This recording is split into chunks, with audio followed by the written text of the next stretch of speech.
Hello everybody, just bear with me as I pass out the link. There's something wrong with my keyboard.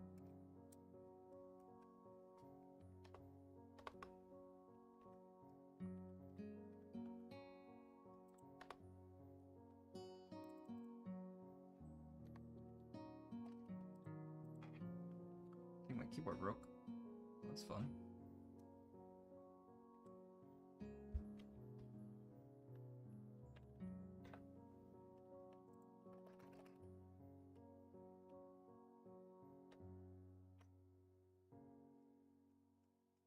Oh, what'd I do?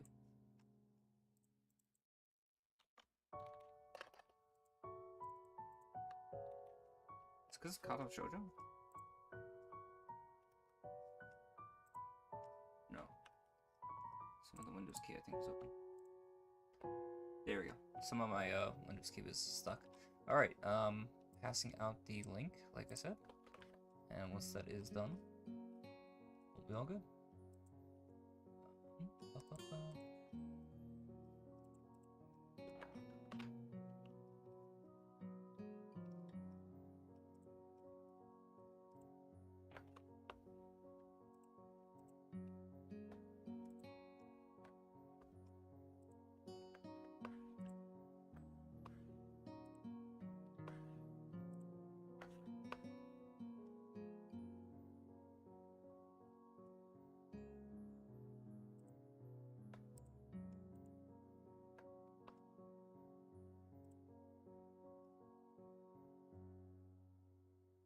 See, 1 second.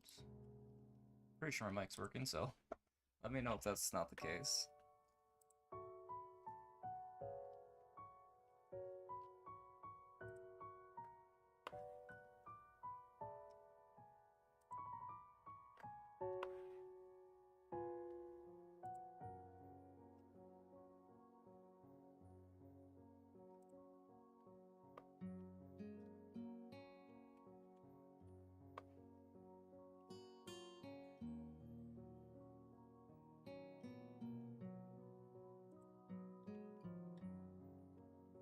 Second, popping open the chat so I can see when it comes in.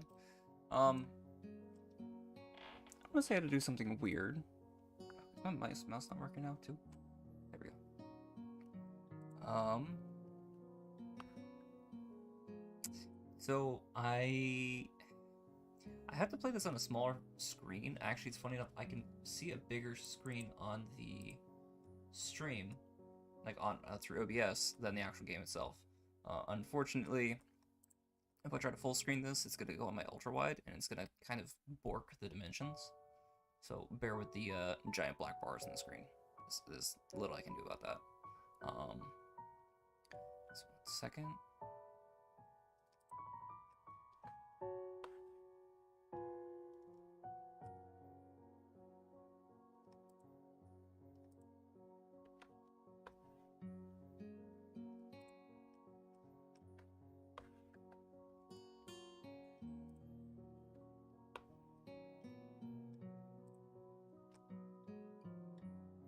I think that is everywhere and everyone.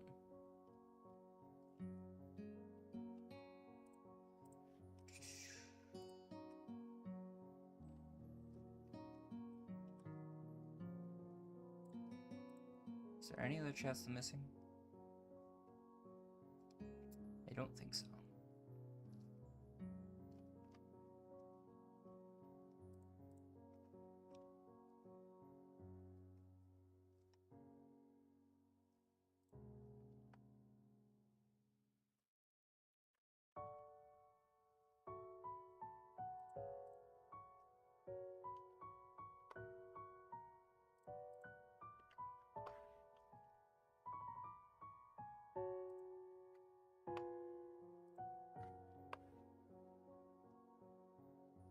Alright, I think that's every single person that I need or want to send that to.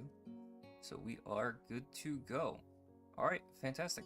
Happy Valentine's Day, everybody. I hope yours is going well. And if you're home alone just like me, well, let's do something and fix that. Let's enjoy the stream together. So this is a game called Katawa Shojou. Came out in, I want to say, the later parts of the 2000s. And in short is a visual novel based around a series of relationships with disabled girls, for lack of a better term. They're physically disabled, not mentally or anything like that. Essentially, the story is our main character suffers from a heart, I believe it's a heart arrhythmia, is the right term, and suffers a cardiac arrest when he's being confessed to. Spoiling a little from the intro, but nothing crazy. And is sent to a school that can better suit his needs. Therein, he's able to essentially choose from 6 different options, or 6 different girls to pursue a relationship with, and it's a very, very lovely story. I remember playing this back in high school and having a great time. There was a couple routes I think I missed. Namely, I don't think I ever did the girl with the pink hair, who is Shizua's best friend, Mishuzu or something like that. And Emmy. Emmy's the other route I never did. There's also an absolute bad end, which I've seen once, but at least it wasn't on my first try. I think I'm gonna basically, if you're not able to start a relationship with any girls, it's an immediate game over, and it's kind of funny in its own way. But yeah, so let me just grab my soda really quick, and we'll get started. I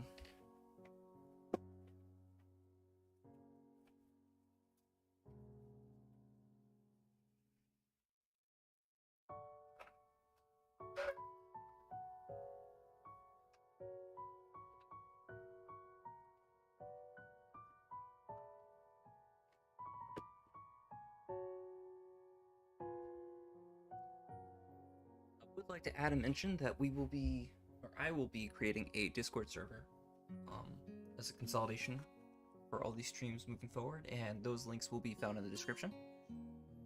I didn't get it ready for this, but I was able to get the thumbnail just in time. So, send out a poll, a vote, to everybody that was intending to pass this stream to, and the overwhelming number of requests was this character, Lily. She's the one you see in the thumbnail. She's blind, she's from a wealthier family, and she's one of the class representatives. She's got a very nice route, and I think everybody's going to be excited to watch this. I mean, she got without question the highest number of votes. So, 1 second, I just gotta push back this Windows update request, because I am not going to have this happen in the middle of the stream. That would be very bad.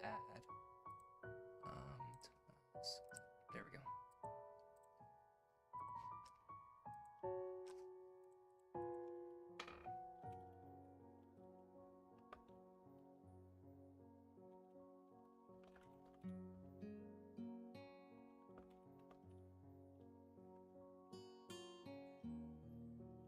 Alright, so I think we have enough, and let's get going.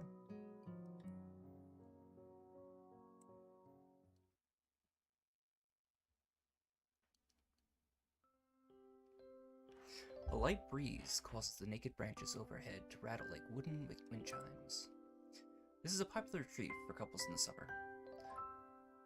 The deciduous trees provide a beautiful green canopy, far out of sight of teachers and fellow students. But now in the late winter, it feels like I'm standing under a pile of kindling. I breathe into my cupped hands and rub them together furiously to prevent them from numbing in this cold. Just how long am I expected to wait out here anyway? I'm sure the note said 4 p.m. Ah yes, the note. It slipped between the pages of my math book while I wasn't looking. As far as cliches go, I'm more a fan of the letter in the locker, but at least this way shows a bit of initiative. As I ponder the meaning of the note, the snowfall gradually thickens. The snowflakes silently falling from the white painted sky are the only sign of time passing in this stagnant world. Their slow descent upon the frozen forest makes it seem like time is slow to crawl. The rustling of dry snow underfoot startles me, interrupting the quiet mood. Someone is approaching me from behind. Hiseo? You came? A hesitating, barely audible question. However, I recognize the owner of that dainty voice instantly. I feel my heart skip a beat. It's a voice I've listened to hundreds of times, but never as more as an eavesdropper to a conversation. I turn to face this voice, the voice of my dreams, and my heart begins to race.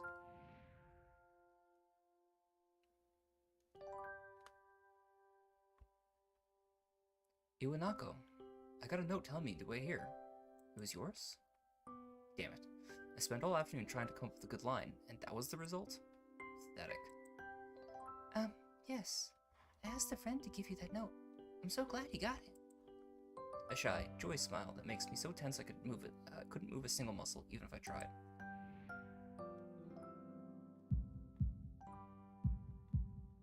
Oh my god, his heart's going doki doki. My heart is pounding now, as if it were trying to burst out from my chest and claim this girl for itself. Oh, man's catching feelings. So, here we are, out in the cold. Once again, the wind stirs up the branches. The cacophonous noise is music to my ears. Iwanako flinches ever so softly against the gust of the wind. As it passes, she rights herself, as if supported by some new confidence. Her eyes lock with mine, and she lazily twirls her long, dark hair around her finger. All the while, the anxious beating of my heart grows louder. My throat is tight. I doubt I could even force a word out if I tried. You see, I wanted to know if you'd go out with me. I stand there, motionless, save for my pounding heart. I want to say something in reply. My vocal cords feel like they've been stretched beyond the breaking point. Hiseo? I reach up to try to massage my throat, but this only sends spikes of blinding pain along my arms. Hiseo!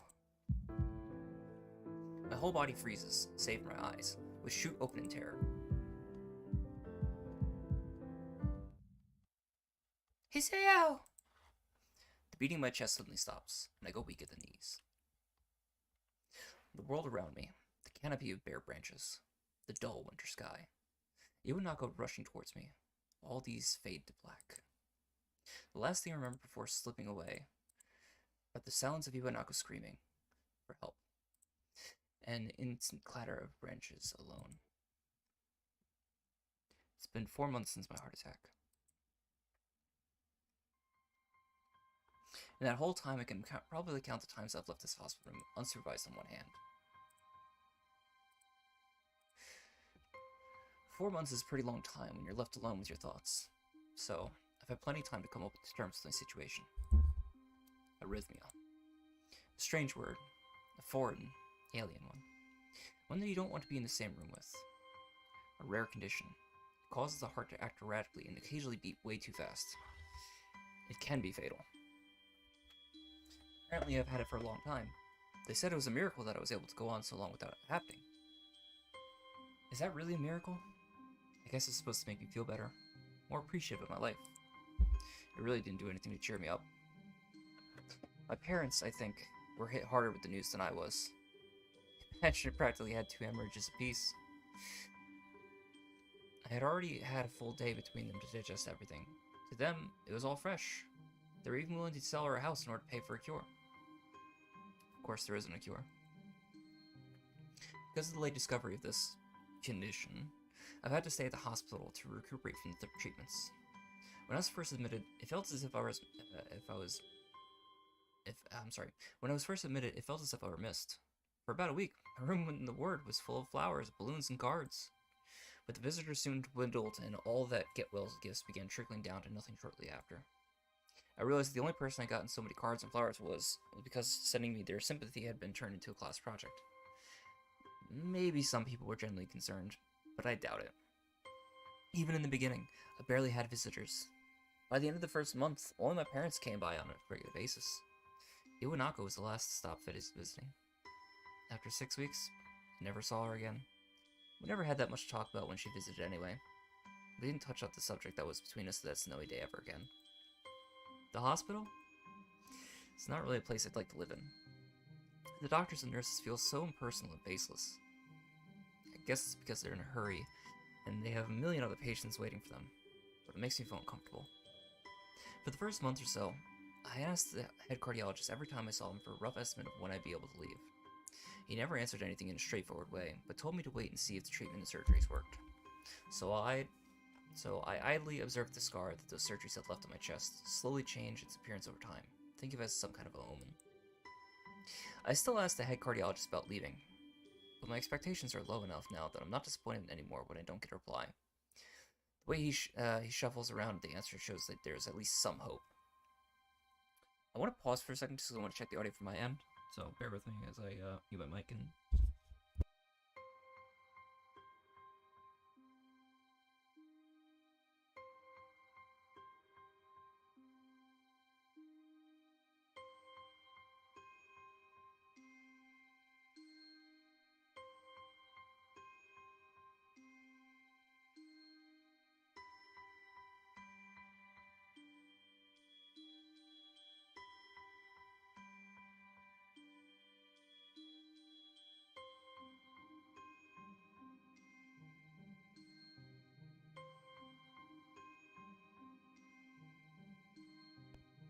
Okay, I think we're good. Alright, so I am definitely coming through my microphone audio.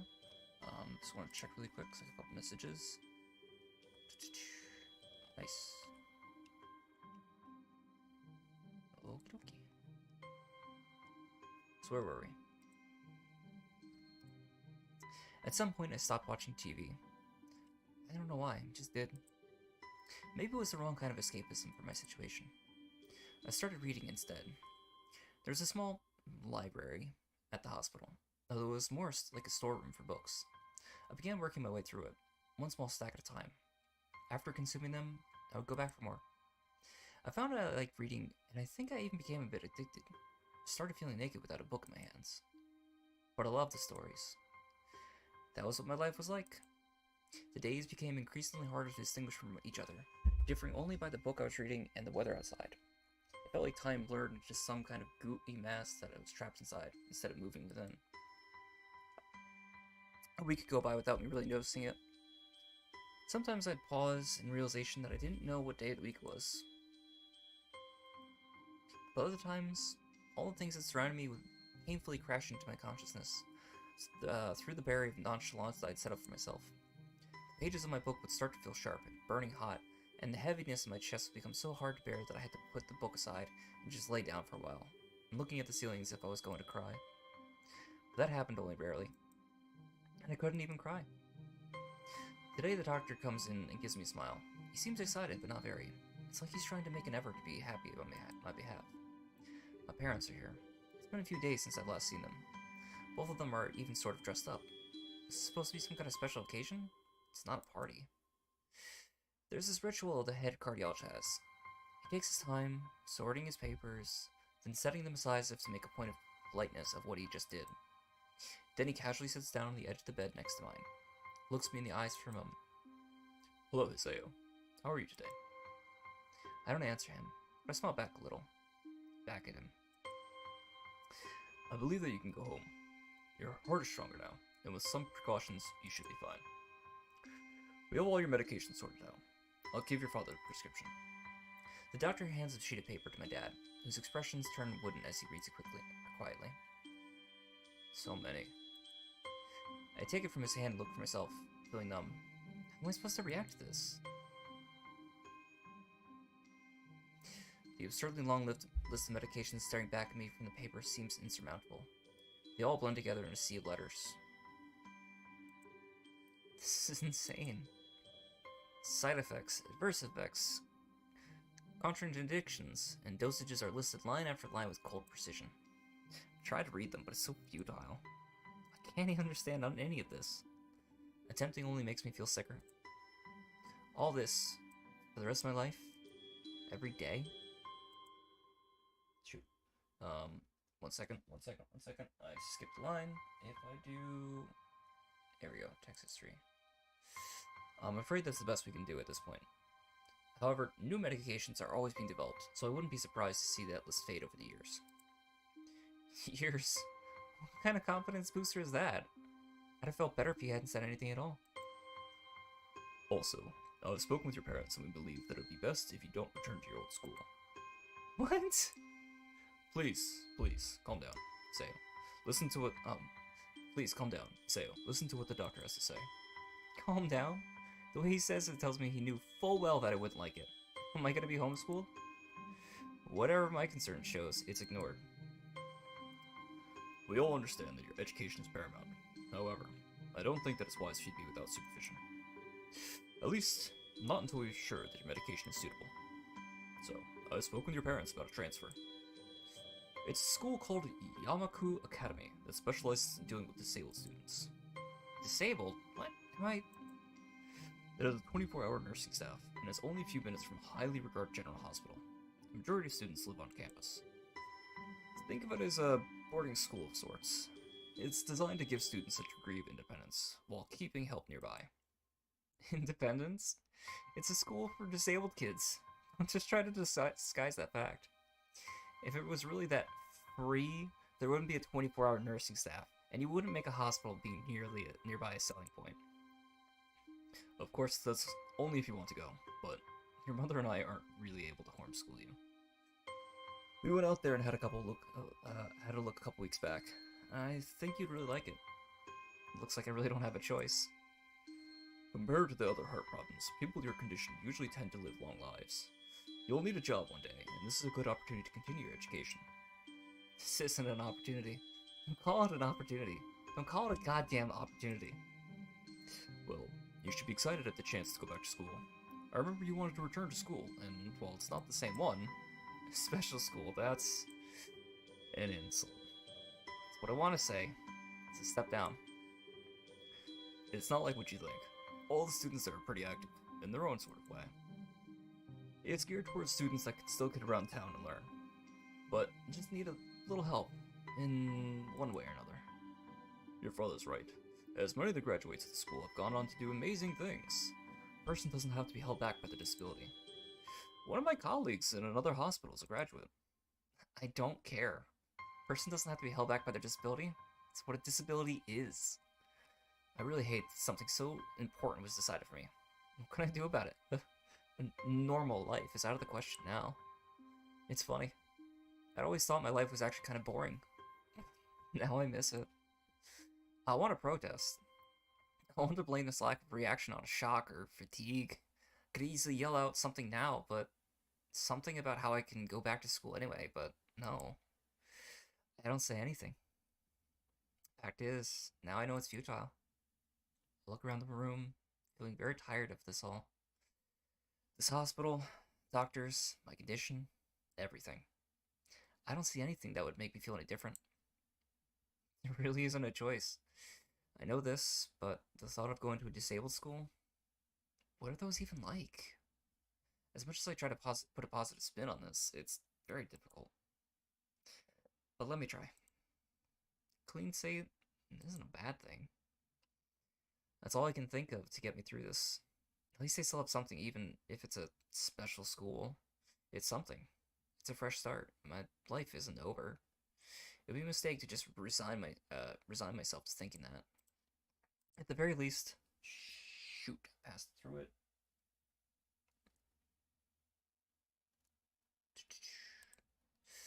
At the very least, I'll try to see what my new life will look like. The gate looked far too pompous for what it was. In fact, the gates in general seemed to do that. This one especially so. Red bricks, black wrought iron, and gray plaster assembled into a whole that didn't feel welcoming at all. I wondered if it looked like what a gate for a school should look like, but couldn't really decide. Probably no. Of course, I didn't want to get stuck on anything about the gate for too long, so I entered through it at a brisk pace that felt surprisingly good. Moving forward feels good. So I walked towards the main building of the Yamaku Academy with this brisk pace. I'm alone as my parents are taking my stuff to the dorms, and there's supposed to be someone waiting for me. The grounds are incredibly lush, filled with green. It doesn't feel like the kind of grounds that the school would have. More like a park with a clean walkway going past trees and smell of fresh cut grass all over the park-like things. Words like clean and hygienic pop into my mind. It makes me shudder. I shake them off. Stay open-minded now. It's your new life. You have to take it as it comes. That's what I tell myself. A few big buildings loom behind the leafy canopies, too big and too many for just a school. Everything seems off. It's different from what I thought I knew about schools. It's an uncanny valley. Even though I was told this is my new school in the back of my head, it doesn't feel like one. I wonder if the feeling is real or caused by my expectations of a school for the disabled.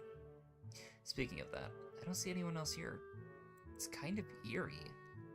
It makes me wish there was somebody here I could anchor myself to something tangible instead of having this feeling that I stepped into another dimension. Hey bud, what's up? Welcome to the stream. Happy Valentine's Day. The trees hum with the wind and green hues flashing all around catch my attention. It makes me think about the hospitals again. How they say that the operating rooms are painted green because green is a calming color. Are operating rooms painted green? Trying to think. House MD has kind of like tealish color, if I'm not mistaken. That's about the only operating room I can think of. I don't recall being in there. Or if I was definitely asleep. So why am I feeling so anxious despite all this greenery? Only after I stand in front of the haughty main gate, only after I stand in front of the haughty main building, I surprised myself by realizing why the gate bothered me. It was the last chance I had to turn back, even though I had no life I could return to. But still, after entering, there was absolutely no way I could go back anymore. Feeling nervous and with this realization set in my head, I opened the front door. A tall man with bad posture notices me as I enter. We're the only people in the lobby, so it's only logical. What kind of voice do we want to do for him? Let me know if you guys even enjoy some of these voices. I can always change them on the fly as you need. I've already obviously used the dad and the doctor, and those are easy ones. And for Isaiah, I'm just probably pretty much gonna use my own voice. But what do we want to do for this man? He must be... I don't know. How do I want to say this? What's a good voice for my man?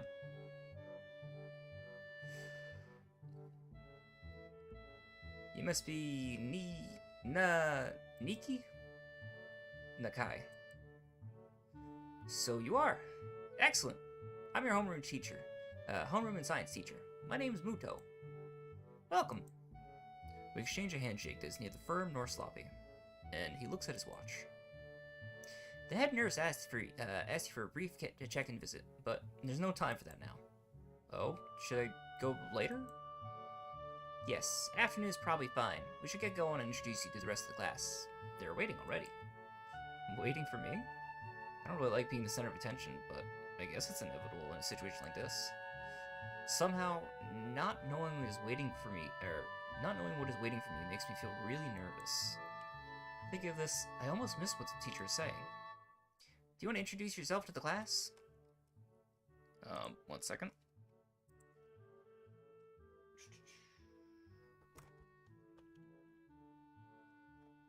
That's not what I wanted.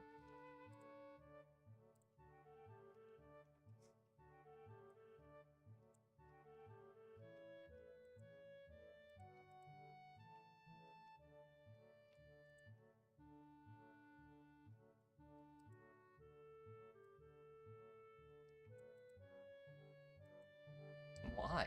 Do I have to? Of course not. That's why I asked. Right. Let's go then. My heart is pounding in my chest, and it keeps me thinking about my condition as I follow the teacher up the stairs.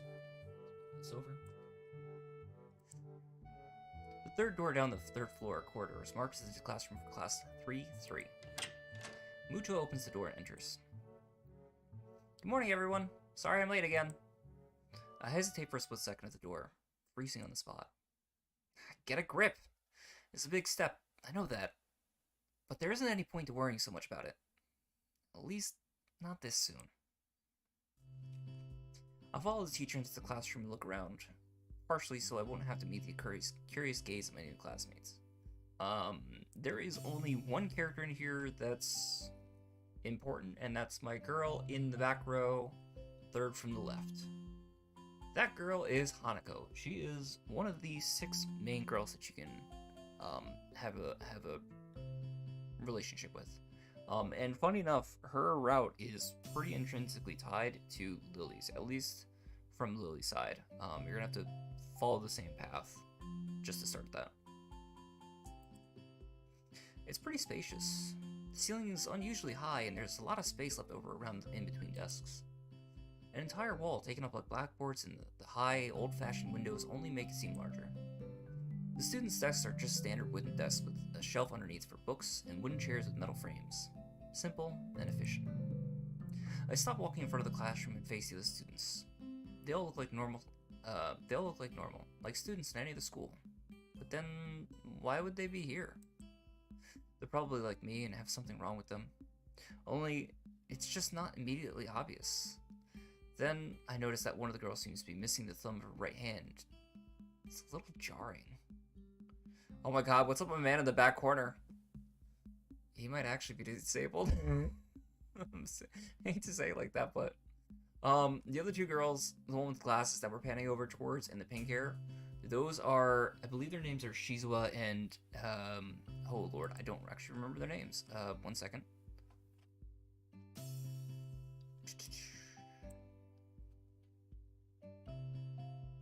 Let me just double check their names really quick. Misha, that's it. Shizune and Misha. With the fucking drills. Despite the natural tendency to listen to when someone's talking to you, you tune out the teacher's speech halfway through while he introduces me to the class. I notice a flash of dark hair and see someone is looking at me. A girl with a really long, straight hair that is pretty eye-catching. As she sees me looking back at her, she covers her face with her hands as if it will make her invisible. There is one boy with a cane leaning against the lockers near the rear of the class. It's weird seeing someone so young with a cane. Another girl seems to be making some weird hand motions. Sign language? She peers over at me. She peers at me over the rims of her glasses, then goes back to whatever she's doing. She's kind of cute. So is the cheery-looking girl with the pink hair sitting next to her. She's really hard to miss. I don't know how I didn't notice her the moment I walked in. Please welcome our newest classmate. He claps his hands, and so does everyone else, except one girl in the first row who has only one hand. I cringe a little, but hide it by bowing in thanks for the applause I did not deserve. After the applause, there's a brief silence that nobody wants to be responsible for breaking. The teacher soon realizes that he should probably say something. He opens up with some unintelligible noises, then shuts up as he loses his momentum, then starts introducing me. Nobody seems too interested. Maybe I should have said yes to the self-introduction thing. Probably realizing he doesn't know anything about me, he just ends up saying my name wrong again, and asks me to write it on the blackboard. I do that, and turn back to face the class, feeling awkward. I listen to the teacher as he drones about getting along while letting my gaze sweep across the classroom. Seems like everyone seems to be listening to him intently, and when he's done, they clap their hands again, which feels like a weird thing to do. First row girl claps on this round, with one hand against her other wrist that ends in a bandaged thumb. Oh, I see her now. It makes you feel a little bad. Let's see. We're gonna be doing some group work today, so that'll give you a chance to talk with everyone. That okay with you? Yeah, it's fine with me. That's good. You can work with Hakimichi. She's the class representative. She can explain everything you might want to know. And who else would be able to do that better, right? How could I know? The teacher passes up the day's assignments and announces that we'll be working in groups of 3. It hits me that I don't know who Hakimichi is. Slow. The teacher seems to catch my helpless expression. Oh, right. Hakimichi's right there. Shizune Hakimichi. As he calls out her name, the cute, bubbly-looking girl with bright pink hair and gold eyes waves her hand at me. I take a seat next to her by the window. Hey, I guess you're Hakimichi, right? It's nice to meet you. Oh, fuck, now I gotta do her voice. Oh, this is terrible. Choose why to do a VN. One sec. Let me think of a voice.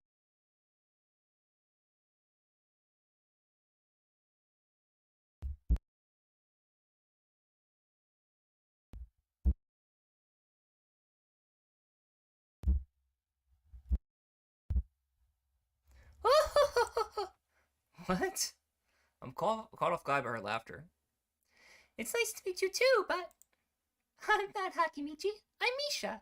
This is Hakimichi Shi-chan. Giggling, Misha points to the girl next to her, the one I saw using sign language before. It looks like she's been staring at me this whole time. She nods once nonchalantly to show that she acknowledges my presence, but only barely. She is short. Sorry, I'm trying to do the fucking like. Not quite Otohime, but... oh, man. Look, I don't do voices often, man. Working on it.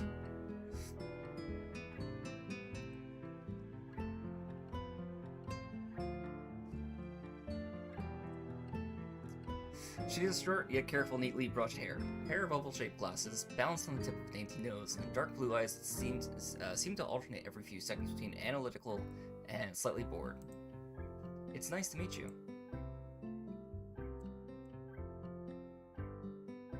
She immediately looks at Misha, who smiles and makes a few quick gestures with her hands.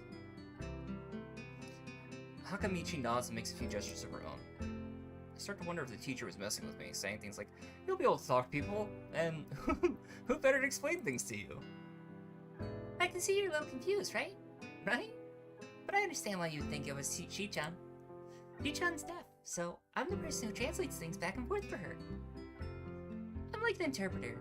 She says it's nice to meet you. You're the new student, aren't you? Well, Shi-chan, of course, he is. If he wasn't, he would have been standing up there for no reason, right? Right? Misha looks at me with a weird expression, then continues. We don't know much about him, but maybe we'll find out later. Maybe I should have introduced myself after all.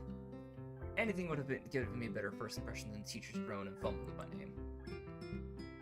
We knew there was going to be a new student, but we didn't know you would be here today. So soon. He-chan, right? He-chan? Yep, it fits, doesn't it? Did I say it out loud? It's just a surprise. I never liked that nickname. I don't really see how. It fits! Look, just like I imagined. Oh my god, why is Shizune smug? Yeah, you just look just like a He-chan. I wonder why everyone seems to think so. See, now I don't know if I should have gone the Shizune route, because then I wouldn't have to do so much voice acting. On the flip side, though, that means I would have to do way more Micha, and I don't know if I'm ready for that. Hakamichi taps her finger on the desk to get Micha's attention. They gesture back and forth to each other excitedly with their hands ablur. Misha seems a little overwhelmed. Sorry about that. Shi-chan wants to know that she's the class rep, so if there's anything you need to know, you can feel free to ask her. Do you like the school so far? We can show you around a little if you haven't had the time to walk around and familiarize yourself with it. Misha stumbles the hard word a bit, making it stick out in her otherwise fluid translation. Well, that's exactly a rough word, but you know what? It's probably a hard hand gesture. Thanks, that would be pretty helpful. Yeah, I just kinda came straight to class today.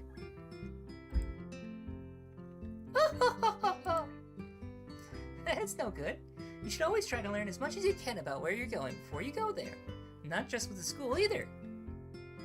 Always. Even if it's a trip to the convenience store. Really, Shi-chan? Learn about where you're going. I guess I didn't bother to do that, or just didn't care enough to do so. I didn't look forward to this, even if I committed myself to go along with it half-assedly. Anyway, 1 second.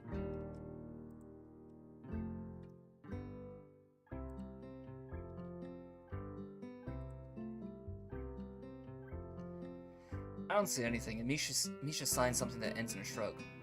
What was that? It seems like it was about me. I feel like slumping over my seat. Both of them are smiling, but that shrug hit me unexpectedly deeply. You look down. Are you okay? Don't take it the wrong way, please. I hate it when people are afraid to ask questions. That's how people learn things, by asking. Asking for help is perfectly normal, as much as needing help. Stop looking like you just failed the test. Alright. Ah, and another thing. You don't have to call Shi-chan something so formal like Hakimichi or class rep all the time. Just call her Shi-chan.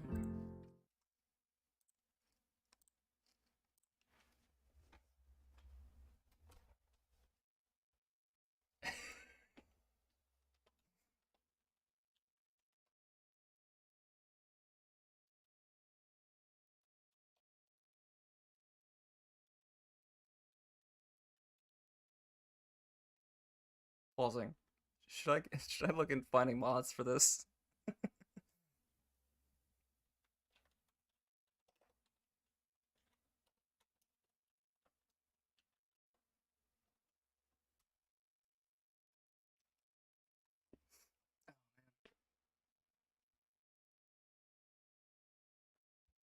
Oh my gosh, Shizune is saying a lot. Look how quiet it is.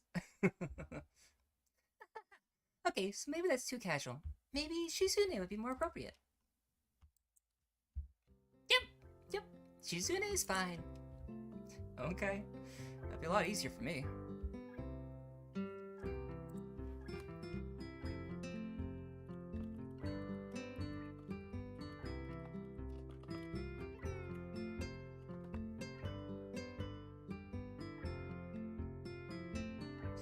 I feel a lot more at ease. Both of them seem so friendly, so I feel like an idiot for being so apprehensive earlier. Especially about Shizune, who I assume would be all business. Well, she still seems like that, so just less so, I guess.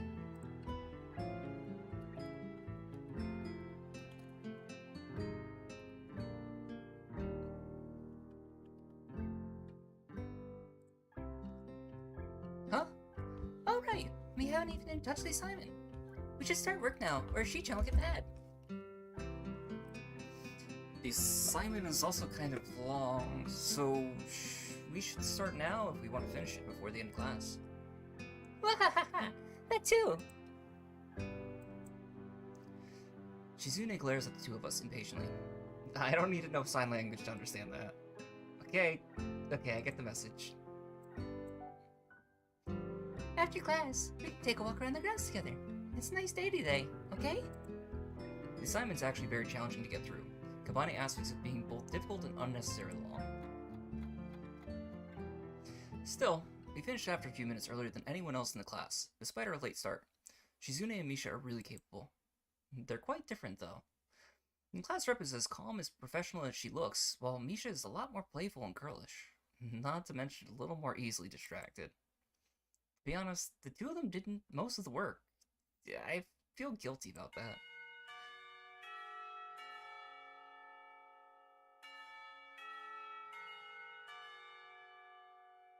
The clock tower bell rings, signaling the end of the period.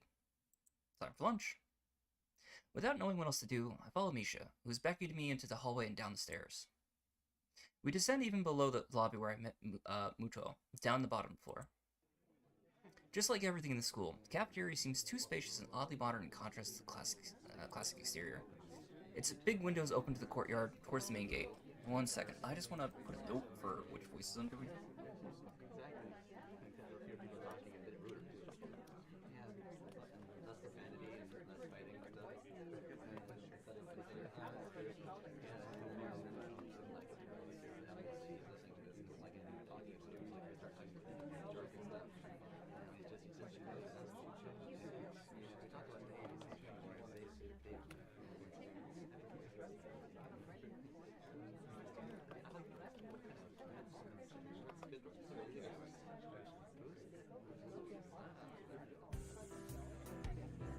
Bing bong! It's the cafeteria! Her enthusiastic statement of the obvious makes people around us stare, but Misha doesn't seem to care, so we proceed to the line. There is a rather long list of menu options, which seem great until I realized that many of them are to accommodate students who need special diets. How nice. It almost feels like I'm back at the hospital, eating portions measured with scientific precision to meet the needs of the patients. Oh, shit. I pick something at random to follow Shizune to a table, sitting opposite her. As I nibble indifferently at the food I'd rather not eat, Misha pokes me in the side to get my attention and points to Shizune. I don't understand the sign, so the point escapes me. Maybe looking at a person who talks to you is proper and polite? You wanna know something? What? About anything. We're your guides, so you should ask if there's something. I wonder. Shizune's deafness, library. I think I get everything I need to know. It's interesting that it's already checked. Oh, yeah, Is there a library in the school? Lately, I've gotten into reading a lot, so I'd like to check it out. 1 second.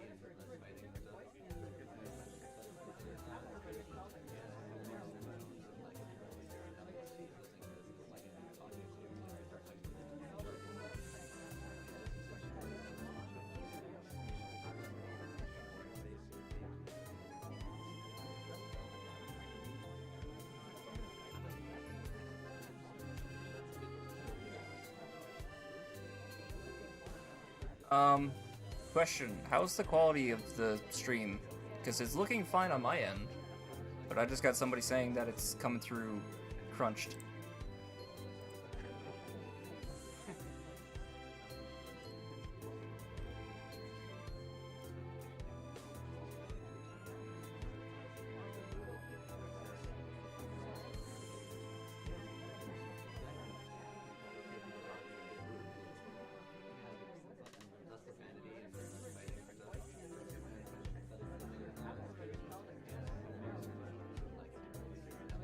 Sorry.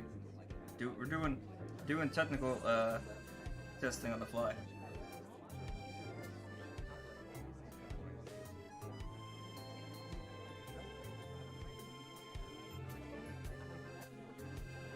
Why is it coming through so poor? Because everything on my side looks fine from my personal stream to... I mean, technically this is blown up because I can't max it. It's not coming through. It's a little blurry, but not too much.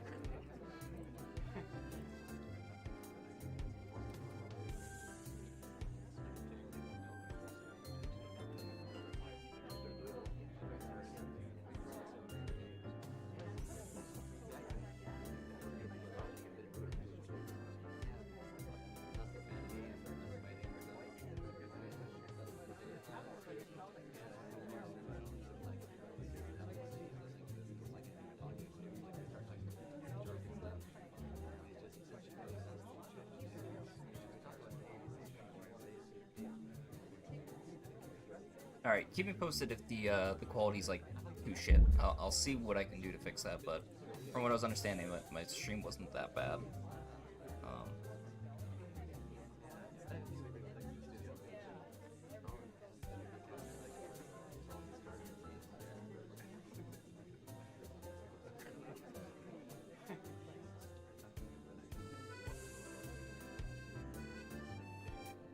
Yeah, I'm getting 1080p online, so I don't know what he's talking about. Yeah. Where was it? Oh yeah, is there a library in the school? Lately I've gotten into reading a lot, so I'd like to check it out. Misha gives the kind of frown that makes it clear she doesn't consider reading a healthy hobby, but then she picks up her smile again. There is. It's in the second floor. We can show it to you sometime. Thanks. I returned with my food while the girls talked between themselves. Misha and Shizune sign back and forth very animatedly, throwing sideways glances at me, but Misha refrains from translating. Maybe they're talking about secret girl stuff or something. I quickly noticed the conversation in a sign not enough to fill a silence.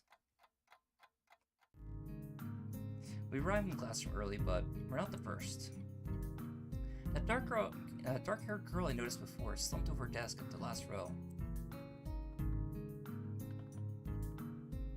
She jumps a little when Misha crashes into the room with the elegance of a rhino. Yeah, that sounds right. She shrinks deeper into her seat. I can feel her tension all the way from here, as if she were slowly turning to stone just from our presence. Misha and Shizune either don't notice or don't mind it, as they walk directly past her to their seats and begin to converse. I'm left wondering about her. Even the classroom slowly fills with other students, and finally the teacher. Getting to the rhythm of the school feels strange. It's as if my brain remembers how this is done, but my body doesn't. Towards the end of class, I start yawning and counting the minutes left. I shouldn't be this tired on my first day of school. Maybe it's the long time I spent at the hospital that made me like this. I'm even feeling physically weak and lifeless. Before long, the final bell rings. School is finally over for the day. Beside me, Misha and Shizune are having a short conversation. After a bit of deliberation, Misha turns to me. Unfortunately, we can't stay and show you around today, Hee-chan. We've got to hurry already, since there's a lot of work for us to do. You'll find your way around here. I'm sure of it. Wait, the teacher said I have to see the nurse. Where do I have to go? Is that so? We can at least show you that much. Come on, the nurses have their own buildings, so we have to go outside. We join the flow of students making their way down the stairs, stairwell and outside, with the girls pointing out the other senior classrooms in the same hallway as ours. When we get outside, the girls make their way to the smaller building right next to the school. It's built in the same style, so it looks like it's actually part of the main building. This is the auxiliary building here. There's a lot of official and important stuff inside, like the Yamaku Foundation offices and the nurses' offices. They even have a swimming pool. How is that official? Don't be silly, Hee-chan. It's for physical therapy, of course. Anyway, all the nursing staff's facilities are in there too. The head nurse's office is on the first floor. You'll be fine from here, right? We'll be going then. See you tomorrow. Yeah, thanks. Bye. A whole building of stuff that has nothing to do with the actual education? I guess it's necessary for a place like this. I'll walk in, hoping this will really be only a quick visit like the teacher said. On a white door on the left is a green cross with text head nurse and a nameplate. A voice from the inside responding to my knock almost immediately that I can't quite make it out. It sounded a bit like an invitation to open the door, so I invite myself in further. The room is not large and it smells strange. A friendly-looking man turns around in his office chair to face me as I enter. His desk is neat and tidy, but the bin under the table is overflowing with used medical utensils, and there are at least a dozen coffee cup rings lingering around the desk. Smiley man. Hello there. What can I do for you today? He's young-looking and sort of rugged, but the dimples his cheeks wash that impression away when he smiles. Are you the nurse? He smiles like a person who has a heart, has heard this very same question hundreds of times. Yes, I am. It says so on the door, no? You can call me by my name or just the nurse like everyone else. Of course, I didn't shake off my confusion, realizing I should probably grab his extended hand. 1 second. His handshake is rather firm and friendly. Right, I'm a new student. My homeroom teacher told me to come and meet you. My name's Hisayo Nakai. His eyes light up with revelation as he snaps his fingers.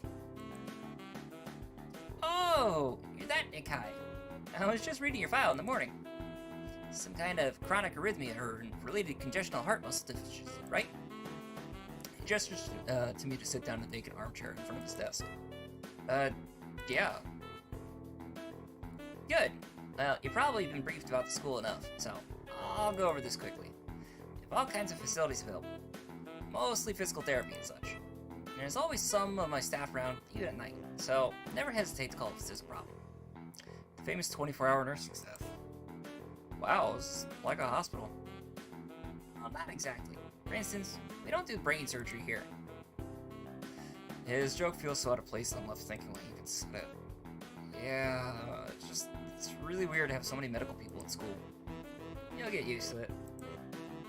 I'm not so sure of that myself, but I don't let the nurse know it. Now, let me just find your file again. While he searches for something from his computer and shuffles stacks of papers around, I let my gaze wander around the room. It's the epitome of generic, I'd like to say. Beige walls and ceiling, dark gray laminate flooring, all the equipment you'd expect from a school nurse's office. 1 second.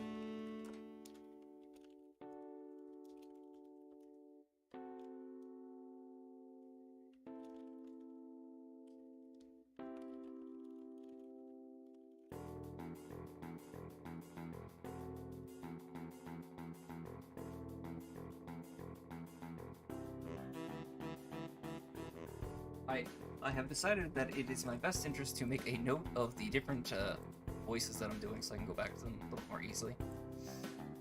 The really ridiculous educational posters are hanging on all 4 walls, reminding me to eat properly, 3 times a day and from all the food groups. Smiling, the nurse draws a thick file from the stack of similarly thick files and opens it. So you already have the medication for the arrhythmia. Just remember to take your pills every morning and evening, or it won't be much help. Apart from that, do you do any sports? Stuff like, I don't know, boxing? grins to his own joke, but I know. Well, I played soccer occasionally with some classmates. Alright, I'm afraid that I'm gonna have to recommend you refrain from doing that. At least for the time being. Oh. My lack of reaction makes him raise an eyebrow, but really, I'm not too bothered by him forbidding me to kick the ball around. I guess I never did it out of burning passion for the sport, just to have something to do. Any kind of concussions might be very dangerous to your heart, and risking another attack's not a good idea. Was the previous one caused by sudden concussion to the chest area? There's no mention of the causing papers. Not exactly. I sidestepped the question acceptably, and he glances over me and at me over his papers with a more serious expression on his face. Still, you need to keep your body healthy to some exercise, so some exercises will do you good. We have physical therapy and such available, as I said, but I don't think you really need any such heavy measures. Just get some light exercise regularly. Brisk walks, or even light jogging, jumping rope, that sort of thing. Swimming, maybe? There's a pool here. So I was told. You were? Very good. Anyway, I'm sure you've been told this before. You just need to take care not to overexert yourself. He wags his fingers to emphasize the point. No need, really. I've heard this 1,000 times already. Absolutely no unnecessary risks. Take care of yourself. Okay. Goes over my papers one more time and sets them on the desk. Obviously content. Good. That's it then. Come meet me if you ever need something. I'm ushered out before I even realize it. A quick visit indeed. I ended up standing in front of the main building and the auxiliary building. Although, to my eyes, they still look like one and the same. It's the first real look I get at the other students. So, I watch people coming out of the school, going towards the gate or the dorms. Everyone seems to know where they're going. And I still keep thinking that most of them don't look too special for being students at a special school. Again, neither do I. Does that make me one of them? One of us? I should go somewhere too, to prevent me from getting lost. It's around dinner time, but I feel tired instead of hungry. The weariness in me only grows as I trudge towards the dorms. I sit a little way apart from the main building's complex. There's a garden of sorts between the school and the dorms. Shrubbery. Flowers and that overbearing smell of the fresh cut grass that fills the atmosphere. It dawns on my tired mind that the smell feels novel because I haven't been outside for all that long. The dorm building is big and made of red brick, like the other buildings. It feels way too pompous for what it is, so I push forward going inside. It takes more time than necessary to fish out the key I was given from my pocket. Room 119. Subtle. Despite the ornate exterior, the inside of the dorm is fairly new, functional, and boring. Just like the main building, the halls and doors are wide to accommodate wheelchairs. The same goes to the elevators and the ends of the hallways. I poke my head around the corner of the common room door. Inside, a few students are watching the television. One nods and gives a quick hello before turning back to the TV. Seems that only the girls around here are sociable. I suppose that's perfectly fine with me. I climb the stairs to the upper floor. Here, small corridors branch off from the main hallway. Each of these minor halls seems to have a toilet and shower, as well as 4 rooms. About halfway down the hall, I spy room 119. Nameplates on the rooms adjacent to mine are blanks. I guess there's just 2 of us here.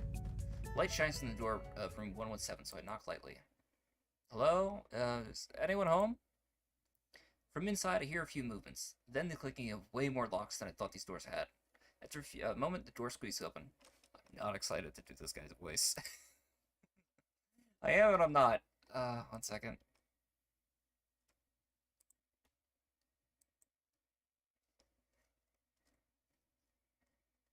I don't want this guy's voice.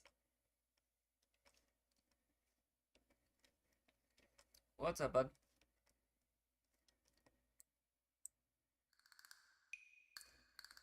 A bespectacled boy is standing in the doorway. He's looking at me very intently through his extremely thick glasses. Blind? No, at least not completely. Why would he have eyeglasses if he was? He leans closer to me, till our noses are almost touching.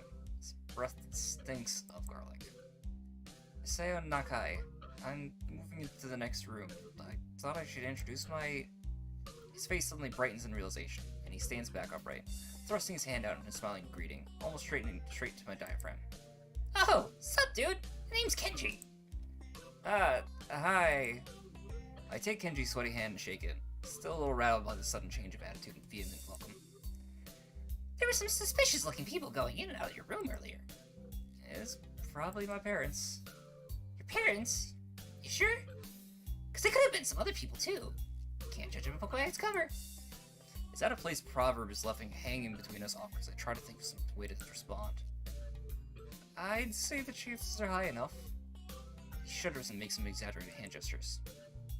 You're a brave man, Hisayo. Me? I don't think I can trust the chances. The only one I trust is myself. Does that mean I shouldn't get to know you either? He thinks about this for a while. A wise decision.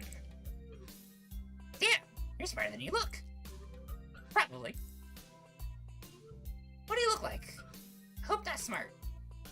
He squints his eyes and leans closer. God, how Coke bottle are his glasses? He squints his eyes and leans closer, but I lean backwards to dodge it.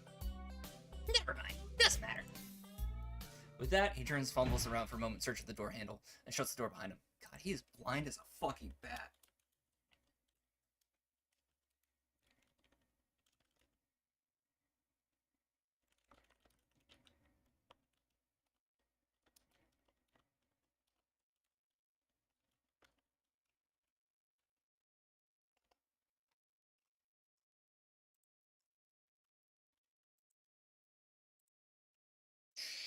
Yep.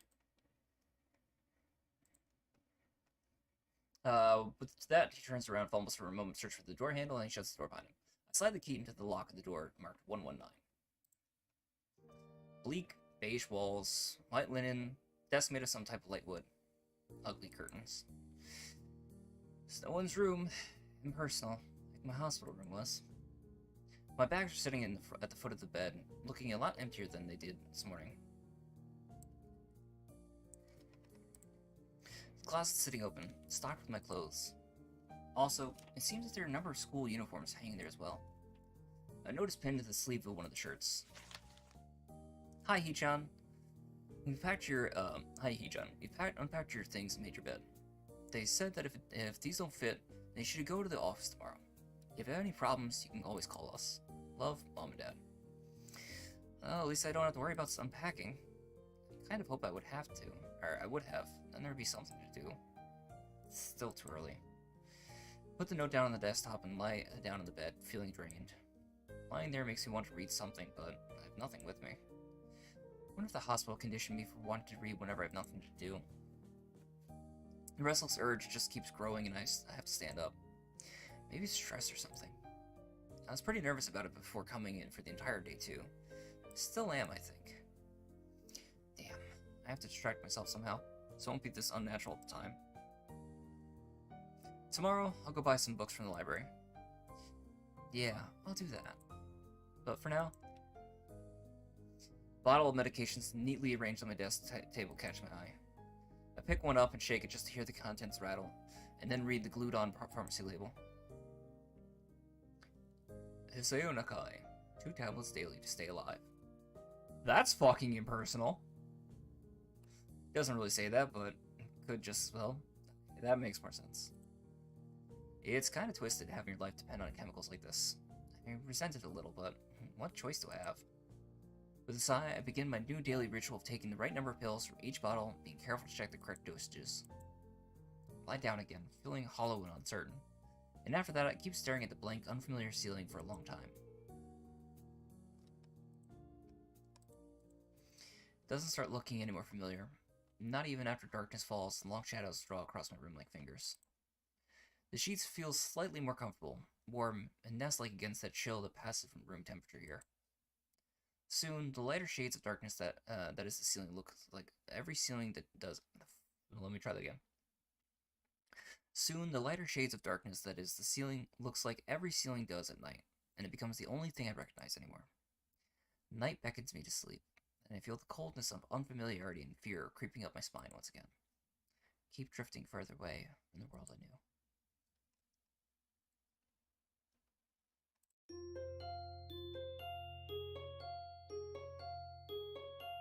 Katawa Shojou!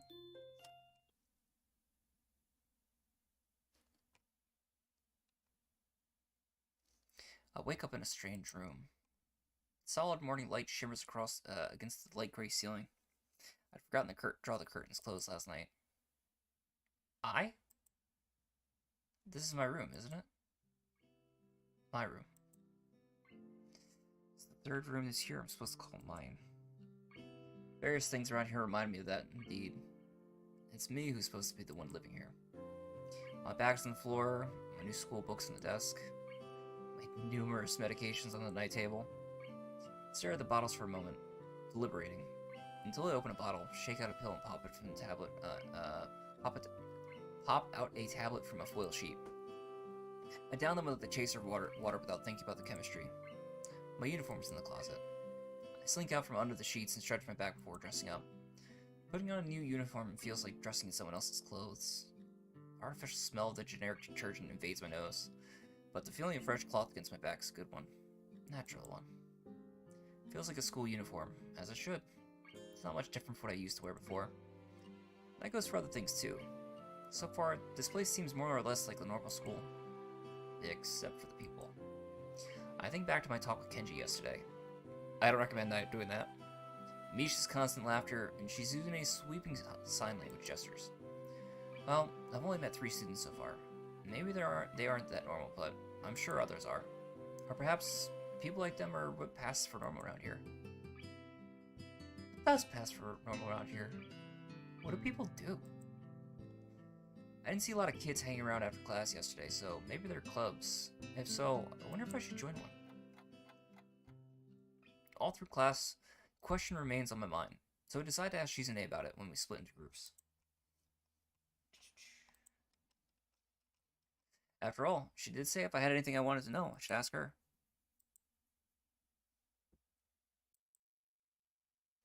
She crosses her arms and shifts her gaze slowly to Misha, who looks more preoccupied with trying to grind the eraser of her pencil down so the top is perfectly and evenly flat. It's a very loud pout. Oh, one second. Sorry, Suichi-chan. Is there something you wanted from me? Oh, I see. That's a good question, Hee-chan. My first thought is that she means she doesn't know, which is worrying. Maybe I'm being too negative. Oh, anyway, Misha, please don't prove me right. Let me fix her name really quick, because I had the wrong name. There we go. Oh, that's right. Everyone's encouraged to join a club. A lot of people do so because there really isn't anything else to do. There are also school events, like the festival coming up in a few days. Almost every student in the school tends to help out with it, doing whatever.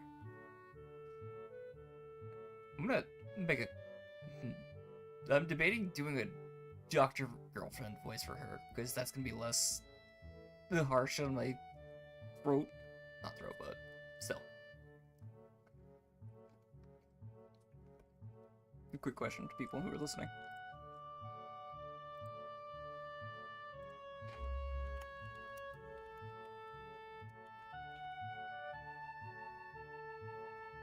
It's Doki Doki without the abject terror and horror. Which is another game I actually am debating doing, but not today.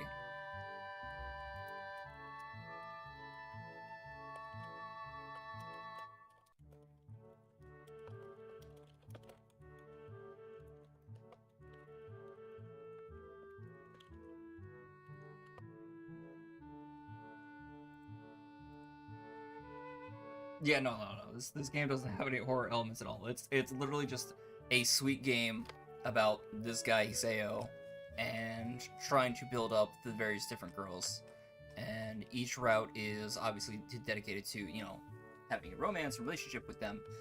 But more importantly is helping them through their own individual traumas or issues. And I don't think there's a single bad route in here. Again, the only one I haven't done at all is Emmy's.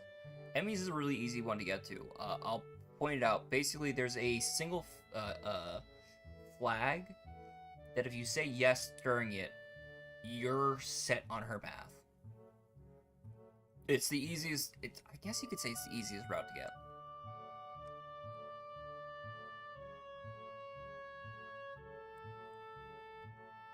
So, you actually transferred it in a busy time. Maybe we can help you out too. Sure. What's the festival about? Misha freezes. I don't know, Hee-chan. Truth is, it's a local event, and I'm not from this area, so... She starts signing desperately to Shizune, asking for her to bail her out. Shizune adjusts her glasses at the end of the oddly grandiose flourish and starts signing hard and heavy.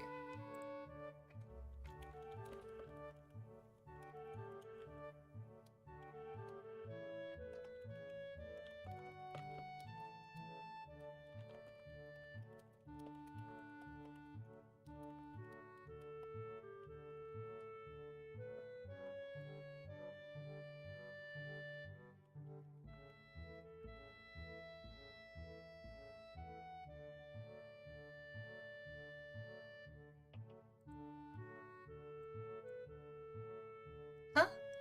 Oh. Who cares?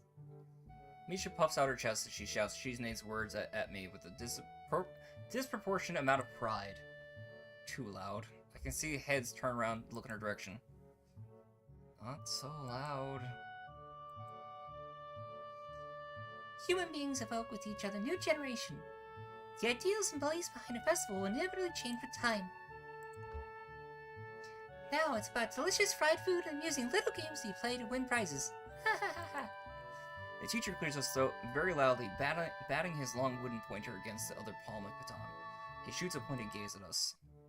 Finally noticing where we are, Misha stifles a yelp and quickly quiets down. Shizune doesn't seem embarrassed at all, though brushing it off without a care. We are in the middle class and we should start working. That's right, Hee-chan. What? That's right. Hee-chan, are you asking because you're interested in joining a club? It could have been my eyes playing tricks on me, but I think I saw a suspicious glance exchange between them. Misha's tone had also changed, although it does that every other word anyway.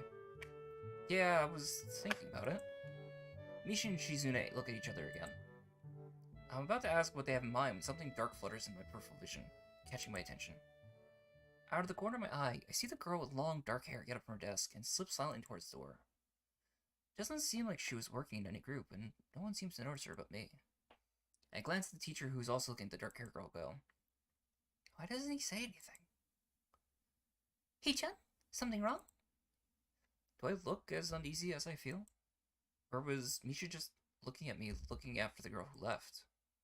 No, nothing.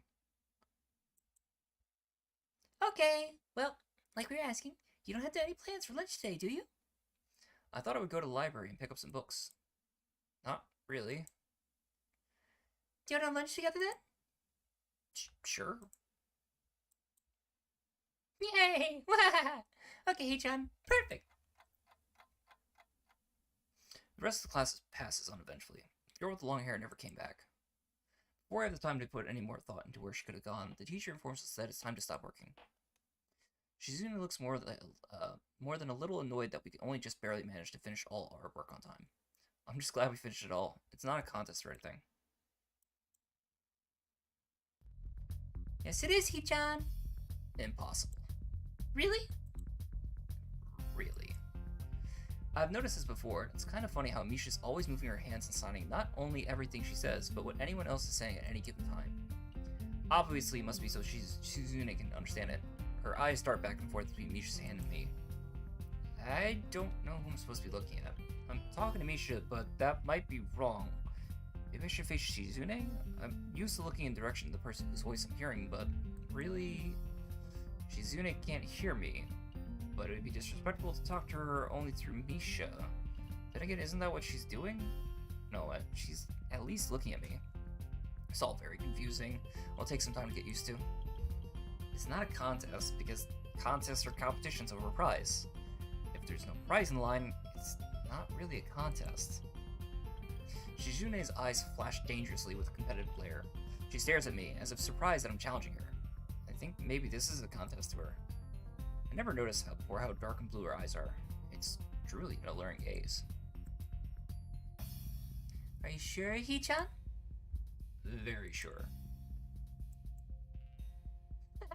You're wrong, Hee-chan. Because I don't want to be the slowest one in the class. Therefore, what's on the line is my confidence in my abilities, and the prize is the satisfaction of proving them. Shizune pushes her glasses up the bridge of her nose in a very matter-of-fact way.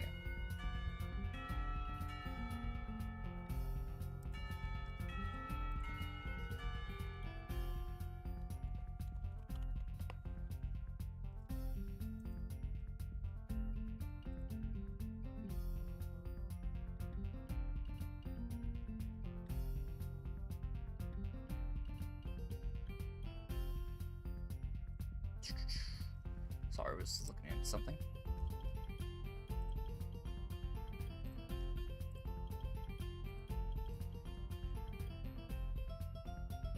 Bear with me 1 second.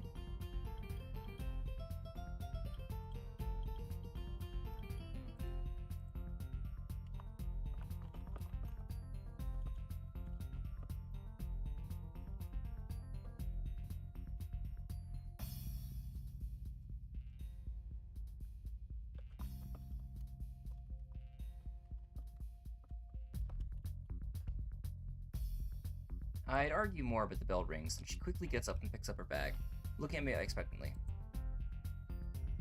I'd almost forgotten I was supposed to have lunch with them. Where do you want to eat? The cafeteria? Ah, that's so plain. Okay, let's go.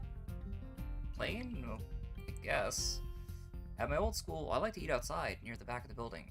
It was a good spot, but I didn't find it until near the end of my freshman year. I wonder if there's a similar place to eat here. Misha seems to imply as much. Shizune and Misha pulled me towards the cafeteria, which is surprisingly not packed. Maybe some students favor eating in the classroom or outdoors. I saw some of my classmates had boxed lunches. After we finish eating, Misha picks up where we left off earlier. So, Hee-chan, you want to know about the clubs and stuff, right? Right? Right, Shi-chan. Okay, so, I guess it makes sense to ask first. Exchanging little nods of confirmation, they turn to face me again, and Misha straightens her postures as if she's about to deliver a speech. Hee-chan, do you have anything you're really interested in? I used to play soccer, but I'm not really into it. I don't follow the teams and players or anything like that. As of late, I usually just read a lot. There's a book club, right, Shi-chan? Right? But it seems like they It seems like they have all the members they could possibly have right now. Sorry, Hee-chan. It's a really popular club. Why would the book club be the most popular club? I mean, they didn't say most, but... I guess if most of the kids here become introverts, then it would make sense that they would join functionally the introvert club, but... Ah, okay. More to the point, Hee-chan. Does it mean that you don't have anything particular already in mind? Not really. Good. Great. That's great, Hee-chan. Really great. Ha ha ha. Ha ha ha ha. Why is it so great? No reason. Well, Hee-chan, other than clubs in the upcoming festival, there's one other thing. Student council. I see. I didn't know the school had a student council. It's a very melodramatic setup, though, just to tell me that. I'm pretty sure the two of them know this, because Shizune looks a little embarrassed about it, and Misha is laughing. Shizune quickly retakes control of the discussion in manner of speaking. After all, it's still Misha who has to voice whatever she says. Here's my question, right? Misha is almost always doing these big, giant, like, belly laughs with her eyes closed. Isn't she missing, like, half of what Shizune is saying? Or is Shizune patiently waiting for Misha to stop laughing, like, finish laughing every single time in order to continue their conversation?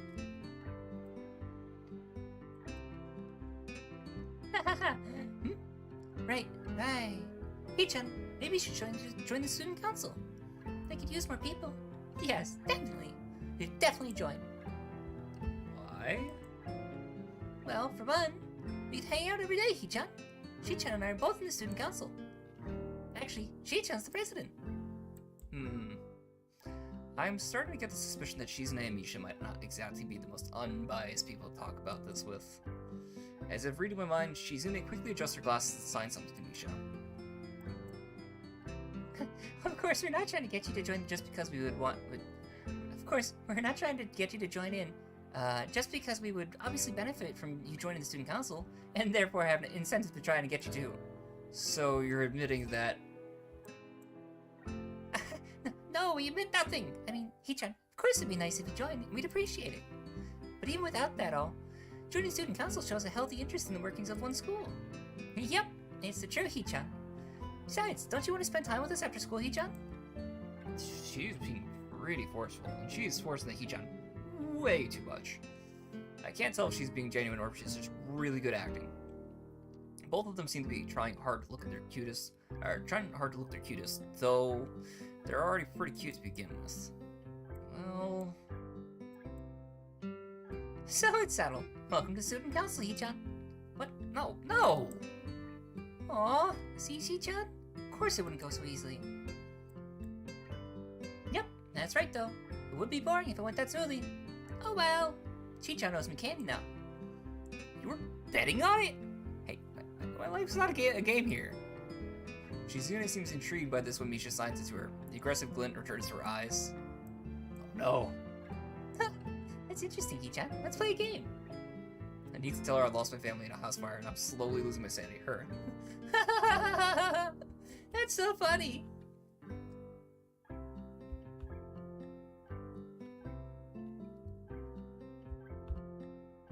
That's not what I said. How about rich man, poor man, Hichan? If you lose, you have to join the student council. No, absolutely not. What is rich man, poor man? Oh, why not? Well, because you two both have the same incentive, and therefore, the same goal, which is to get me to join the student council, right? Yep. Yeah, that isn't my goal. But what this means is that both of you can team up, and I'll be at a clear disadvantage. So I'm gonna have to decline. Hichan, I'm very offended. Aren't you saying you don't trust us? And that we would post something too disingenuous? That makes me sad. Sorry? It's hard to tell where Shizune's influence ends and Misha's thoughts begin. In order to atone for hurting a young girl's feelings, you should definitely join the student council. Oh, you are a manipulative. No! How about a game of paper football instead of rich man, poor man? Paper football? Yeah, it's a game they play in America. You make a paper triangle, and then you try to shoot it past the goalposts that the other players make with their fingers. Isn't it cool? It's the ultimate form of competition between two people, Hichan. Stop calling me Hichan. It's really weird. It is hard for me to continue to say. And it's also played by elementary and middle school children, Hichan. That means it's a game that really separates the boys from the men. More like the boys from the slightly older boys. And I'm not gonna play that either. Just the fact that you know about it means you're probably surprisingly good at it. Yeah, that's true. How'd you know, Hichan? Shizune frowns at Misha, telling her that she probably wasn't supposed to admit that so readily. I wouldn't say I'm happy with their attempts to get me into the student council, but I'm a little curious about what the student council does here. I've never been on one before, or even know anybody who was a member, so it interests me. I also kind of like Shizune and Misha, so it wouldn't be so bad. Okay, Hichan, how about Risk? The game of world domination. I don't know what that is. That's actually disappointing. Risk is a great game. I don't know if I've ever played a game of Risk through to the end. I definitely had played it at one point, but was not exactly my main game to play. My personal favorite war game back in like elementary school was actually Stratego. I remember being pretty good at it too, but it's been probably like 20 years since I played it. It's really fun, Hichan. You fight for control of the world with armies and everything. Sounds like Shizune would be good at it. You want to play? We can after school. Ah, really, Hichan? We can play just for fun, Hichan. Hichan hasn't played in a long time, so if you want to, there's no strings attached. Oh, okay. Okay. Perfect. See you after school in the student council room then, Hichan. Wait, why there? Because that's where it keeps the game. I grimace to tell them how much I do not like this, but it's more for show than anything. So in the end, I agree, but only after getting Shizune to acknowledge that I don't mean anything concrete just by accepting to take a look around and play a game with her. Lunch ends, and we go back to class. Man, they set my man up!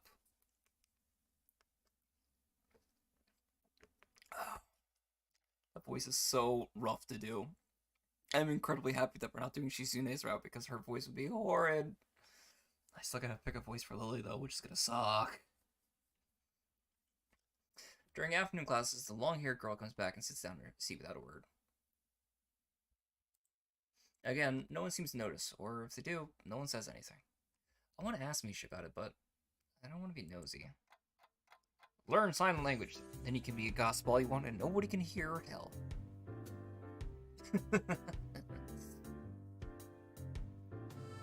Yeah. After school, Shizune and Misha quickly find me by the first floor lobby and latch onto me, covering each flank in case I might try to escape. I feel a little offended, but I've been considering it. Nevertheless, I'm a bit disturbed that enough people have made a break for it in the past. They're on their guard. What's with the escort? This doesn't make me feel very comfortable. In fact, it makes me feel like a dangerous prisoner being transported to the cell. What's wrong, Chi-chan? That's right. We're just gonna play a game Risk, remember? I don't know, Misha. This all seems a little sinister to me. I started thinking that when we sit down to play the game, they'll tie me down, torture me until I agree to join the student council. Highly unlikely, but still. For some reason, it just seems like it would be so plausible. Getting to the student council room is as simple as turning 2 corners from where we started. What, that's it? This makes you guys being so on top of me seem a little silly. That's not true, Chi-chan. Chi-chan says when their life is threatened, people have shown the capability to pull off superhuman bursts of speed. Life is threatened? I thought of some... Oh, that's just my YouTube. Her expression unchanging, Misha signs something unmusically to Shizune, who makes a baffling face and puts her hands behind her back, looking pleased with herself. Misha feigns deafness and hums clearly. Stop that. No, you heard me.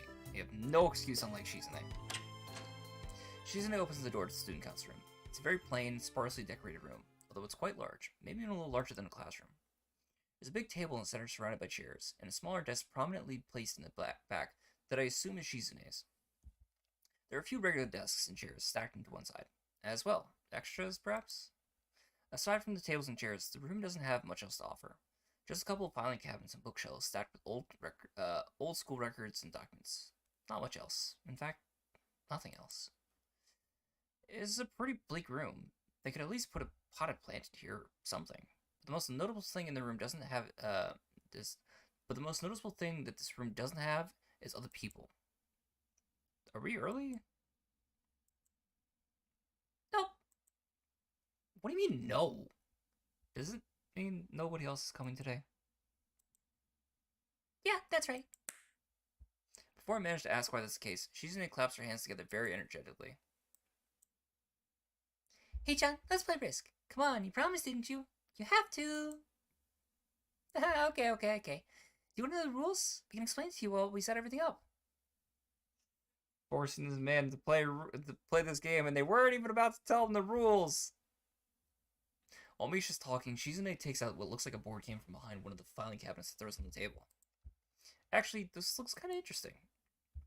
After Misha spends a little too long for her liking running through the basics with a somewhat vague and confusing tutorial, Shizune cuts in and declares this game has started with a decisive motion, slicing her arm through the air.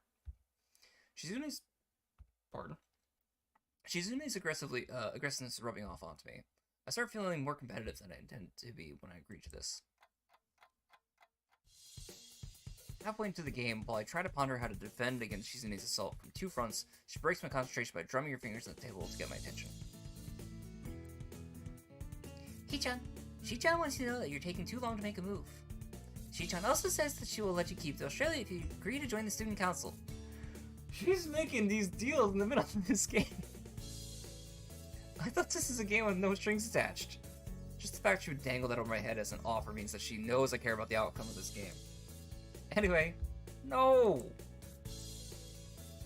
Shi-chan admires your fighting spirit and would be a benevolent dictator who will spare your people if you agree to join the student council. You're so competitive, Shizune. She seems to take this as a compliment. I would expect the student council would be a little more magnanimous. Magnanimous? She doesn't seem to know the word means or how it's signed, so she pulls out a piece of paper and writes it down for Shizune, who in return signs it back to Mishima. Mishima presses her index fingers against her temples as if trying to physically imprint the word into memory. Suddenly, Shizune bursts into a flurry of gestures. Misha looks daunted by the place of her heated signing. Wait, please slow down, Shi-chan.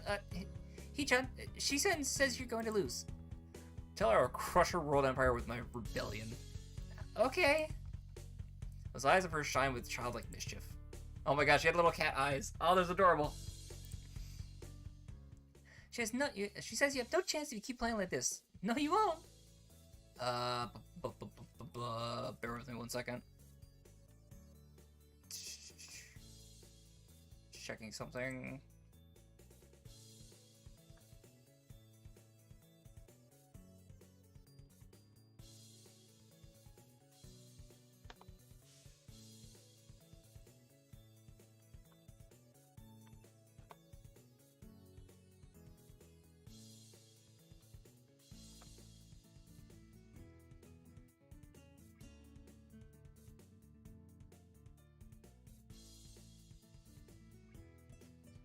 One sec.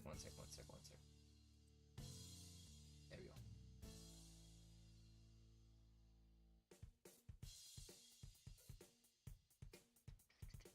I dig this music. Good drums.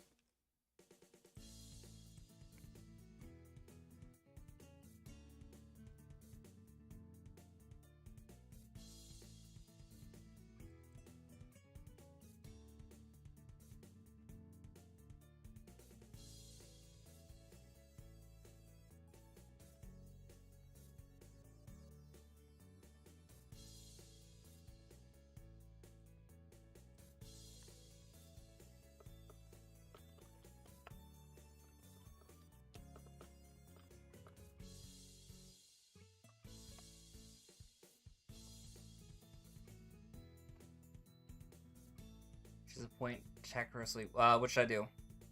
What do we want to do? Can we go for the kill or bait her out?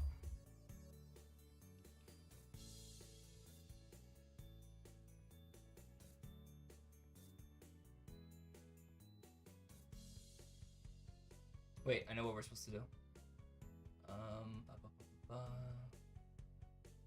No. It's actually to our benefit to play defensively.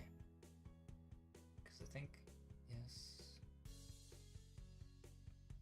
Well, hold on, I want to actually do something. What we can do is we can save. Welcome to VNs, where you make infinite numbers of saves. I should be able to actually work this out if I do an attack aggressively. Because again, remember, our point is to get into Lily's route. So, this gives us extra points into Shizune's route. But we can offset.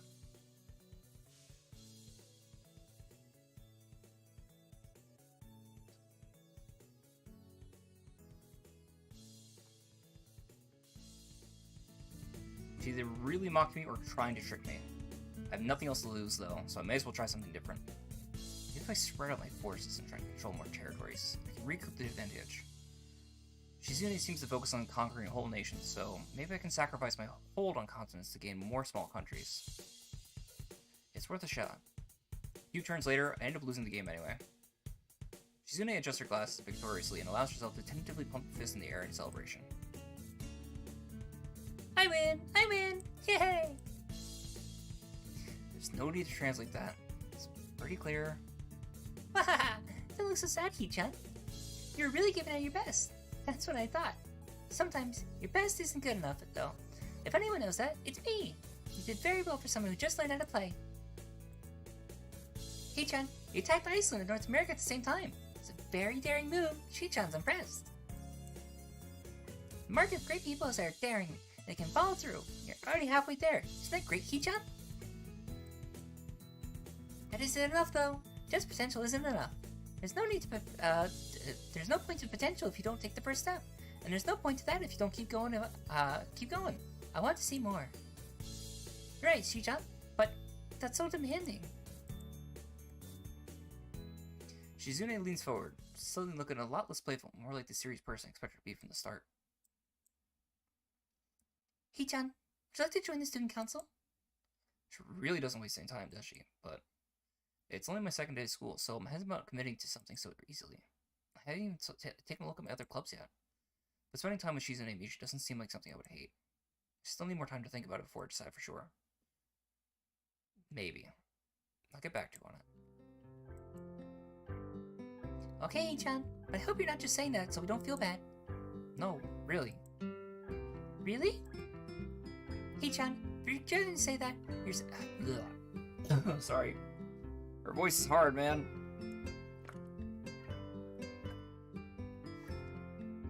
Hee-chan, if you're gonna say that, you're saying that it's definitely worth the truth, and there can't be any mistaking it.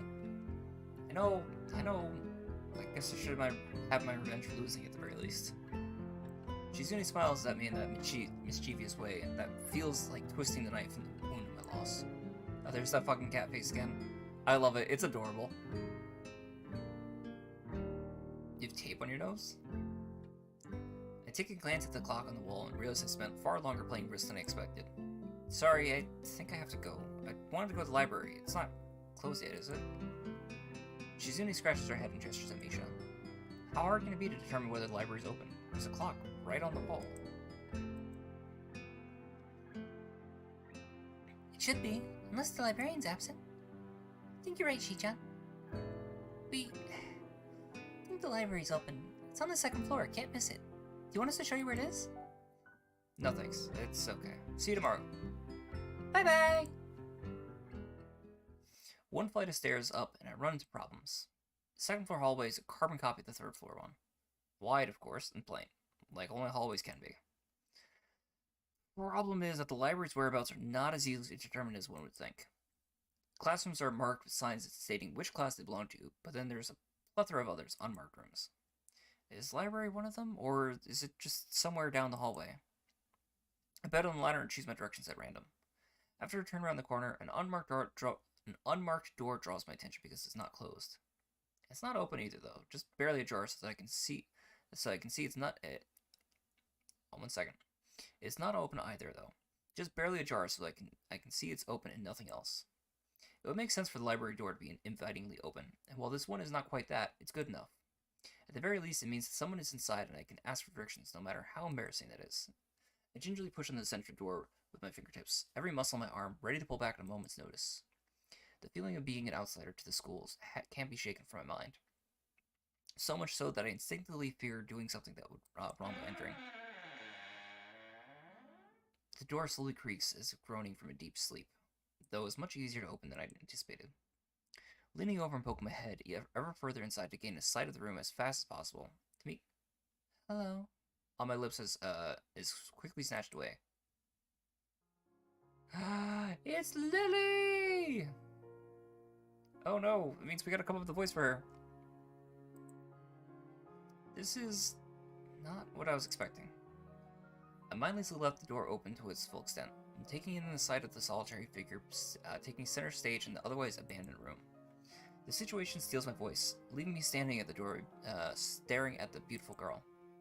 Evidently having taken her time to assess the situation, the girl gently puts down her teacup and opens her eyes but doesn't look at me.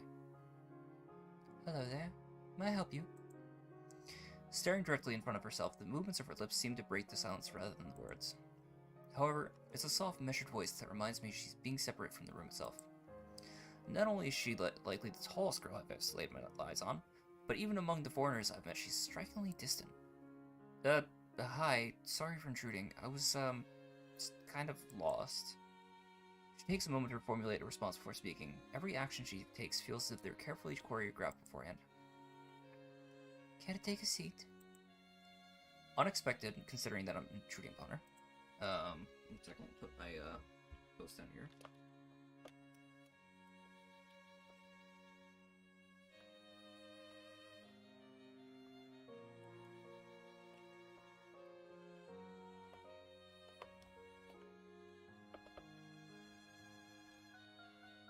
unexpected, considering I'm intruded upon her.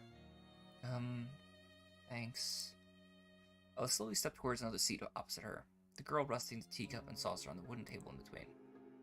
The way she doesn't track any my movements in her head is telling. That, and the slight cloudiness to her eyes, means she must be at least partly blind, like Kenji. Come to think of it, her voice doesn't have any detectable accent either. I guess she must be half Japanese. Excuse me. As I take my seat, her composure takes me slightly off guard. Her air of relaxed confidence makes the silence entirely uncomfortable. The calming atmosphere is so different from the student council office. I take it you're a new student to Yamaku. Yeah, I just transferred in yesterday. I get the distinct feeling that my speech patterns don't match the formality of hers, accentuated by her restrained bow of greeting. One in which I hasten to match before realizing the futility of the action. I'm Lily Sato. Pleased to meet you. Isayo. Isayo Nakai. She gives a nod before gesturing roughly in the direction of her teacup. Would you care for a drink? Sure. As much as it pains me, I can't steep with her formality in the proceedings. She gives a kind of nod, taking the request in stride. Without another word, she steps off the chair and prepares a second cup of tea from a collection of supplies laid out along a shelf. A brush here, a brush there. Her left hand's often lightly touching the side of whichever container she's pouring into. It seems to be a process she's followed dozens of times before. As I lean sideways to see around her back, she seems to use her long, dainty finger to measure the right amount of water in the cup. It's one thing to see the different disabilities the students in my class have, but it's quite another to see how everyone seems to adapt. Shizune and Misha have no problem working together to communicate to me, and Lily herself seems to have workarounds for problems I'd never thought of. While I feel slightly guilty about her doing the work, she seems pleased to be following the correct process of her preparing the drink. So, her soft voice brings me out of my silent observance. Which room were you looking for? It's not often this classroom is visited after school. School library. Shizune and some classmates told me it was on this floor. She finishes pouring the water into the teacup as she nods, a small metallic tapping coming from the teacup indicating it's being stirred. I'm aware of Miss Hakamichi. I am aware of Miss Hakamichi, as are most students. To be with them means you're in class 3, no? That's right. I'm in the science room with Muto. She gives a small giggle before setting down the teaspoon and slowly walking towards the table, teacup and the saucer in hand. He's quite a character. I imagine you'll come to like him. Most do. As she sets down the tea, I gently take it and have a sip. I'm really more of a coffee person, but this seems like a rather bad moment to bring it up. Nevertheless, the smell's quite nice. I'd hardly think it'd be hard to choke down. Thanks, Sato. It tastes really nice. She smiles and quickly waves her hand in front of her face. Lily, please. There's no need to be formal. She says this in spite of her exceedingly well-bred speech. Oh well. I guess I should try to ask her about herself, as it really does seem as if she's catering to me. So, which class are you from? I imagine one of the third year classes. Correct. I'm in 3-2, which is on the 3rd floor, same as yours. It's taught by Miyagi, and is specifically for both blind and partially blind students. I see. Sorry. I feel like slapping myself with a faux pas, looking at her face, though she doesn't seem in the least bit put off by it. My, there's no need to change your speech on mic. Sure. Sorry, I guess I'm really showing my newness here. An environment like this would be a big change, so I can't fault you for it. But the same can't be said for everyone. I need to come to terms with their conditions. Category which include her, it seems. All too ready to jump ship from this particular topic, I segue into another. Do you come here to drink tea often? It's a really nice place. Thinking on it, this might be her version of the place behind my school that I used to like to have lunch at. I come here fairly often during lunch sometimes. My duties as class representative don't leave enough time for me for an official club, so my friend and I use this room for having tea. Class representative, huh? Compared to Shizune, her mannerisms seem to be almost completely opposite. While Shizune is blunt and fiercely driven, Lily seems relaxed and calm, almost aloof. Come to think of it, she might be useful for less biased view of the school's clubs. What kind of clubs are there to join? The more popular ones are the track and field club, which uses the field near the school during lunchtimes, baseball club, and the book club in a rear near the library. There are also numerous small ones too, though, such as the art and music clubs. At a time when I'm just wanting to get on my feet, rushing into a club right away seems slightly unappealing. I wonder if this school shares the same rules as my old one. Is it compulsory to join a club? It isn't, though it is encouraged. Ah, good. That's a relief. I really let my guard down around this girl. Let such a thing slip out. The fact seemed to slightly amuse her. Not wanting my tea to get cold, I finally start drinking it as Lily does the same. 1 second.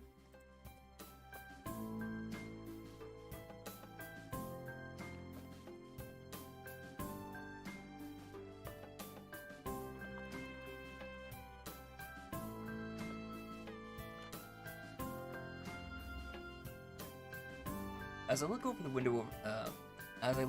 the window over her shoulder, I notice the light coming into the room has a distinctly orange tint. Even here, time doesn't stand still. Huh. Time's gone quickly. Sorry? Right, she's blind. Of course she can't see the sun setting. It just, looks like the sun's starting to set. It seems to come as a surprise to her. I guess she must have lost track of time. Sorry, Sam. I didn't mean to keep you up in the library for so long. I quickly move to allay her concern. No, it's okay. The library's still open, isn't it? She pauses and takes a moment to think on it. It's probably something I should have asked Shizune when I had the chance, but Lily seems likely to know in any case. True. It's open until 6:30 during weekdays. A quick glance at my watch confirms I have well enough time to get there. I might get going in that case. It's been nice talking with you, Lily. She smiles and gives a deep nod, her hands still neatly folded on the table in front of her. It's my pleasure. Oh, come to think of it, shall I show you to where the library is? And possibly ask for more help. I should be able to find it all right. Well, unless my navigational skills fail me, which they seem to have a habit of doing. It's all right. I was going to be talking to the librarian there in any case. I can introduce you. This gets better and better. It's pretty hard to deny her offer.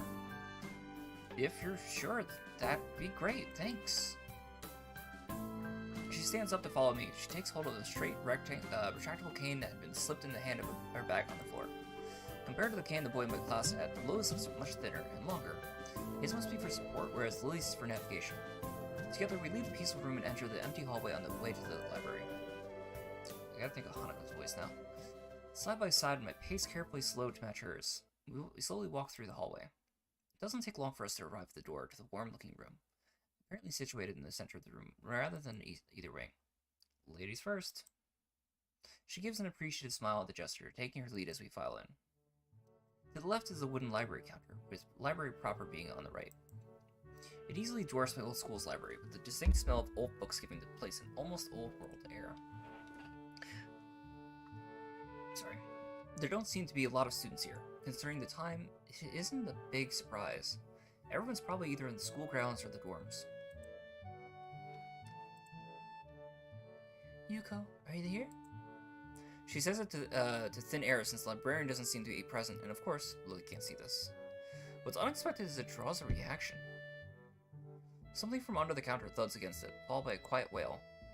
Aww. Hey, here we go. The origin, apparently the librarian, quickly crawls out and bounces up to extremely rigid attention. Oh, what? Now we gotta think of a voice for her. No!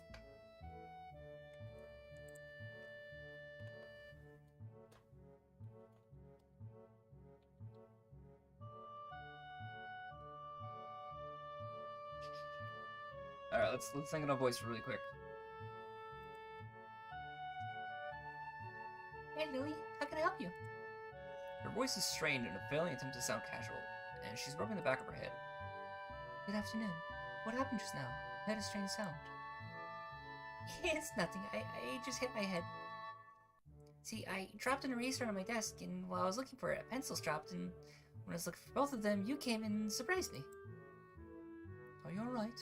I'm sorry, couldn't know. It's okay. Don't worry for making you worry. This is nothing. I've had worse happen to me. She's quick to reverse Lily's apologies, and almost frantically trying to push aside the possibility that she could be in any way inconvenienced by bashing her head on the counter. Yeah, worse things have happened. The girl fidgets with her fingers as Lily doesn't seem to drop her concerned expression, and then she shuffles some papers around the counter for no reason. A little shorter than Lily, replete with glasses, freckles, and a very troubled look, she seemed to fit a librarian perfectly, I guess, is the word they're looking for. Also, the librarian's really cute. Ah, Lily, did you get my message? Message, Oh, the 2 important books that arrived. Right, they finally came. I can't believe it took so long, but... Amidst her celebrations, particularly for managing to change the topic, I'm sure, she notices me from the corner of her eye and freezes on the spot when she does. Oh no, I'm sorry for not noticing before. Did you need to check out a book or return one? I'm sorry. The way she can so quickly shift between moods is a little unsettling. Please with me, Yuko. This is Hisao, a new student. Hisao, this is Yuko, the school librarian. Pleased to meet you. Hisao. Right. Hisao. Pleased to meet you too, Hisao. For a second, she visibly attempts to engrave the name on her mind so she won't forget. Yuko often arranges to import foreign books in Braille for me. Would you like to tell Hisao a little something about the library? Lily's innocent suggestion is met with an expression of abject terror. Please, Lily, I can't. I don't know if he could be interested in. It's too much responsibility. How is it any responsibility at all? I don't get it. But her objection is so sincere, I don't doubt for a second that she would rather disembowel herself on the spot than tell me where the late novels are. But... So, there are a lot of books in Braille here. I attempt to save the day by asking the first thing that pops into my head. It seems to work, at least at least partially. As Yuko seems to, not exactly relax, but at least look slightly less tense. Well, I think about a third or fourth of Yamaku's library is either in Braille or audio. Makes sense, given all the blind students that be here. If it's only that, how come this library is so big in the first place? Well, we get a lot of new books regularly here because the library is adequately endowed. That's probably why. I spend more on new books than on my salary, then I have to organize and shelve all of them. It's so troublesome, and they weigh so much. I wish I could just quit this job. Very awkward silence follows the revelation of too much information. I'll go check the aisles then, if you don't mind. Probably best for all of us if she doesn't keep talking to me. Very well. Meanwhile, Yuko, I'll lay out these books if it's alright with you. My first impression was right. The library is surprisingly big. Ambling down the narrow aisles, I studied the spines of the books in random order, occasionally sliding one out to read the blurb, taking with me if it looks good. In a few moments, I have a respectable stack of books in my arms. I guess I'll never be stuck for choice in here. The normality of the library sinks in. Sure, there are large print and Braille books scattered throughout, but that's what it is, a library. Pardon? Need a drink?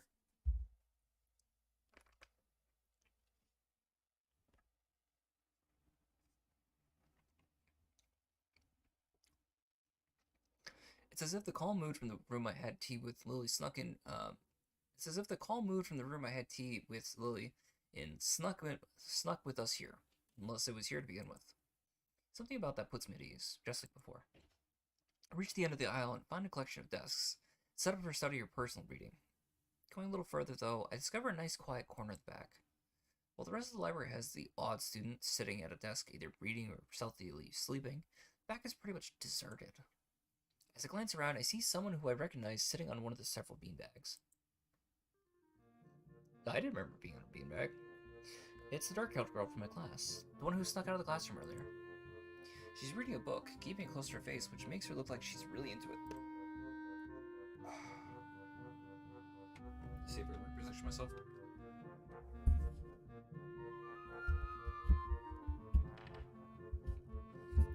The way she was acting today, I had her pegged as more of a delinquent than a bookworm.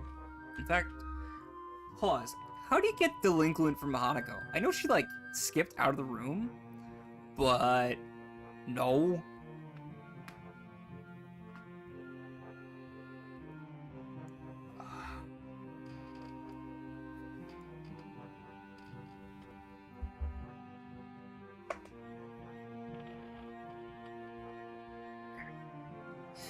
the way she was acting together, in fact, her mysterious disappearance from the class raises all sorts of whys in my head.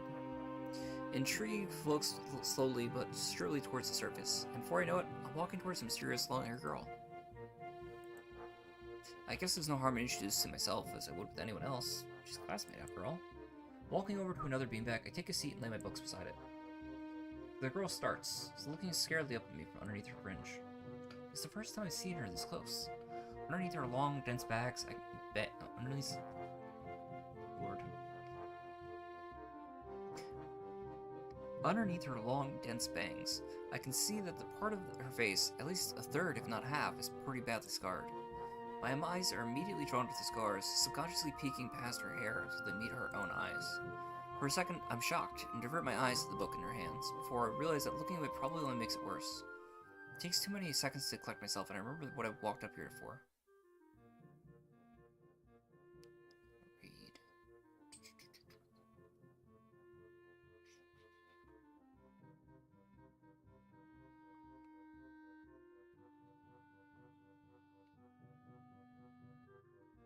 Oh. Oh, greater than 1.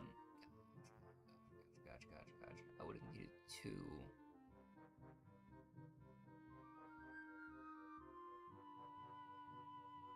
Alright, this is fine.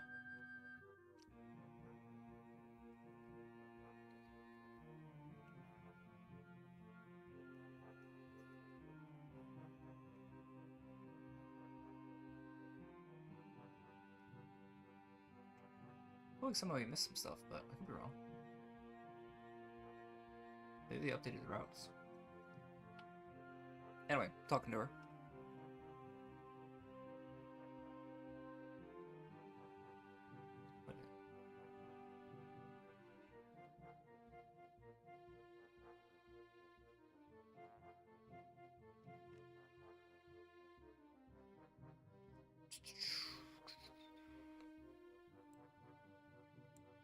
Hi, I'm new here. Hisayo Nikai. We're in the same class. I just transferred here the other day. Maybe you don't remember? The girl still doesn't say a word, but simply stares at me wide-eyed. I'm still getting used to the place, so I'm trying to meet as many people as I can. So what's your name? Hanako. Her speech is stuttering and so quiet that it's barely audible even in this still library. Somehow, I think that my delinquent impression was wrong. Hanako, huh? And so, what are you reading? She gently tips the book backwards so I can read the title, at the same time hiding her face behind it. She must have noticed me staring before. Life of Pi? Never heard of it before. What's it about? A boy and a tiger? On a boat. I can see this is taking some time. Sounds interesting. Is it any good? She nods from behind the book, but stays silent. She looks kind of tense, a bit like Yuko earlier, but in a different way. More like petrified with terror, I'd say. So the mysterious delinquent girl turns out to be anything but, and she's quivering in a way that makes it look like she's mortally afraid of me. Oh my god, I feel so bad! The only way out of this, as far as I can tell, is to try to get a normal conversation going. Is it a library book? I'm looking for some new ones to read, but there's so many. No, it's mine. Oh, so you come here often? A huge blush spreads on Hanako's face, and her eyes widen far larger than I thought it was possible for her eyes to do. Uh-oh. Did she interpret my lame attempt at small talk as people attempt to pick her up? I mean, I didn't mean it like that. Hi. I? I'm gonna do something. She's gone. Without warning, Hanako takes off and runs towards the counter. Her hair-like takeoff catches me so off guard that I didn't manage to go after her until she has a good head start. By the time I reach the counter, she's nowhere to be seen. Knowing that I won't be able to catch Hanako myself, I approach the girls. Hey, did you see or notice a girl run past here? Maybe. What does she look like? Long, dark hair, kinda shy. She had some scars on her face. You wouldn't be talking about Hanako, would you? Yeah, that's her. I saw her reading and tried to talk to her, but I think I scared her off. Oh dear. Yuko, would you excuse me? I better try to find her. Sure, I'll just hold on to these until you come back. What's wrong? I'm sorry. I'll have to explain it to you at some other time. Right, I'll see you later then. Lily hastily grabs her cane and hurries out of the library, leaving me alone with Yuko. Pause. She's blind. How does she know where Hanako went? I mean, safe assumption is, like, Hanako has designated, like, comfort and hiding spots, and Lily's probably a trusted friend, so she would know where those are, namely her bedroom and maybe one or two other places on the grounds, but there's still something disconnecting about the blind girl going to search for somebody. I don't think I'll ever get the hang of this place. Did I do something wrong? What did you do? Nothing. I just talked to her, tried to get her nowhere. Didn't even manage to get started. Yuko sighs and looks awfully bothered, even more so than she did before. I guess you weren't wrong, so much as tactless. Tactless? The girl's a bit of a special case. It's like she never really talks to anyone. Isn't that a bit strange? I wonder. It's just how she is, I think. Yuka doesn't sound all that convincing. Then again, maybe it's just the norm around here. Everyone has their own problems, or else they wouldn't be here. Perhaps I was being a little tactless after all. How should I deal with these people? Force myself to act overly casually only makes me feel phony. Like, I was supposed to be ignoring the elephant in the room? Yuko fidgets, looking like she wants to say something to that, but resists it. I think it's an elephant only if you feel that way.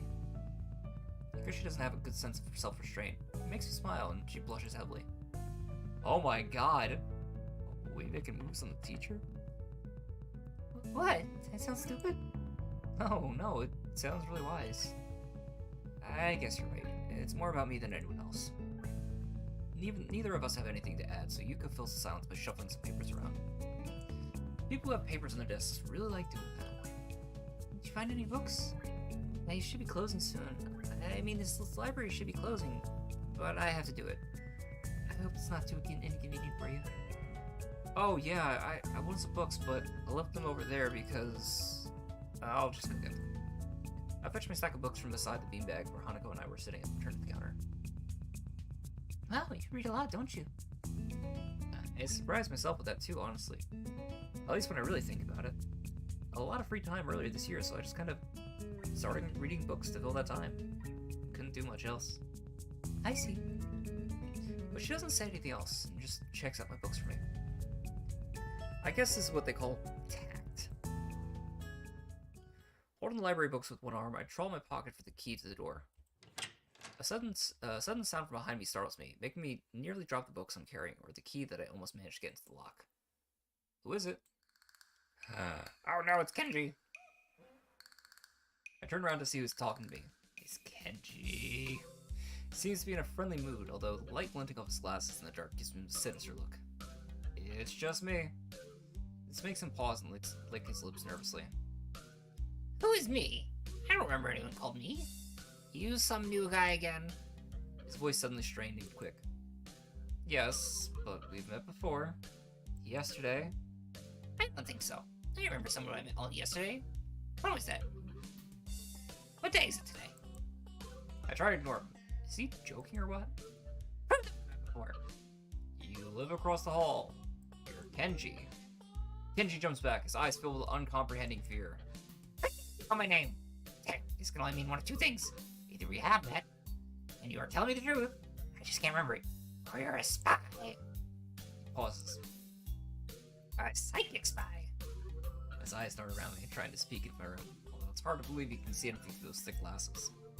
His mood swung from villain to manic in less than a minute. I'm not psychic. I'm not a mind reader. Kenji points a finger at my face damningly. You! Stop that, man. We met yesterday. What's wrong with you? I live in this room. Guys! You think you pass as Hisao because I'm legally blind? You're sorely mistaken. You don't even look like him. I mean, the resemblance is real. Real slim. from your distance. Who do you think you're kidding? I want to grab him by the shoulders and shake him. Exasperated, I rub my eyes and let out a heavy sigh.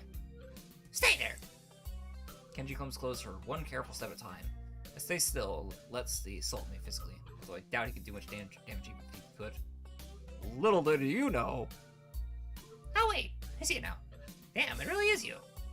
Sighing again, and then once again, for good measure, I step backwards, just in case. What's up, man? You don't look too good. You think something's wrong? I don't know. Something stupid happened to me. A few stupid things, actually. Even if you discount this one. Can't get a proper touch on people around here.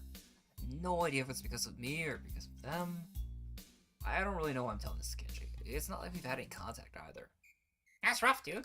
Yeah, I'm sorry about calling you a psychic spy and all, but you can never be too careful. It's the hard reality we live in. I'm slowly starting to think that Kenji isn't necessarily living the same reality as the rest of us. You see? This is how it is. This world, there's no justice. You see? Even when I lose, I win. Because I don't lose to listen. What does that even mean? It doesn't matter. He just misses it flatly with a wave of his hand. So what happened? I have a long face. Do you have a long face? It's nothing. I just scared some girl off accidentally. Literally too. She actually ran away from me. It was my fault, really. I think I'm not really used to all this yet. A girl? A cute one? Cute? It's a hard question. She had a nice body, really beautiful hair, but the face? I guess it could go either way. Ooh, I think this is...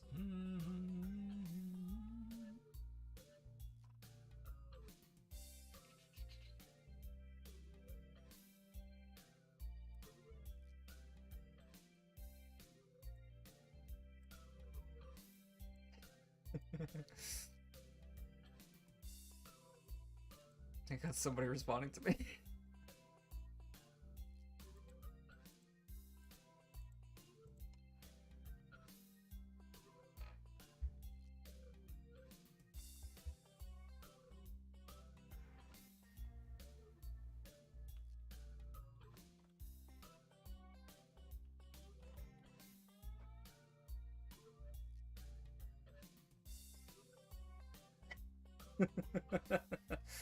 Sorry, responded to chat.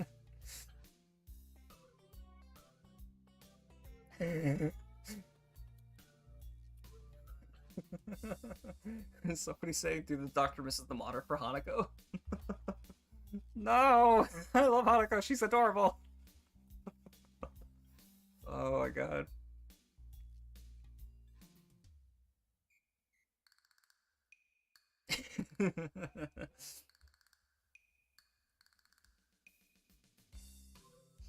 I guess it's the same difference if I say cute or not, right?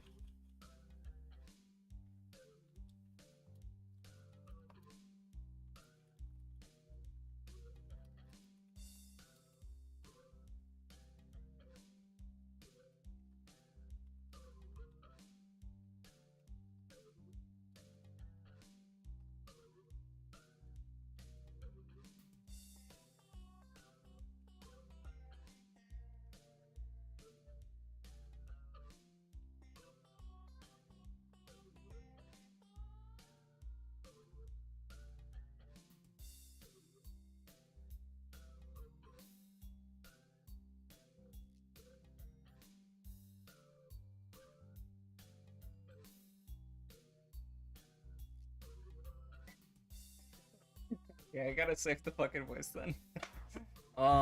So you think yes, I should answer yes to the question. If I should, call her cute. I think it works either way. I don't think it locks me in.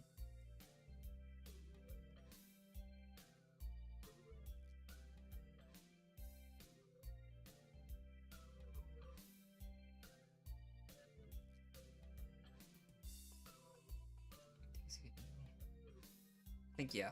Okay, yeah. She was cute. Yeah, cute, I guess. I knew it. There are a lot of cute girls here. strangely disproportionate amount. I believe this is one of the dark secrets of the school. I tried to warn you, man. Did you listen? I don't remember any such warning. Dark secrets? Yes, dark secrets. Extremely dark. Like a black hole. Have you noticed that the number of girls in this school is slightly but significantly higher than the number of boys? It's like 60-40. He turns his head to the left, staring off into the distance at nothing. Why is it like this? I mean, the untrained eye doesn't appear to be that bad. That's a full 20%. One would think that a school with such a huge pool of women would be a man's dream, but no. What I'm about to tell you could blow your mind. Are you ready? I don't know where this is going, but I think I won't be missing much by cutting out now. No, I'm not ready.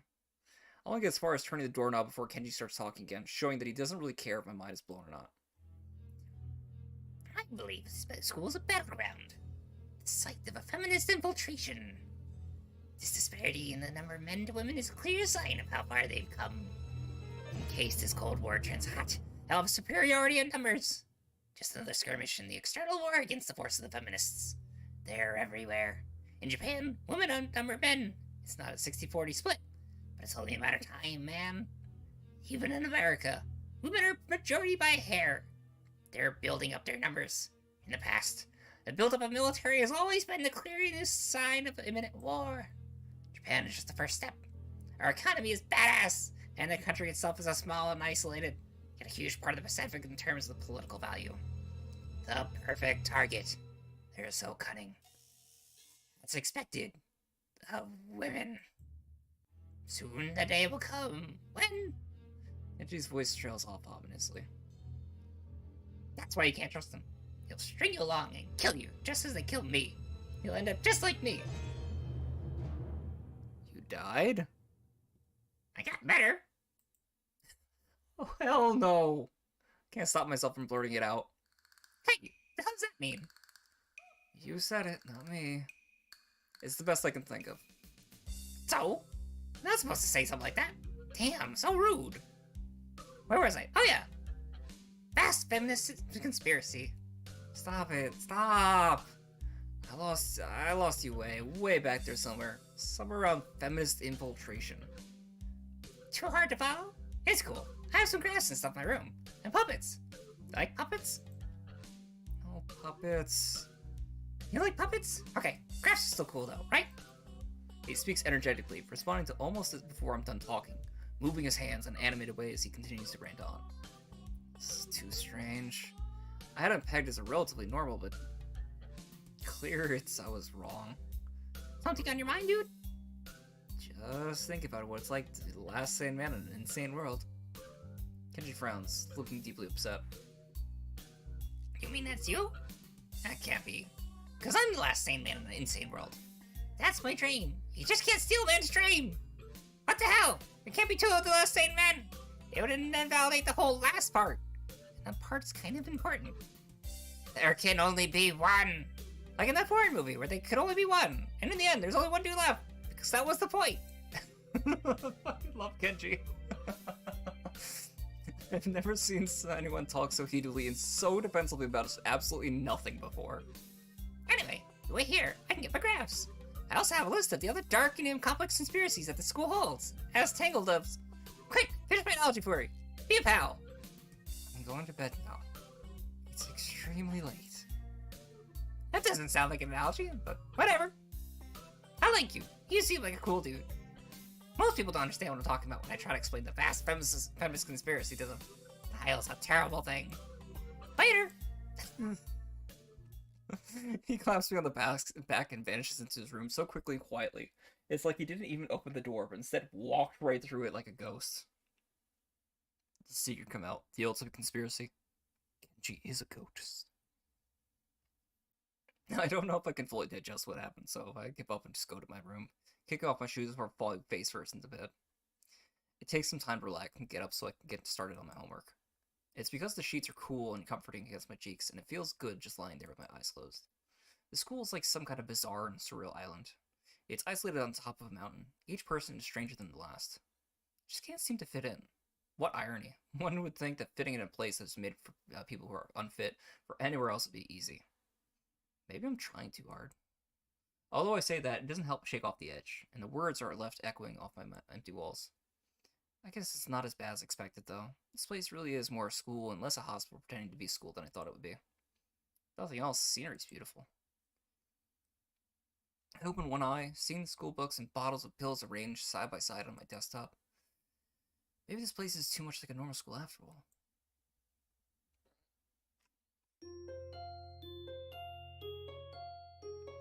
Katawa Shojou!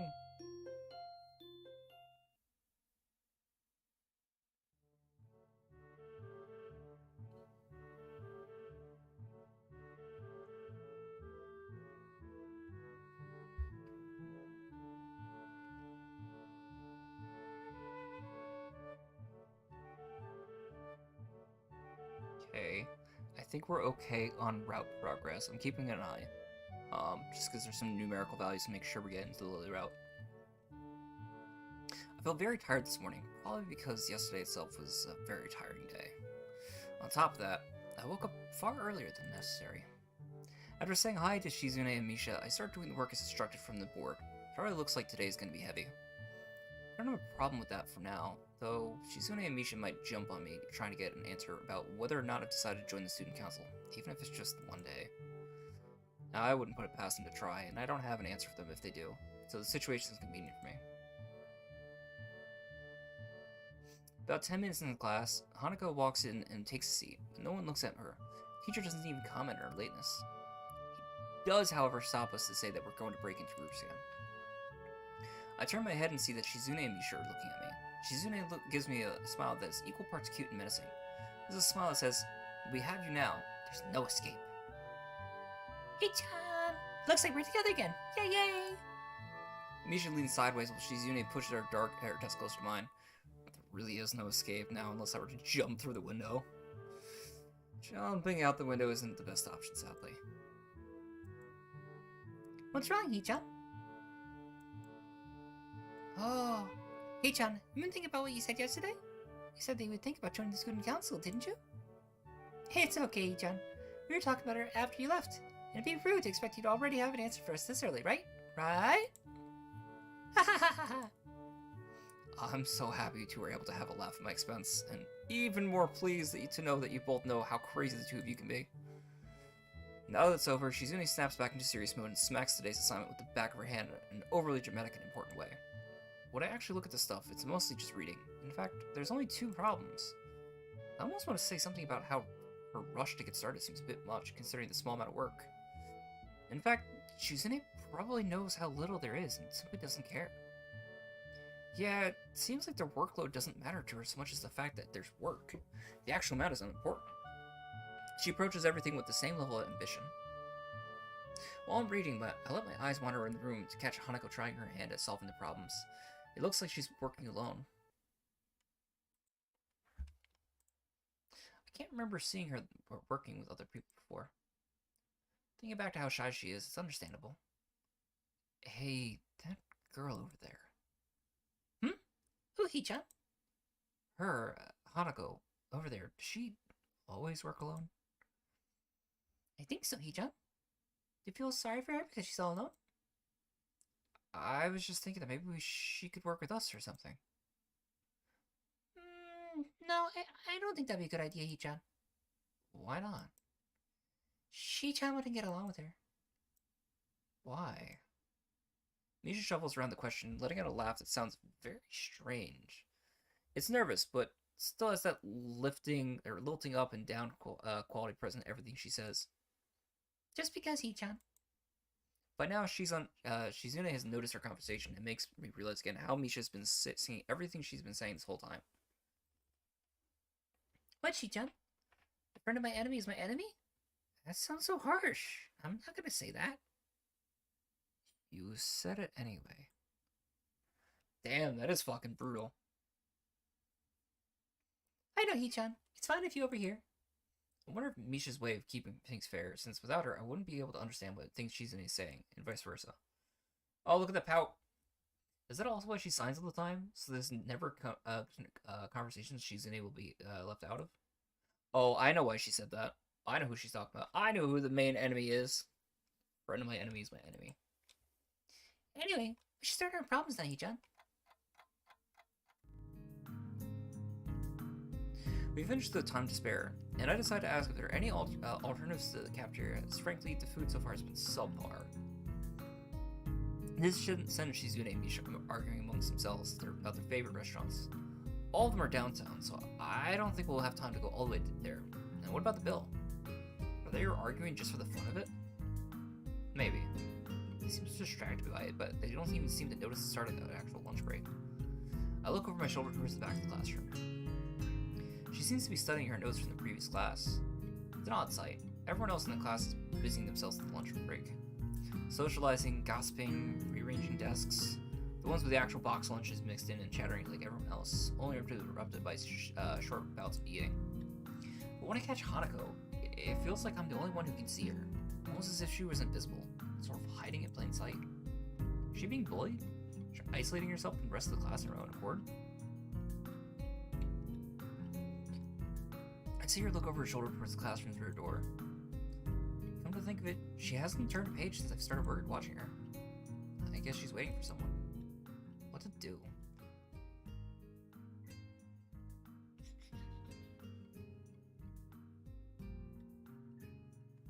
Should we talk with her or read our book?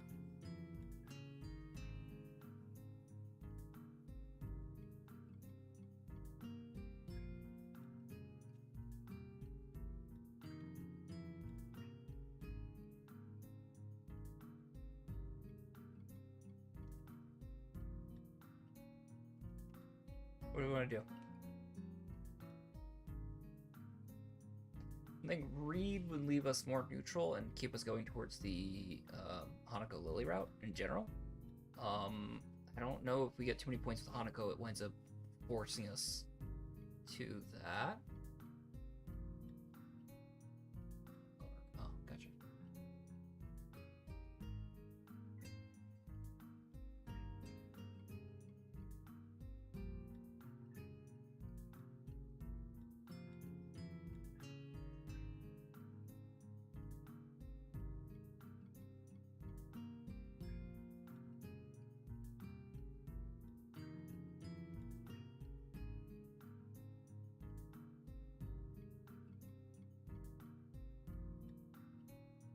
Questions.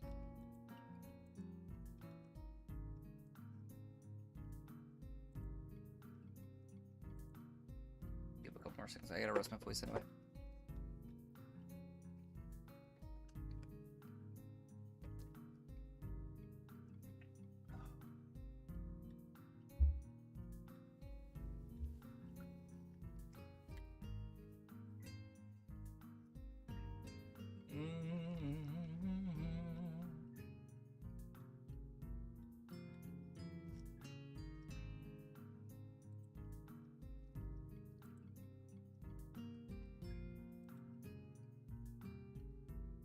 Let's think on this.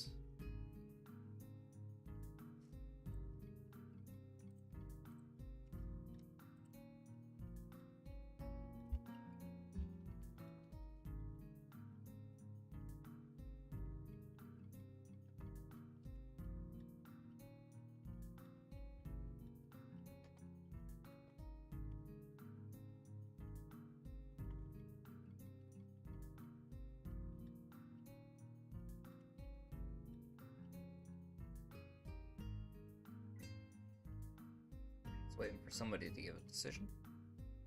If not, I'll make a choice in the next minute or so. What do you guys think of the stream so far? Curious what you guys think of the voices. If there's anything that you want changed or altered, or if you think that they're all fine. We still have two more girls we haven't met yet, which are Emmy and Rin. And those I think are coming up soon. Those two are pretty linked to each other, the same way that Misha and Shizune are linked, and Hanako and Lily are kind of linked.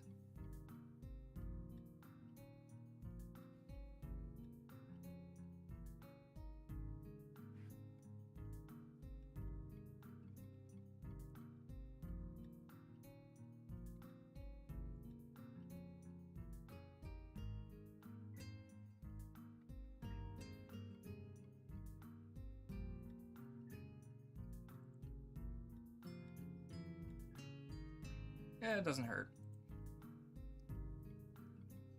I think, you know what it is? I'm gonna make another save, because we can always make new saves. There's Rin, by the way, on the top right corner. This way we can always go back. Yeah, if this forces into it, I think we'll be okay though, because it's checking if Hanako and Lily's points are greater than 1.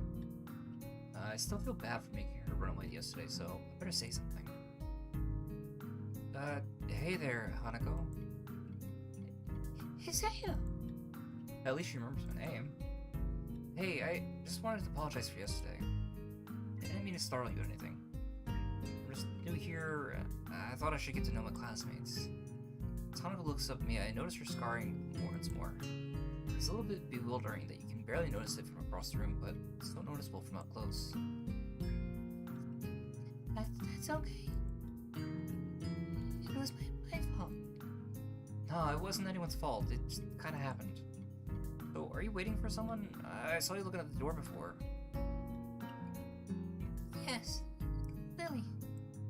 Oh, you mean Lily the blind girl? Fucking tax, dude! Hanako only nods in response, and I can't help but wonder if defining people through their disabilities is a faux pas of the worst kind or just normal here. I guess that explains why Lily took off after yesterday. She seems like a nice girl. Are you two friends? Yes. As if hoping for Lily to appear, she checks over her shoulder again. I think I'm making her nervous again. I hope I'm not disturbing you right now. No, that's not it.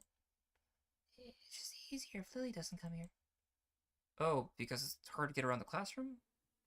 Not really. Hanako's gaze trips past my shoulder towards Shizune. Shizune?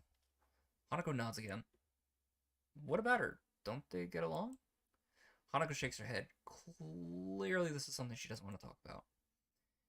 Does make a strange sort of sense. Shizune and Lily not getting along so well.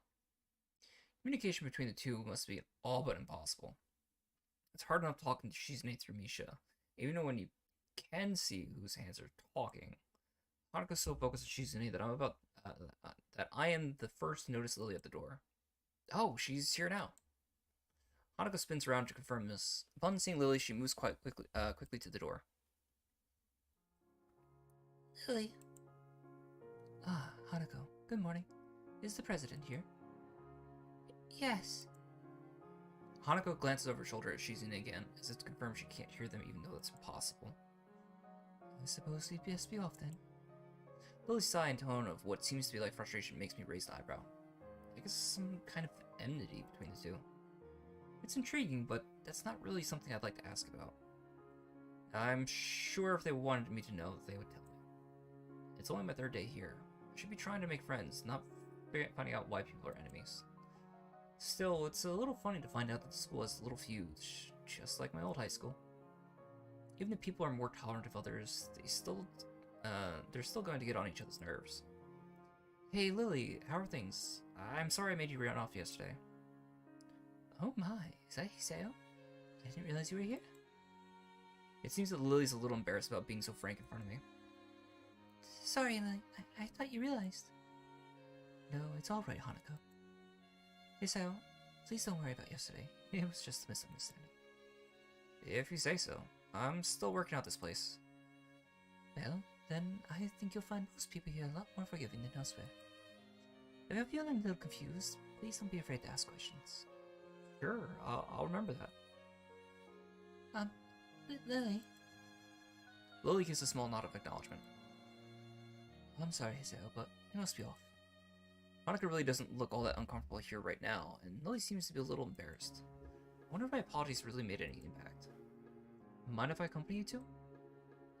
I know I'm kind of pushing it, but Lily hums quietly, still smiling. I'm sure that we could accommodate you, can't we, Hanako?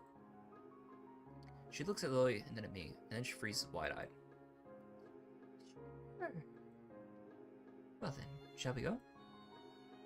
I'm sure Lily wouldn't do this so easily if she saw how scared Hanako looks, but it can't be helped now. Declining after the declining after the deal is sealed would only cause confusion and more problems. So we leave, all three together. But she's completely walked out on Cheese and Misha. She's gonna be pissed. Lily walks beside its wall, letting her cane gently tap against it every now and then. Hanako comes along right beside her, so close that she's practically half hugging her as they go. Although it must make her walking that much harder, Lily takes it in stride. As we turn around the corner of the hallway, something hits me in the chest with the force of a steam drain. Hanako shrieks a little at my vision, and my vision briefly goes black. Oh shit, did he have a heart attack? Oh wait, no. It's Emmy! Once opening my eyes, I see a pair of saucer-like green eyes that looking up at me. They belong to the perpetrator, a short girl who bumped into me and has now fallen down to the floor onto the hallway floor. She wears a PE and a very worried frown. The former strikes me as a rather strange thing to have on during lunch break. More striking than that, though, is she doesn't have legs. Or she does, but they're not flesh and bone. Her pale and very much flesh and bone thighs, and in shins and feet made of some black metallic or plastic-like material. They look disturbingly artificial and unnatural. It almost makes me forget that my chest is hurting. The girl winces a bit, rubs her nose, and jumps up. Oh.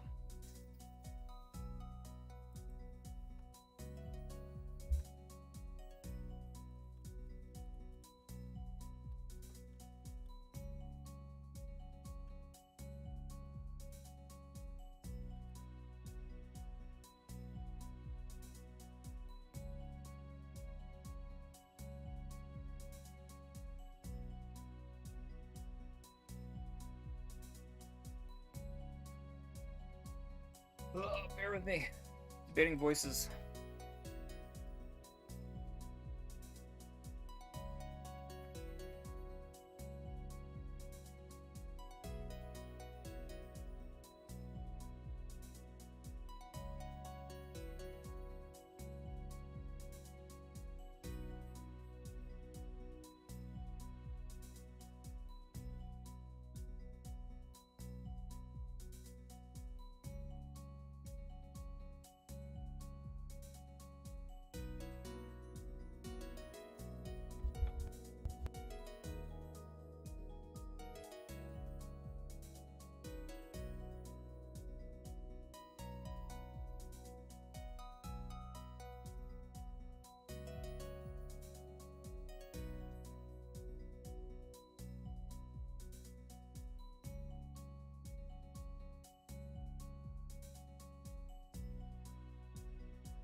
No! Did my microphone cut out? Oh, so you missed that entire bit with Emmy.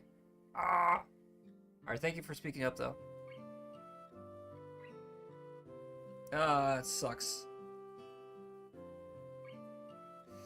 I turned off the microphone so I could practice the voice for a little bit, and I thought I had it on, must have accidentally touched again. Oh well. So, the only thing I was missing was just the Emmy scene, right?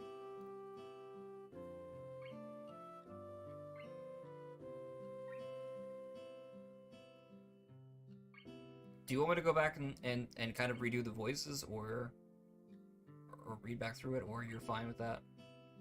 Yeah, go back through? Alright, 1 second.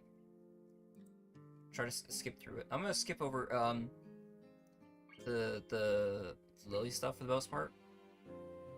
Or I'm just gonna read hers normal. I just want to get Emmy's voice on record.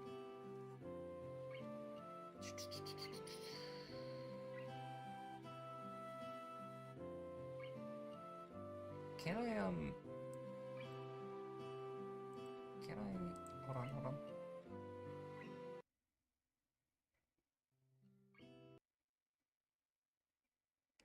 I forgot, yeah, you can actually rewind.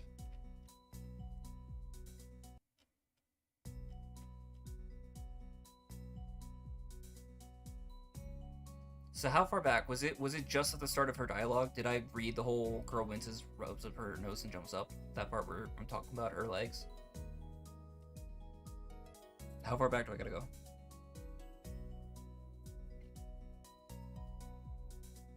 I think it's just to the... So I was debating doing the Dr. Mrs. the Monarch voice, which is like super bass smoker. And I thought it'd be funny considering that they mentioned that she has a high-pitched voice, but it'd be fine. Oh man, hey, are you alright? Sorry about that, really. That might be fun for her, but I'm gonna save that for Rin. Oh, she's the last girl that we have to see. Oh man, hey, are you alright? I'm sorry about that, really. I wasn't looking where I was going, and it just came out of nowhere. Sorry. She's looking really apologetic in her puppy way of looking apologetic. I quickly forget about being angry or anything, since her puppies are my weak spot. It's okay, don't worry about it. Shh. I say that, but there's a stinging pain growing in my chest, and I know that this is about the biggest possible danger for my condition. Don't overexert yourself, don't forget your medication, and most of all, don't get hit in the chest. I try to rub my solar plexus to chase the pain away, holding my breath in an attempt to hear my heartbeat. It seems normal. Hey, should I get at the nurse? The worried, high-pitched voice of the girl snaps you out of it. I'm not doing any higher pitch than that, I'm sorry. Again, this is why I want to do the... Hey, should I get in this? Again, I'm really tempted. Super tempted. But I might save that for Rin. But unfortunately, I don't think Rin or Emmy are going to have much showtime on this route. The worried, high-pitched voice of the girl snaps you out of it. I stared at her for a few seconds dumbfounded until I realized that I probably looked worse off than I really was. Doubled over myself and looked all tense. Damn, I'm really worried about my heart. Oh, no need, I'm fine. Managed to say something in response. I pulled myself upright, feeling feeling my sore ribs one last time, taking a deep breath. She just knocked the wind out of me. Big time. But there's nothing more than that. You sure you're okay? I hit you pretty hard. It's okay, I said I was fine. Nothing's broken. No harm done. That's good. Isaiah, what happened? She's not quite up to speed for the obvious reasons, but she sounds very worried. More than the situation deserves, really. Someone just bumped into me. Nothing serious. Just winded. Sorry, it's my fault. I was going to get some stuff. I was in kind of a hurry. That's someone here is Emmy, isn't it? The little girl coughs quietly and shuffles her plastic or metallic feet, looking down at them before saying anything. Hi, Lily. Hanako. I guess the girls know each other. Do please try to be more careful. You might be sturdy enough to endure these sorts of accidents. There are people who aren't. The girl blushes and starts to fidget nervously like a little child caught misbehaving. It's so cute I find myself smiling. I know that. I gotta go. Teacher will have my head. I promised to help with the printouts, but I went running instead. Sorry, but I've got to change everything. Before any of us can say a thing, Emmy has already bolted away, leaving the hallway eerily quiet. Does that kind of thing happen often around here? There are more rules in Yamaku's than usual for running in corridors. But that rarely stops Emmy, it seems. She shakes her head weakly and offers a slight, composed smile. I don't think there's anything we can do to stop it, I'm afraid. Shall we be off then? Lily heads off along the hallway, and Hanako hurries after her. The route to the room with two user tea is fairly simple to retrace, being still fresh in my mind from yesterday. Lily and Hanako quickly go about the business of making lunch. Okay, we're caught up. Before I can even open my small bag of food, Lily's busying herself with their thermos and tea bags as Hanako is setting out both their lunch boxes. So, is this what you meant by coming here almost every day? Yes, Hanako and I usually have lunch here. It suits both of us, so we ended up using this room regularly. After seeing Hanako's reaction to me over the past couple days, I can understand why this is a boon. That and Lily being able to get some quiet away from her class as well. I take my seat last, after Lily's poured the tea for us and sits down. The more time I spend with these two girls, the more I think they're a perfect foil to Misha and Shizune. Even without a voice... Even without a voice, Shizune is direct and brash. Even without a voice, Shizune is direct and brash, and Misha seems to get along with everyone. On the other hand, Lily's soft-spoken and relaxed, while Hanako seems to be the shyest girl I've ever met. So, how are you faring in Yamaku, Hisao? You seem a bit flustered before. Apart from getting lost every now and again, being crash-tackled outside my classroom, fine, I guess. You look pretty hurt before. Are you okay? For a brief moment, I considered telling Hanako and Lily about my condition, but then I held it back. Can't tell why, but for some reason I feel uncomfortable talking about it to these relative strangers, even if they've been pretty friendly. Yeah, it's nothing, I was just a bit startled. Judging from the two girls' expressions, I don't think they're buying it, but in what I assume is their way of respecting my privacy, they don't press the matter. I guess I guess that is one of their unwritten rules around here. Don't ask. Even if people's conditions are obvious, like Hanako's, there's still bound to be story involved. Everyone has things they don't feel comfortable speaking about, and I think everyone here recognizes that. So, how long have you been in this school? You both seem to know your way around pretty well. Well, I've been here since the start of high school. I only moved into dormitories a year ago. Hanako joined at the start of high school as well, and moved into dormitories when she did. If memory serves me right. That's right, since high school. So you've known each other since then? Since I moved, yes. Hanako lives next door to me, so it's only natural, right? Right. Yeah, of course. Living next to someone is probably reason enough to befriend them, though I'm guessing Lily's blindness played a part in it as well. Can't imagine Hanako easily making friends with someone who doesn't deliberately avoid looking at her scars. With the immediate conversation dried up, we start to eat our lunch. It isn't long before the bell rings, signaling the end of the break.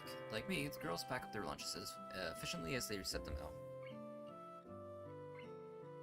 Second.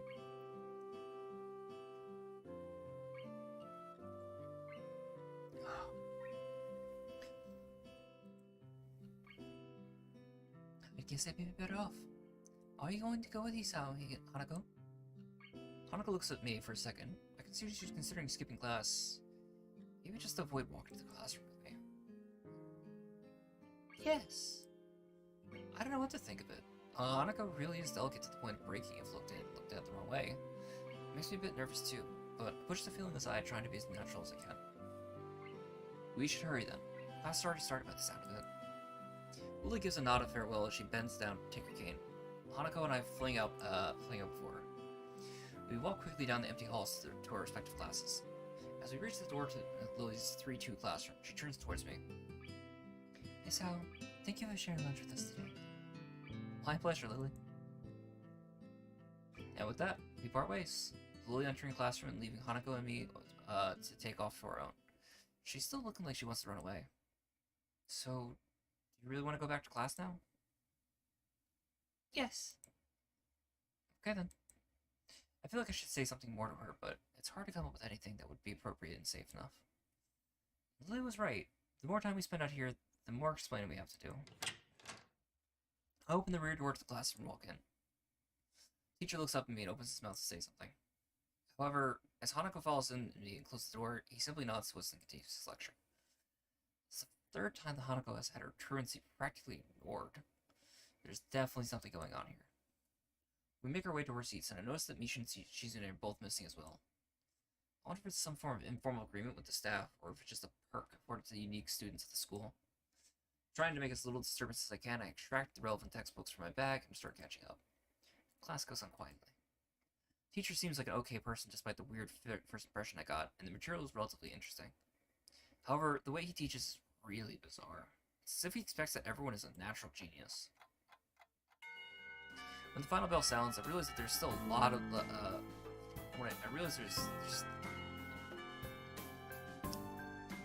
When the final bell sounds, I realize that there is still a lot of time left in the day, and I'm left wondering what to do.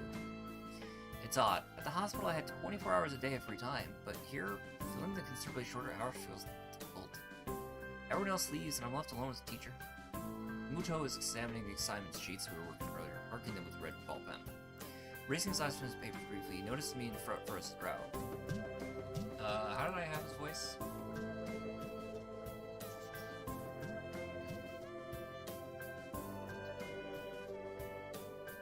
Did I not write down how I did? What? What is it, that guy? I jump at him, address him, but I guess it's natural to speak with some conversation, spark some conversation since there's nobody else around. Nothing. I was just thinking about what I do after school. The teacher slowly puts the cap down the pen he's holding and arranges papers into a stack, clacking it against the desk twice. He seems very methodical and for a brief moment I'm reminded of Shizune. The teacher is more on her green relaxed and much more proud of her routine. You have no plans? Actually I have one person. Let's just throw this over here real quick.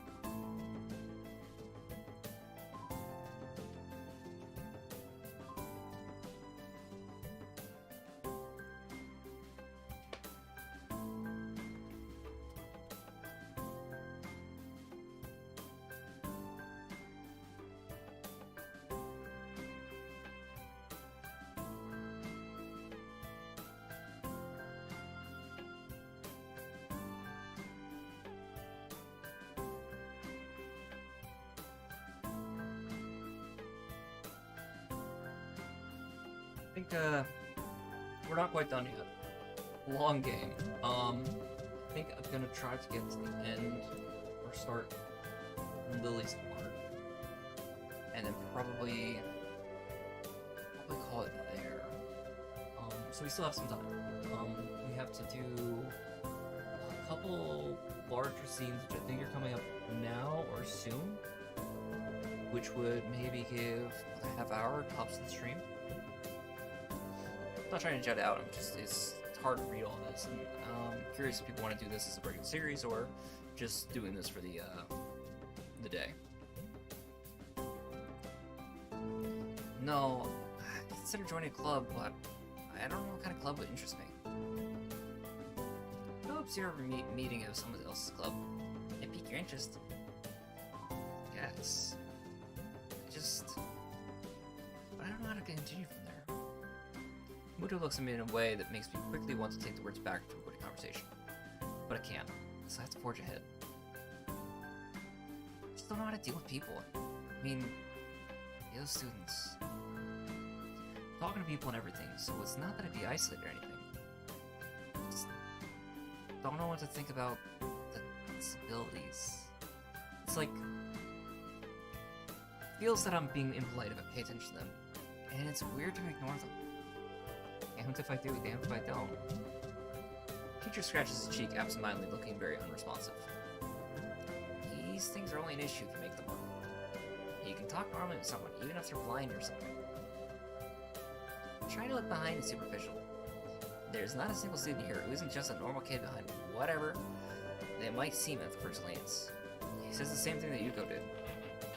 I know they're right, but it's hard. How do you not consider, for example, Shizune's deafness, when the only way to communicate her is through Misha? Or Hanako? It's not like you just ignore her face. But I'm interrupted by the door of the classroom suddenly slamming open. Teacher!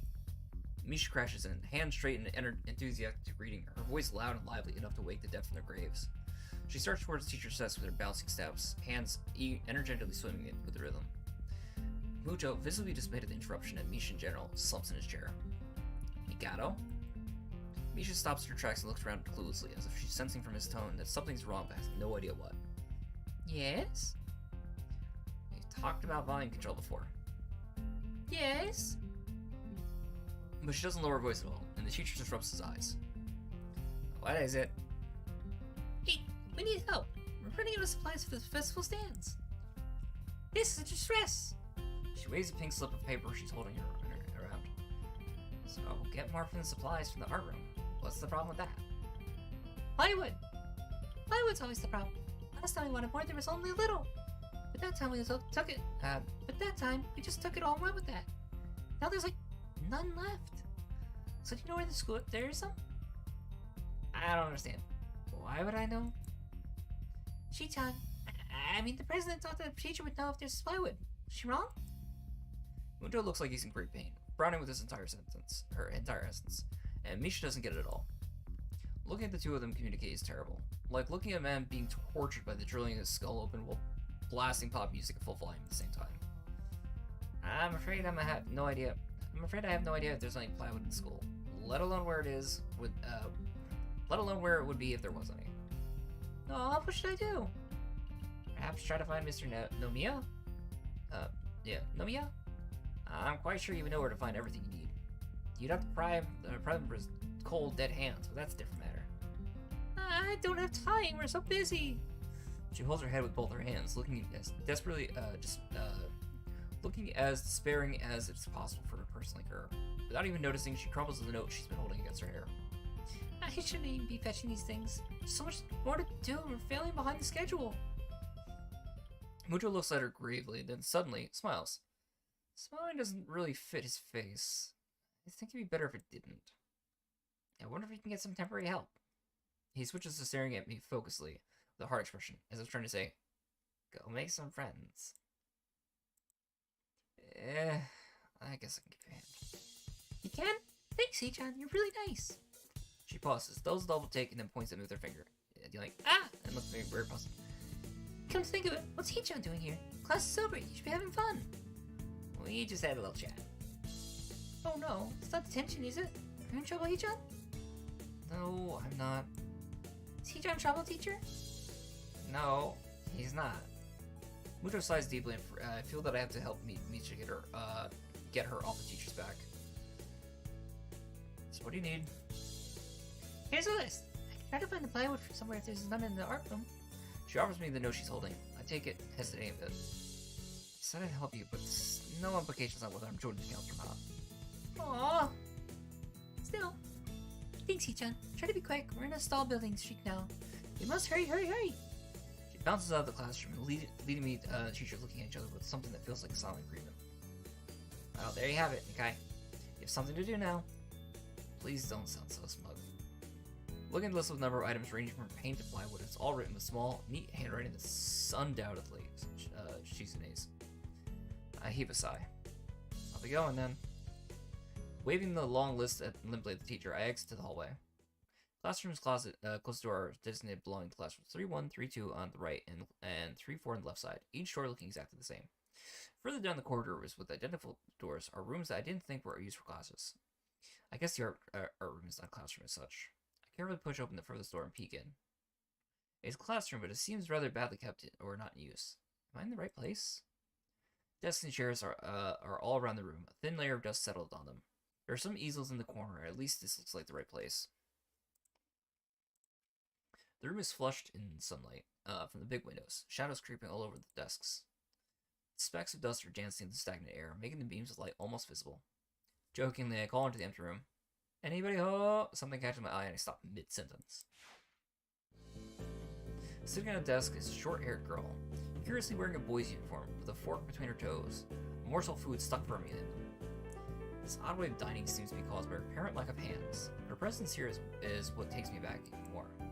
How did I miss her before? She's sitting in a corner very still, but like, I still somehow took her as part of the furniture or statue at first glance.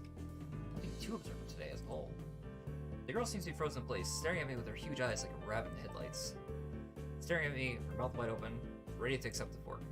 I'm staring at her, mouth wide open. Suddenly I remember I didn't finish my sentence and tried to think of if I should. weird stalemate keeps us both stunned in silence, punctuated only by the wall of clock ticking rhythmically. Hello.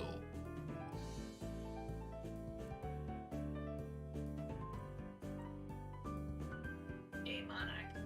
Hello. The girl stuffs the fork in her mouth and is now staring at me expectantly while chewing. It's a bit awkward. Hello. I was told to pick up some supplies. Supplies from here. For some festival stalls, I think. I don't think there would be some in here. There isn't. That's why I came here too. She picks up another forkful. Doesn't that mean you're here then? She raises her eyebrows as she's suspecting the observation was false. Hey, Monarch. You're pretty observant. I guess it does. Who are you? This girl's pretty straightforward, isn't she?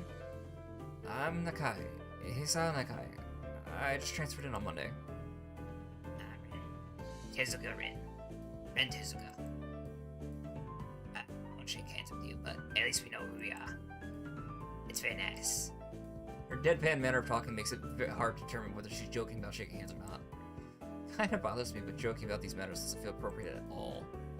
I'm trying to figure out what's appropriate and whether this girl is. She seems to have lost interest in me and now is gazing yearningly back at her food. Can I continue my lunch? If you don't mind me, I won't mind you. If you need to get your stuff, then the supplies are back there. Go right ahead, but lunch? School's already over for the day.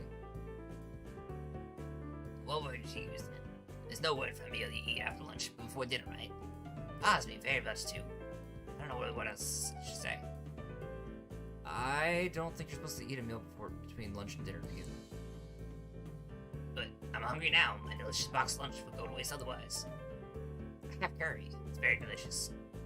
With much decisiveness, Rin once again picks up the fork between her toes and with at least as much impoliteness, she points straight at me. So, the cat was free in this place.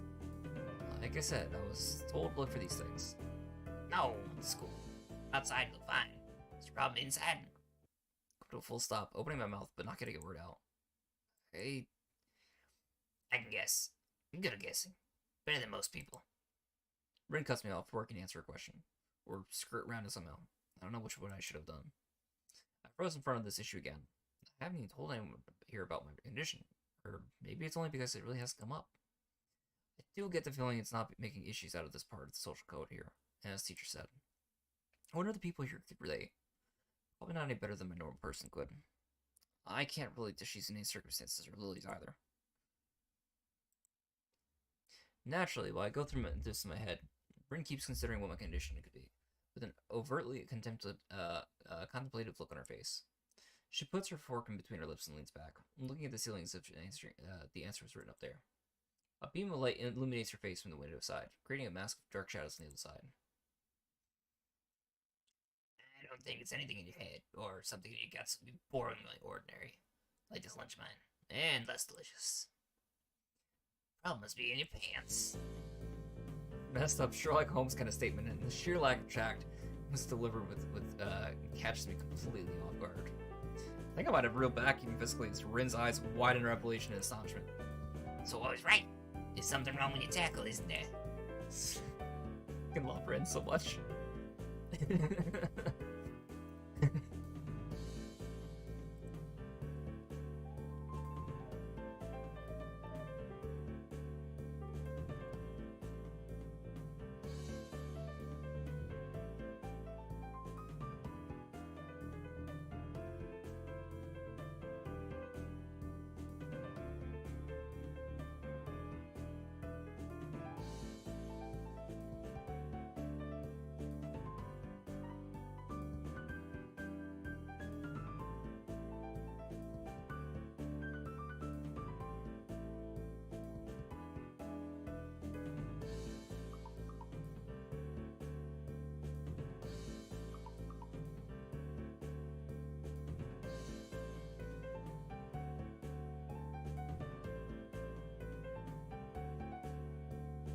Rin just casually implying that we have ED.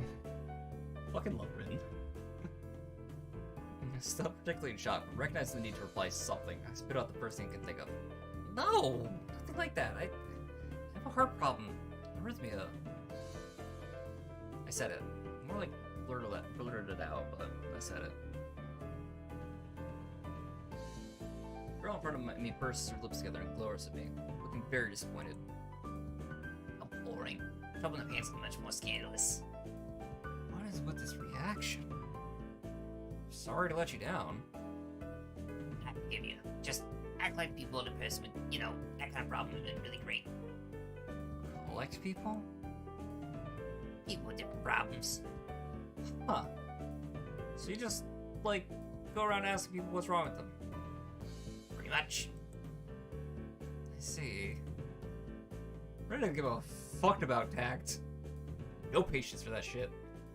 With little left to say, Rin resumes her lunch and the conversation dies anyway, but I keep thinking about what she said.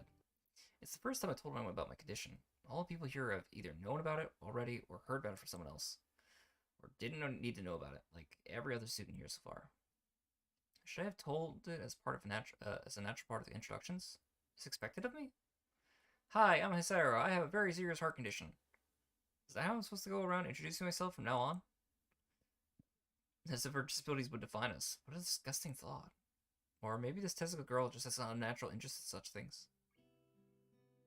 As I walk to the back of the room to pick up the items on Misha's list, a chance opens to study Rin from the corner of my eye. Her hair is burnt auburn, almost orange, and cropped short. Long hair would probably be impossible with no arms. The boy's uniform and the lack of arms make her look very thin, almost scrawny. She's not particularly pretty except for her murky green eyes which flicker restlessly from below her sharp bangs, even when she eats. The distance and the shadows make it seem like they don't reflect sunlight at all, but instead absorb all of it within them like deep wells. She moves her feet almost as deftly as a normal person would use their arms. However, I can see this sight could discomfort people, especially while eating. It makes me feel a bit uncomfortable at least. I guess I have to think about the word unnatural, but it's too late now, isn't it? I keep searching for the cabins and search shelves for Misha's things, but after enough time passes, the silence grows too uncomfortable. So I try to force some conversation out with the stranger girl. So, do you always eat alone this late, or do you get the occasional visitor? Visitors. Maybe I'm a first occasional visitor. I don't always eat alone either. Sometimes Sometimes I eat with the same person on the roof, if she's not horsing around. Horsing?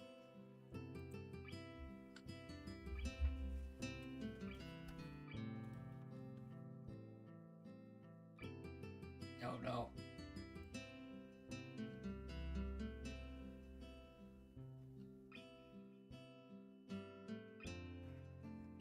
What the fuck?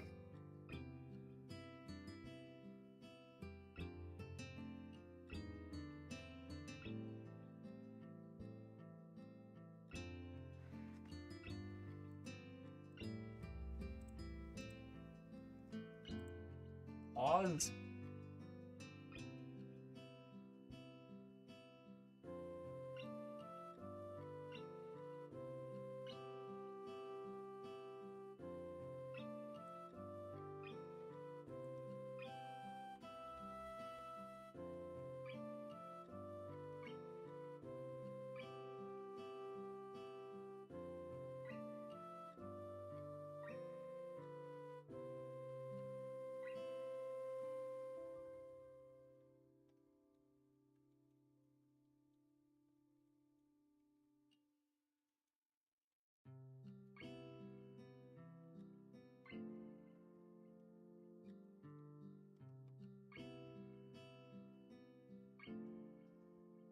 She likes to do sports.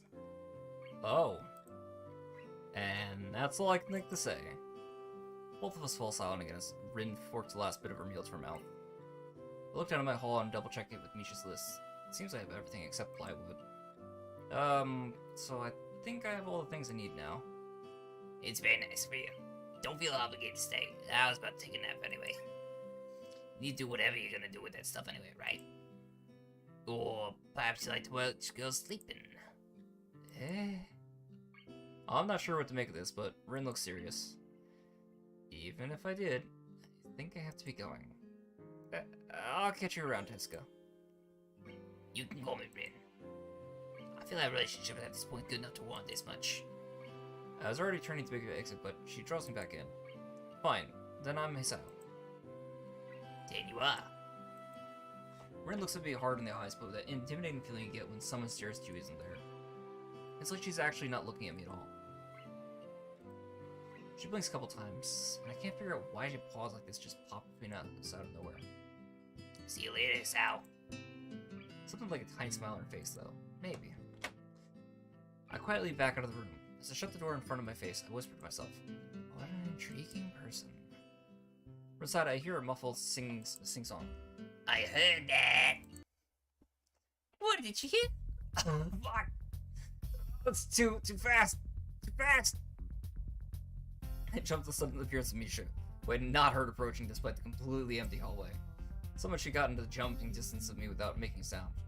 Creepy. Briefly reminds me of Kenji's nutty theory about global feminist conspiracy, but I pushed that stuff aside. I got it again. Shizune, standing slightly behind Misha, looks aloof as if she couldn't have heard the remark that drew Misha's attention. But Misha is visibly excited. No, wait. Martin's inside. Martin, who's in there? There's no club meetings today. She tries to casually peek past me, even though the door prevents her from seeing it anyway. What are you doing here? You took so long that we had to come check what's wrong. That's no good, Hee-chan. She wags her finger at me, scoldingly. Better play with, but everything else is still missing because you're dirty. Oh, sorry. I got the things here. It's just going to bring them. I think you were up to some mischief, Hee-chan. Who is in there with you, I wonder? Misha signs something quietly to Shizune, pointing at her own ear a couple times. Shizune immediately pushes her way past me and opens the door to the classroom I just left. I can only imagine the shock she's experiencing. Shizune's diligence and attitude, the insolence of daring to deface school property by sleeping on top of it must be too much to bear. And indeed, she stares at Rin, frozen in place apart from the slight but noticeable trembling of her shoulders from suppressed rage, I'm sure. Instead of blowing up, Shizune takes a few deep breaths, adjusts her glasses, and slams the door shut, turning to sign Furo Misha. Maybe she did blow up, but I can't understand it. She shoots a very loaded stare at me too, as if it was somehow my fault that Rim is sleeping on one of the tables. Oh, she's not getting any fun ideas about the reason of my tardiness. Hell no. Rin's voice comes to the other side of the door and takes a few eye blinks to realize she might have had trouble opening. I opened the door to find Rin directly behind it, looking at his half-interested, half-sleepy face.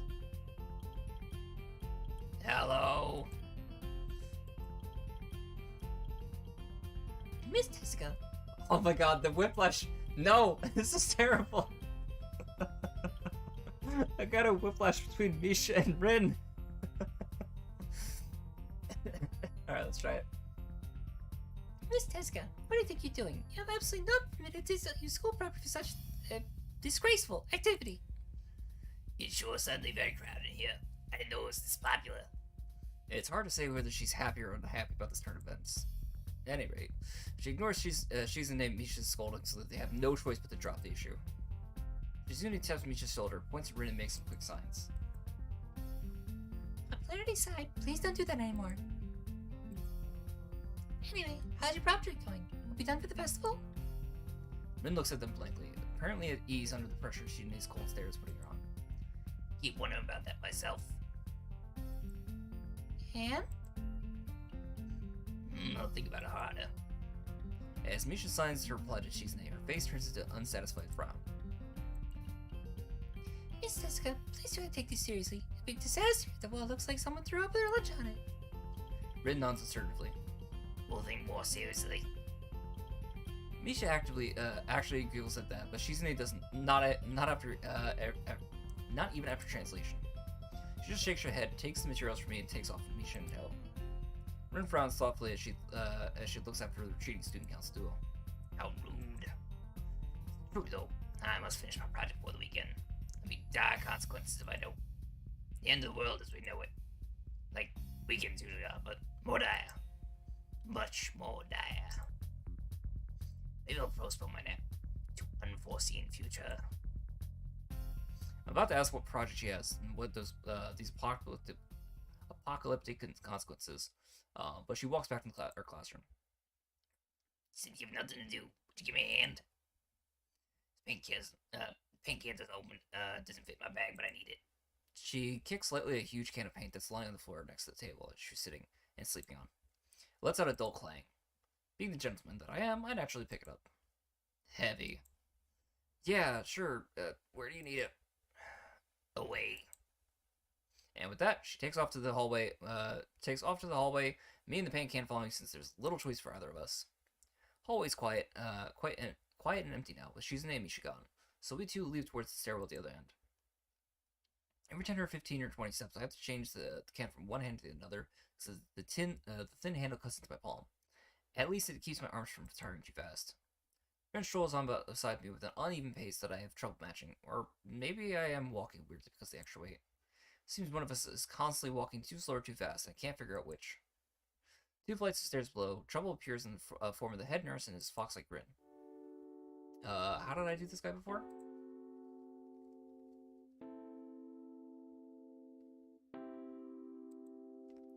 Mr. McTighe, what a happy coincidence. Ask it too, of course.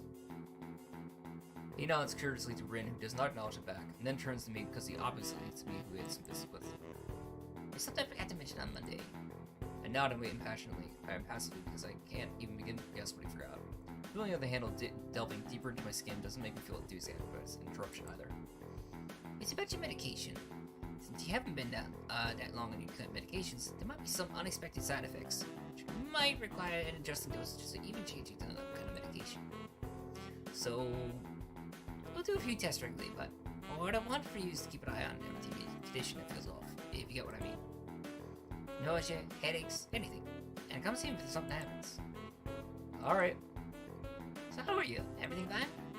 I give up and drop the can on the floor before answering. Apparently this takes longer than my wax to handle. I'm about to say something generic as an answer, but then I realize how often I've done that lately. Other people ask me that too. Teachers, students here, parents, visitors, nurses, doctors, hospital. Everyone seems to be concerned about that. It's natural for a hospital, but not so much for a school. Except this school. It's a small school, and both the student base and the faculty seem to be very tightly knit. At least that's the feeling I'm getting. It's not the kind of school that gets a transfer student too often. The thought sends shivers up my spine. I give a generic answer anyway. That's great. Another thing. My sources tell me that you've been at neither the school track nor even the pool, so I'd like to know if you've taken up exercise in the past. Of course I haven't, but this way of inquiring gives me the feeling that I should have been running my ass off to the track since the very first day. You have people spying on me? Not as much as I figured, not as such. I just happen to know a few people. That's not the issue, so don't try to slip out of it. Well, I was actually just doing some improvised weightlifting as an exercise. I pick up and lift the can up and down a few times like some sad imitation of bodybuilder, even though it's weighing down on my arms painfully. Stupid grin disappears from his face for a second, then comes back like it was never gone. Daisco, just give us a second. Nurse grabs me by the shoulders without waiting for Rin's permission, which he doesn't need in the first place, and drags me aside. When I told you to exercise, I wasn't joking. I understand you're still in your first week and all, but don't ignore those important say this. The reason I'm coming down this hard on you is that habits are not easy to form. The more you slip and postpone, the harder it'll be. Same with everything like dieting. Can you promise me to be more serious about this from now on? Maybe. Maybe. No. I mean... He gives me a nasty sort of look when I say that, making me try to take back the word. I mean, I don't know. I'm still trying to get used to the school. I promise to try, though. You're not being very convincing there, Sal. Tip number 1. Medical professionals are not amused to take their advice lightly. What's up with him? As if a day or two wouldn't make that much of a difference. I didn't do anything at the hospital either. Yeah, well, sorry.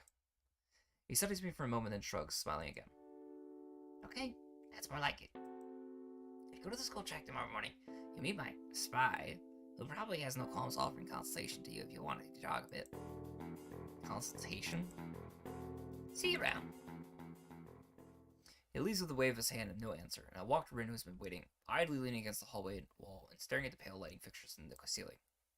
Even when I approach, she doesn't move her eyes off them. You get medications for your heart, thingy. Were you listening? Comes out more accused of her than intended, accidentally lashing out at her. But even so, I really didn't want to start talking about it. I just met her, and I don't know her. It's not her business. The nurse seems to be happily ignorant about confidentiality, too, talking about that kind of thing in public. But it's not Rin's fault, is it? I look up at her, suddenly feeling a bit guilty, but Rin's just staring past my shoulder quizzically, her head tilting like a bird's. I don't know why it's so hard for me. It feels like there's some inexplicable lock that prevents me from being more upfront about this. Yeah, they're for my heart. They make you better. No, not really. They just make me a little less worse. Ring keeps looking at me for a little while longer. She neither says anything further nor displays any kind of emotion I can discern. Thankfully she doesn't. I think I'm not quite used to all this. The hospital is easy, but I still haven't sorted my feelings about having to live a normal life with this disability. We leave the main building and Ren leads us onwards towards the dorm. We stop at the small patch of greenery in the front of the main dorm building. The dorm is built on a slightly elevated ground with a wall and a few trees that everyone has circled around every time they come or go. It's probably the only inconvenient design in the school. The entire wall, made of the same kinds of bricks as the building itself, has been covered with some sort of painting. Most of it is still mere sketches. Quick lines drawn black and white against the gray plaster that covers almost the entire length of the wall, but some places look a bit more finished. There are human faces and legs and hands. Can't quite say what the painting as a whole might portray. Stacks of wood seem to be the paint cans are arranged in piles on the ground beside the wall. See, the left side's hardly off the ground yet. It's because I couldn't get in the mood yesterday, so I just gave up, went to meditate instead. And it was suddenly morning. I have to work on it, but the guys from our class are helping with the negative spaces and base surfaces whenever which is a problem.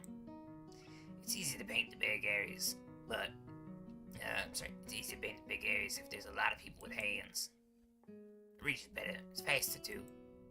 She goes on a tangent, waving a little with her arm, whatever there actually is, to demonstrate it even though it got to the point already. The white cotton on her sleeves flaps around. It makes me think it could look sadder than it does. But it makes me feel out of place, like almost every tangible reminder of the student bases. Special properties has in the past few days. This girl doesn't notice my dreary feelings, of course, or the fact that she lost me a while ago already. Just keeps on blathering. So, that's why I'm trying to figure out if there's something I could need to figure out. And then figure out, oh, it's too late, and all hope's lost. Why would hope be lost? Because the paint has to be painted, and then it has to dry, and then it has to be painted over with another kind of paint. It takes time. She finally stops, apparently thinking she made some kind of statement that makes sense. I think it's best to start from the top. So, this is your project. You did this? Yes. Yes. All of it? Yes. Nice, but, I stumble with my words, suddenly feeling like I've walked straight into the minefield of political incorrectness. It's okay. You can say it. I probably won't get mad. I blush really hard. I don't know what would be the right thing to say, if any. Feels like I'm way more sensitive than Rin is, though. This is really awkward. Don't you want to ask? How do you paint without hands? See? I'm an easy person to talk to, right? With my feet. I almost guessed that already, but isn't that hard to do? You're good at guessing. Anyway, I don't think it is. But maybe because I'm used to it by now. I can't get my mind around the fact that she could be an artist, but seeing how adept she is using her feet to eat, I figure painting must not be a problem either. Neither of us has anything more to add to the subject. Yep, doing light works pretty well. I was afraid it would look too flat, but not like that after all. I think it's actually pretty interesting. I want to see what it looks like at dim light. You think it's flat? Paintings tend to be flat. Not like that flat. You know, flat. Like some people are. No substance, no meat, where there should be some. I know if you're a girl, so... Okay, I get it, but I couldn't really tell. I'm not good with art. I can't name any artists or artistic terms. So, I don't really have anything to say. Rin shrugs her shoulders at that, saying, suit yourself, without saying it, and looks up the sky as if trying to look for something up there. I didn't think I'd get any actual work done, but if you give me a hand with the paints, I could do a little before it gets too dark. I want to get the halogen lights like the one they have on the sports tracks, but there aren't any. Rin sure is quick to recruit my help, and that's what she's saying. It really makes me feel that the festival is such a big project that every pair of hands is needed. Why not? Not really sure if I can be any help, though. It's just mixing some paints. You can do that. Probably. You have any motor control problems, like, you know, those people who have some cerebral palsy, maybe? Not that I know of. I get it. Hot thing has nothing to do with that. She gives me a sly look for no reason. No, it doesn't. Let's do it then. She sits on an empty wooden box, very naturally picks up a wide brush between her toes and her bare right foot. I open a few of the cans and pour some of the nutrient, pour some of the contents into shallow bowls for mixing. The thick paints flow lazily from the can to the bowl like syrup. I mix them, creating funny, hypnotic-looking swirl powders that melt quickly into each other to form a new monotone hue. Rin sets to work, every now and then asking me for a hand with something or the other. Finding different brushes is easy enough, but mixing the paints tends to be the exact tone this girl is apparently seeing in her head is a frustrating ordeal. She wants precision down to the last milliliter before she's satisfied, but her instructions are obscure at best. Add half less splash of green. I crouch down to pick up the can of bright green. The other green. This green. And carefully pour some of the other green into the paint mixing bowl. No, it's almost all splash. Oh my. Is green a good color to add? I'm sorry. Shoot. It's almost, oh my. Is green a good color to add? No idea. You're the artist here. A hint of a smile appears in the corners of her mouth. Do you lack an opinion? No, it's just that I have no idea. It's okay, because I just got an idea. Add more white. The sixth exclamation, I pour a minuscule amount of white into the bowl and mix it. Looks slightly whiter. It's not good. It has to be like the color when you make up and you know that you saw the meaning of life you dream but can't remember it. Maybe it's yellow. Despite the impossibility of mixed color like the change of seasons or any other nonsense that's being imposed on me, I'll find myself enjoying it more than I thought I would. Seeing a painting being born on the plastered wall feels kind of nostalgic. I spend the moments I have between mixing paints, crouching down on the paving, and just looking at her work. It feels slightly intrusive at first, like breaking some imaginary intimacy, but Rin doesn't seem to mind the least bit. Maybe it's just my head. Her entire presence emits a completely different air as she patiently works the details, adding layers of paint on top of the layers of paint, steadily moving her foot across the wall to add more new shapes. When I manage to produce a passable mixture of paint, the rare smiles of her face is oddly rewarding. Apart from the few words that when discussing paint mixes, neither of us says a word for the longest time. And even those short discussions soon evolve into shorthand, both of us developing using weird impromptu code words for various paints and hues. As if there was some need to conserve words and breathe and sound. Or breath and sound, rather. We stay there late into the evening until it becomes too dark to paint properly.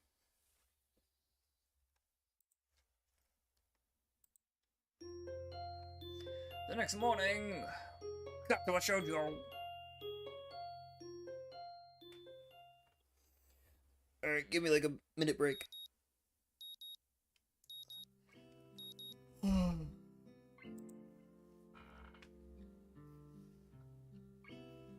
Ugh.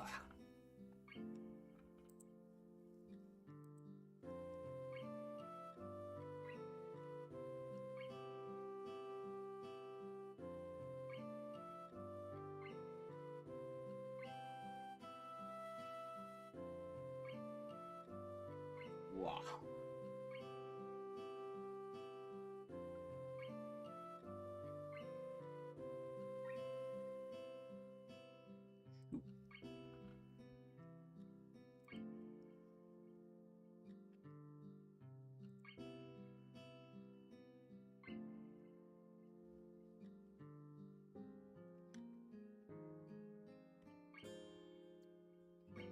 Alright, let's go.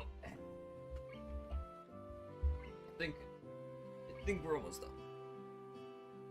Because I certainly can't do a couple more hours if this is getting late as it is. Oh man.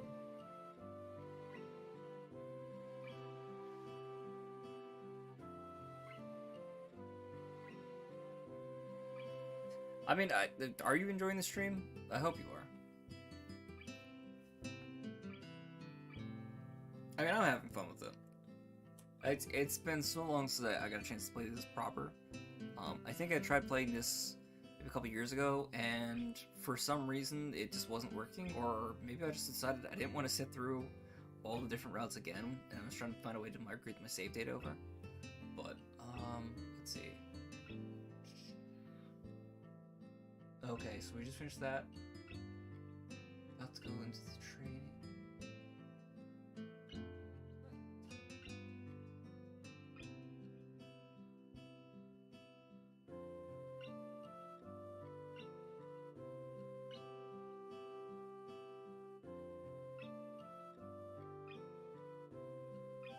I think I'm okay.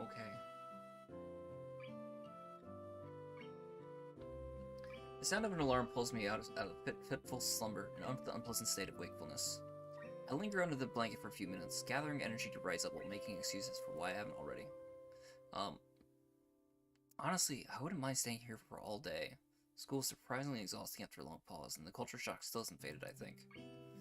Still, despite getting an inspiration that skipping class is easy here, I don't think they are going to let me get away with that easily. And nurse is bound to keep breathing down my neck with the talk of exercise as well.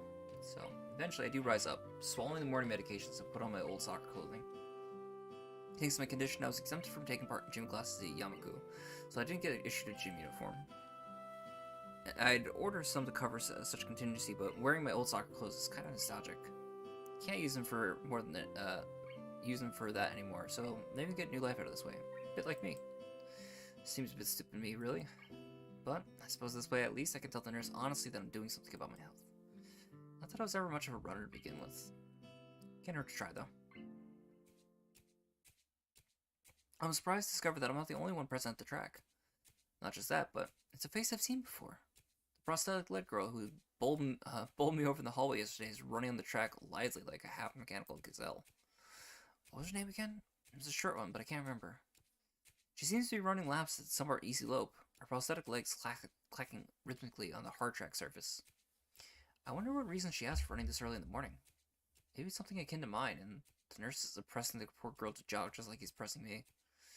Certainly wouldn't be here if it wasn't for my health, and this is prompting me to do so. And even with things like they are being like they are, it's only because I wanted to get out of it way early. The fact that I would be less likely to encounter someone who would witness my pitiful attempts to get in shape was merely a happy accident. I'd leave, but it seems that my former assailant noticed me on her last lap. She waves at me cheerfully and jogs over. Good morning. Your name's Hisao, right? She grins, seemingly pleased that she remembered my name. You may not remember me. Emmy? I knocked you over in the hall yesterday? How could I forget such a, blunt introduction? Emmy has the decency to look vaguely apologetic for a moment before giggling. Yeah, sorry about that again. Well, as long as you don't make a habit of it, I suppose it'll be fine. Great! I'm not sure she realized I was joking. So the spy consultant that nurse was talking about, is that actually you? That's right! No. I was expecting someone from the nursing staff, to be honest. What? You saying I don't look like I could be a spy? No, this is more like a relief. I was afraid he would have someone to watch my every move. Unless you're here to do exactly that. No, I'm here for my own reasons. And then it's just asked me if I'd seen a messy-haired transfer student who looks like he's kind of lost around the track. So why are you down here? Emmy strikes a dramatic pose. It's raining! For what? Track! Ah, I see. You're on the track team then. Emmy nods enthusiastically.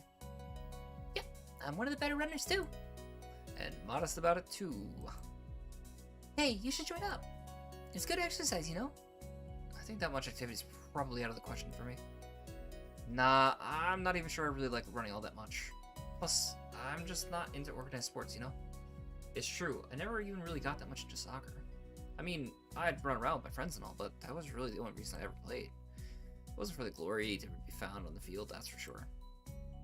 Emmy seems to understand my meaning. I see. Not only that whole organizational thing. Now that you're here, I guess we can go run together, huh? What? Sure, I guess. Emmy seems pleased. Are you gonna warm up? Real men don't warm up. Oh no, you should always warm up. Bad Hisao. She scolds me enthusiastically, but then smiles and leans closer. I hate warming up too. She laughs suddenly. Heck, I don't even have to stretch my legs. As it's confirmed her statement, she bounces up and down a couple times, giving a passing impression of standing on a pair of springs. Her leg blades seem to be quite elastic. Let's go. So we both take off around the track, and I can immediately see that she wasn't lying about being good at running. Emmy moves fluidly, throwing herself into the run with a sort of wild abandon. I find myself concentrating more on running properly. Frankly, I don't remember if there's any particular form of running, but I can't help but feel like I'm doing it wrong somehow. I feel awkward in comparison to Emmy, who never seems to break a stride. I don't think I want to do this anymore. I'm really not feeling up for more than a couple of laps today, and slow to walk pretty quickly.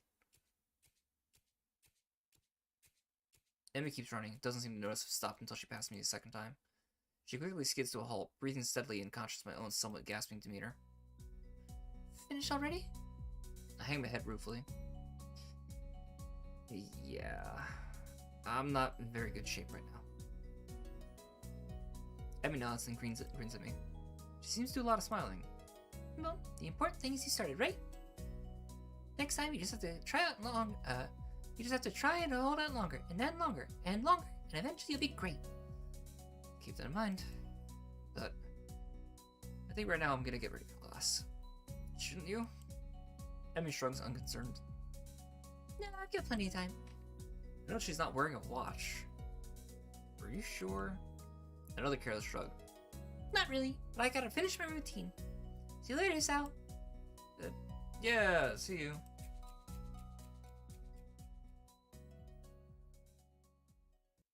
Apart from feeling more tired than before, I don't think I've accomplished anything today. I'm so out of shape, it's embarrassing. The whole thing might have been a waste of time. I'll find another way. I head back to the dorm. Oh, look, that updated. Neat. I head back to the dorms to wash and change my uniform, trying to resist the urge to take a really long hot shower. I'm tired from all the running, so I just want to unwind, but I don't want to break my slowly building routine of getting to school before the morning rush. After taking a long shower anyway, I dry myself off and get out of the stall to put on my clothes. Oh god, it's him. Out of nowhere, Shadow appears within the mist, looming and radiating malicious intent, bursts through the fog. Oh my god. Why? Kenji, no! What are you doing here? What the hell? You scared me. What is your problem? 1 second.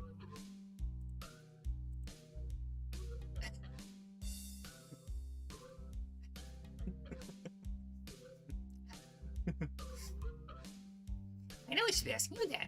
I've been looking for you all over the place, man. You know, all over the place. I want to ask if he's been looking for me like that, stark naked, but hold my tongue back. Following reason, I'm still naked too, and quickly hold my shirt in front of me. But Kenji doesn't seem to notice a thing. His glasses are fogged up, but again, why doesn't he wipe them off? Is his vision so bad it's like he's perpetually seeing through fog? You know, rooming. Yeah, that's it. Hey, I mean, I still had to get up, though. Whatever. It's not important. Can I borrow some money? Puts on an innocent face and looks away, trying hard to look very casual. Doesn't work. He's as transparent as his window panes on his glasses. Talking neutrally like this, wearing nothing, feels awkward. Actually, somewhat even more awkward being naked in front of someone when they can't see me being naked.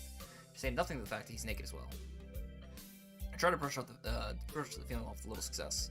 Money? Sure. Awesome. Wait, why do you need it? Can't you just give it to me because I had the goodwill not to run through your pockets while you were in the shower? I could have, but I exercised restraint. And in the end, isn't that the thought that counts? Come on, be a pal. Oh yeah, you didn't rob me. Sure, I'll give you money. This makes no sense. If it's the thought that counts, I should withhold payment, since his thoughts are so clearly impure, his intentions are probably even more sinister, since he can't tell me what they are. I say as much to him. Well, offended, man. If that's the game, then fine. I guess I'll have no choice. I want to order pizza. I already have most of the cost of the pizza. I need your help with the rest. I get some of the pizza too, right? No! Are you serious? Yeah, I'd love to give you some, but you have class and don't have time to eat pizza. What about you? I'm not going to class. I have to wait for the pizza, pay the guy, and then eat it. It's not easy. You have to pay him the pizza stealthily. If you don't, everyone will see you and the pizza, and then they'll ask for a slice. It's a hard world out there. Everyone wants a piece. And in a left, pizzaless, in an unforgiving world. It's happened before. It's how I know. Every day I plan my vengeance. But when people who wrong me again, Someday, I plan my vengeance, so that when the people who wrong me order a pizza, I will be there, ever vigilant. Kenji strikes a dramatic pose, completely without irony. But yeah, I'll need like 400 yen. Please, you're my only hope. I can't go outside and buy my own pizza. It's too far. Try not to go out unless it's absolutely necessary. Let me tell you what happened the last time I went out without carefully planning it out in advance. I was outside. Can't remember what I was doing. Something? Standing? Maybe wonder how I got there. And then, out of nowhere, a flash of lightning, splitting the sky like how you split sandwich in 2 equal pieces to get more manageable to hold and eat. A bird cracked on my head. It was the second most shocking moment of my life. What was the first? He ignores me and keeps going. I want to grab him and shake him as he's trying to keep momentum. I'll go with that, even if it's more like you just didn't hear me. It was like in the openings in some kind of anime show. You know how there's always a part when the main dude is fighting his rifle, they fly each other and clash, so it's like there's some big dramatic colors horse, boom. It's like that. Oh, ooh. Okay. So yeah, I need some money, please. Don't leave me hanging, man. I would like 1,000 yen. I thought it was 400. Okay, What? I'll pay it back. I swear. You better. That's what it means to borrow stuff. I don't know when I'm gonna be able to pay you back. 1 week. Kenji winces and makes a noise like a dying cow. Apparently disturbing fact given that his bottom is conducting freely. You don't have to be so tight-assed about money between brothers in arms, man. Money never bad enough as it is. Did you know that male porn stars only make about half what female porn stars make? That doesn't mean anything unless you're a porn star. So maybe I'm a porn star on the side, struggling to make ends meet as I fight the feminist agenda. And you can't even spot me at crumbs, you bastard. Nobody understands. Nobody! Wouldn't feminists be angry against pornography in the first place? This feminist agenda stuff again, dude? This stuff's important. I can see that you don't give a shit. This is serious here. Feminists are a dangerous enemy. Make no mistake. You take them lightly, and you wake up in the morning with a knife in your back. Bam! Out of nowhere. How do you wake up in the morning if someone stabbed you in your sleep? We're terrible at stabbing things. You gotta respect the man. He says what he wants. I thought you just said don't take them lightly. Well, I don't take them lightly for big things. Individually, they're not a threat, but if it was like some kind of war, like a big war, men on one side, feminist force on the other side, it'd be pretty ugly. Next day will come when the feminists come out of their central top secret worldwide feminist headquarters and say, "It's on now, motherfuckers!" Being ridiculous. There's no worldwide feminist headquarters building. Where would they even hide that? I mean, it has to be massive. You can't hide that on Earth. Someone would notice a big fortress with women only in it. Who said it was on Earth? I turn away from Kenji and start practicing frowning faces in the mirror so that I can figure out what kind of frown will best express my emotions. He can't see me from the distance anyway. God, I hope. Okay. I fucking love Kenji. He's so fucking stupid.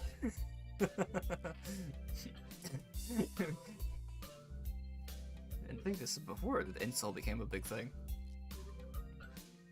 Which, unfortunately, means that he just keeps on ranting about without any regard to sense or sensibility. When do I have to... When can I stop looking at this man at his fucking big leaf, please? I'd very much like to move on from this. It's uncomfortable. Yeah, there's a war going on. A war not many know about. It's a great one. A one day boil over and encompass all of the known world. Then we'll have to pick sides. We have to make a stand. In fact, it's happening right now. Imagine it. The bloody battlefield. A vicious conflict without ends. I almost gave up when I thought this cause was silly. When I grew tired of the bigness of our fight. When it must took the time the power went out for a feminist ride, and I thought the end was near. Then I realized that if I gave up, it'd all be over. And I was like, whoa! I knew I had to get serious. Because I'm the last sane man in an insane world. It's about duty. Must be a pretty crappy movement if all hinges on one naked guy ranting in a bathroom and another naked guy. So can I have the money? He's blocking the way out. It's getting cold because I'm still naked. I want to go to class. So I agree to spot him the money. Awesome. Thanks, dude. We should go bowling later on. Bowling? Duty. Duty. Yeah, it's the ultimate sport. There's almost no women bowlers either, making it almost the manliest sport.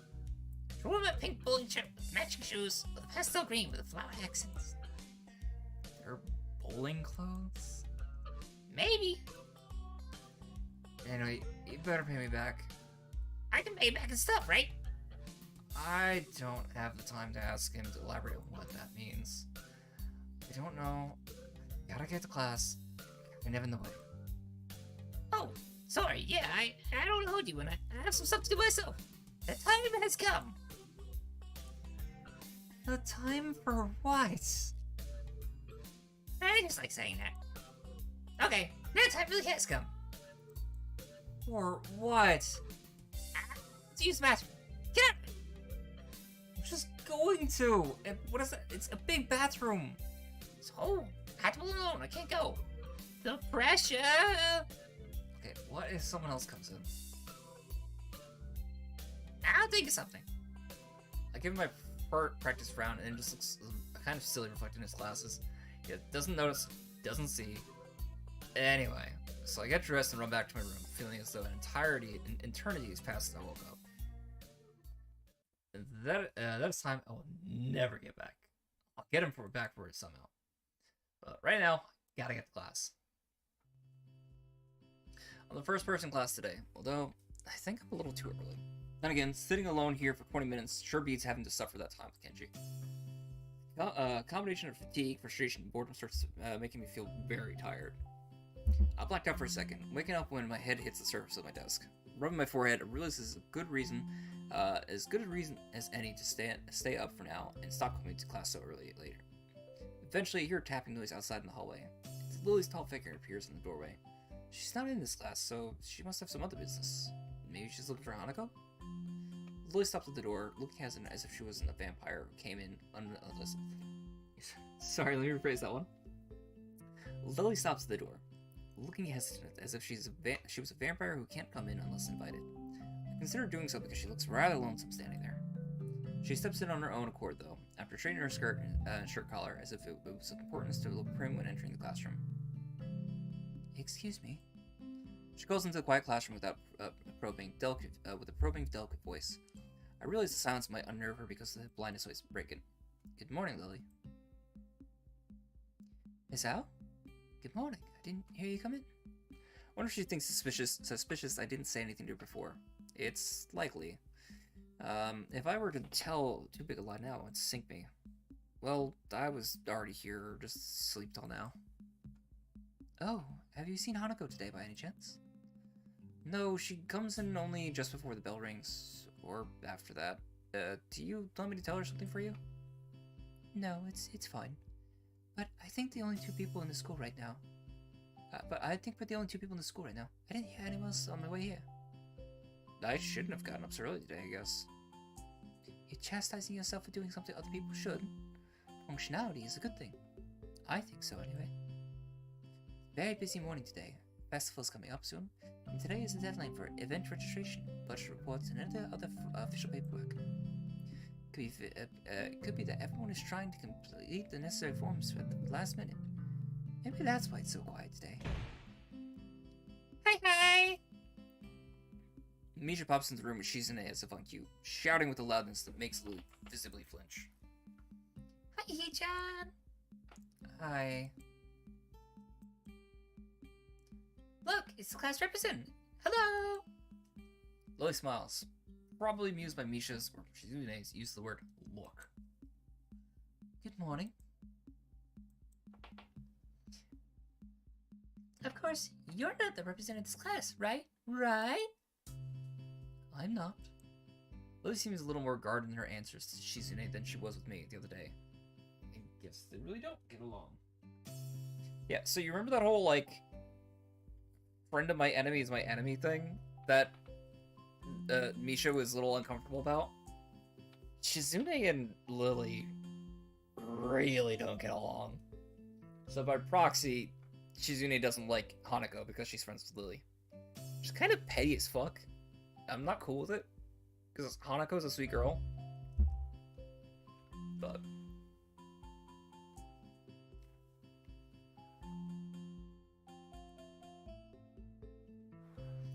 Then I realized that Lily might actually not know Shizune is present, and she's trying to detect whether she is or not, to know who she's talking to. For all she knows, she's talking to Misha, but knowing that she and Shizune are practically inseparable, she might expect Shizune to be the one that actually talks. Damn, how complicated. I decided to help Lily out for my own peace of mind more than anything else. You're here early, Shizune. You were here even earlier than us.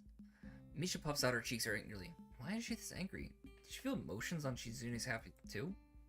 It's not that weird though. Shizune didn't like my little comment. It's true. I was here earlier than them, so me saying something like that could definitely be misinterpreted as anything. Especially to Shizune, who doesn't have the benefit of hearing tone to gauge intent. Before I can start weighing whether or not I should apologize, Shizune has already moved on. Class rep, it's a good thing you're here. We have to talk.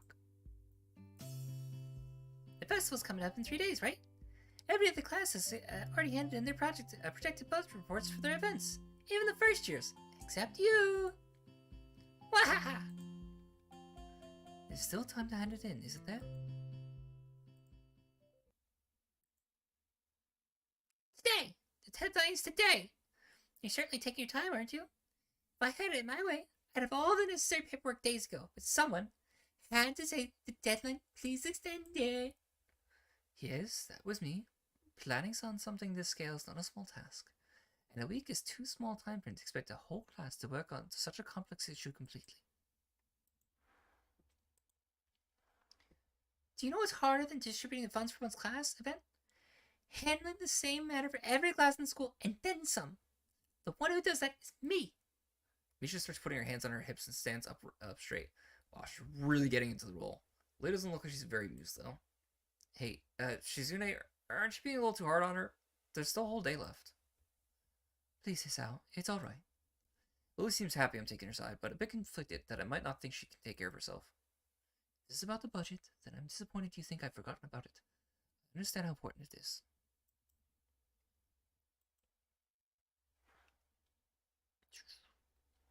Dan, can I have it, please? Shizune, she might not have it on her at the exact second.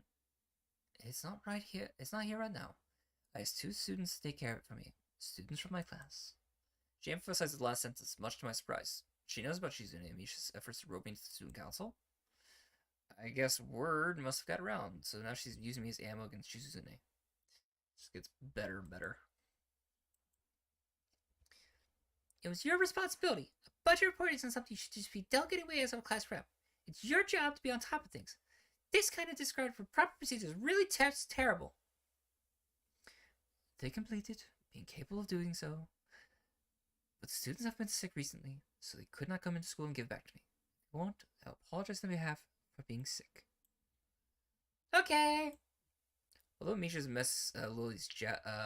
Lily's literal although Misha missed Lily's little jab entirely, Shizune doesn't, and she seems torn between being offended by Lily's daring and jumping for joy at this prospect of a challenge. Lily, they don't live here in school. That's a 5-minute walk, you know. What could they possibly have that prevents them from walking 5 minutes out of their busy lives to drop off some that will affect the enjoyment of their entire class? Lily opens her mouth to say something, but Shizune closes the gap between them and starts signing furiously, waving her hands around like an orchestra conductor. Misha tries her best to convey the same person, but can't seem to lose her normal cheerful tone. The result is interesting and somewhat surreal. And what's with that attitude? I said that it's not something you should be delegating away. Are you the class representative, aren't you? Tell me the names of those 2 students. They should have your job if they can't even handle something so simple yourself. One form isn't the full extent of what I am supposed to take care of. Wait, one form is... yes. Lily's tone is growing slightly impatient, but she's doing a good job of not letting Shizune see how unsettled she's becoming. She's playing her cards close to the chest. Shizune, on the other hand, wraps her fingers around cheerfully along the edge of her glasses, knowing Lily can neither hear nor see how excited she is. Of course! You do so much, class rep. It must be so difficult being you. Lily tightens her lips at Misha's words, clearly understanding the intent behind them, even though Misha delivers them without even a hint of the sarcasm which they were meant to have. Shizune and Lily don't like each other. That much is clear. But this seems a little much. It seems like Lily hasn't enough and is ready to push back. Nice shot. Oh, wow. Ignore that. I was actually just discussing the budget report before you came by. You must be very talented to have finished all your student council duties so quickly. But you can track me down to make sure I don't forget my own. Are you excusing me slacking off? Seems like you're confusing me with yourself. I don't think so. That'd be a very difficult thing for me to do, comparing myself to you. You're right. The difference between us is like heaven and hell. And it's not so hard to guess which one you might represent. The air between the ripples with the heat of their enmity. Well, not really. They can't discuss it anymore. Though even Misha looks like she's beginning to understand the real nature of this conversation. Hee-chan, don't you slack off either. What are you talking about? Aren't you taking part in the festival, Hee-chan? You are, aren't you? Then I hope you're gonna do a lot more to make sure it goes smoothly than this person. I don't understand why Shizune's getting mad at me.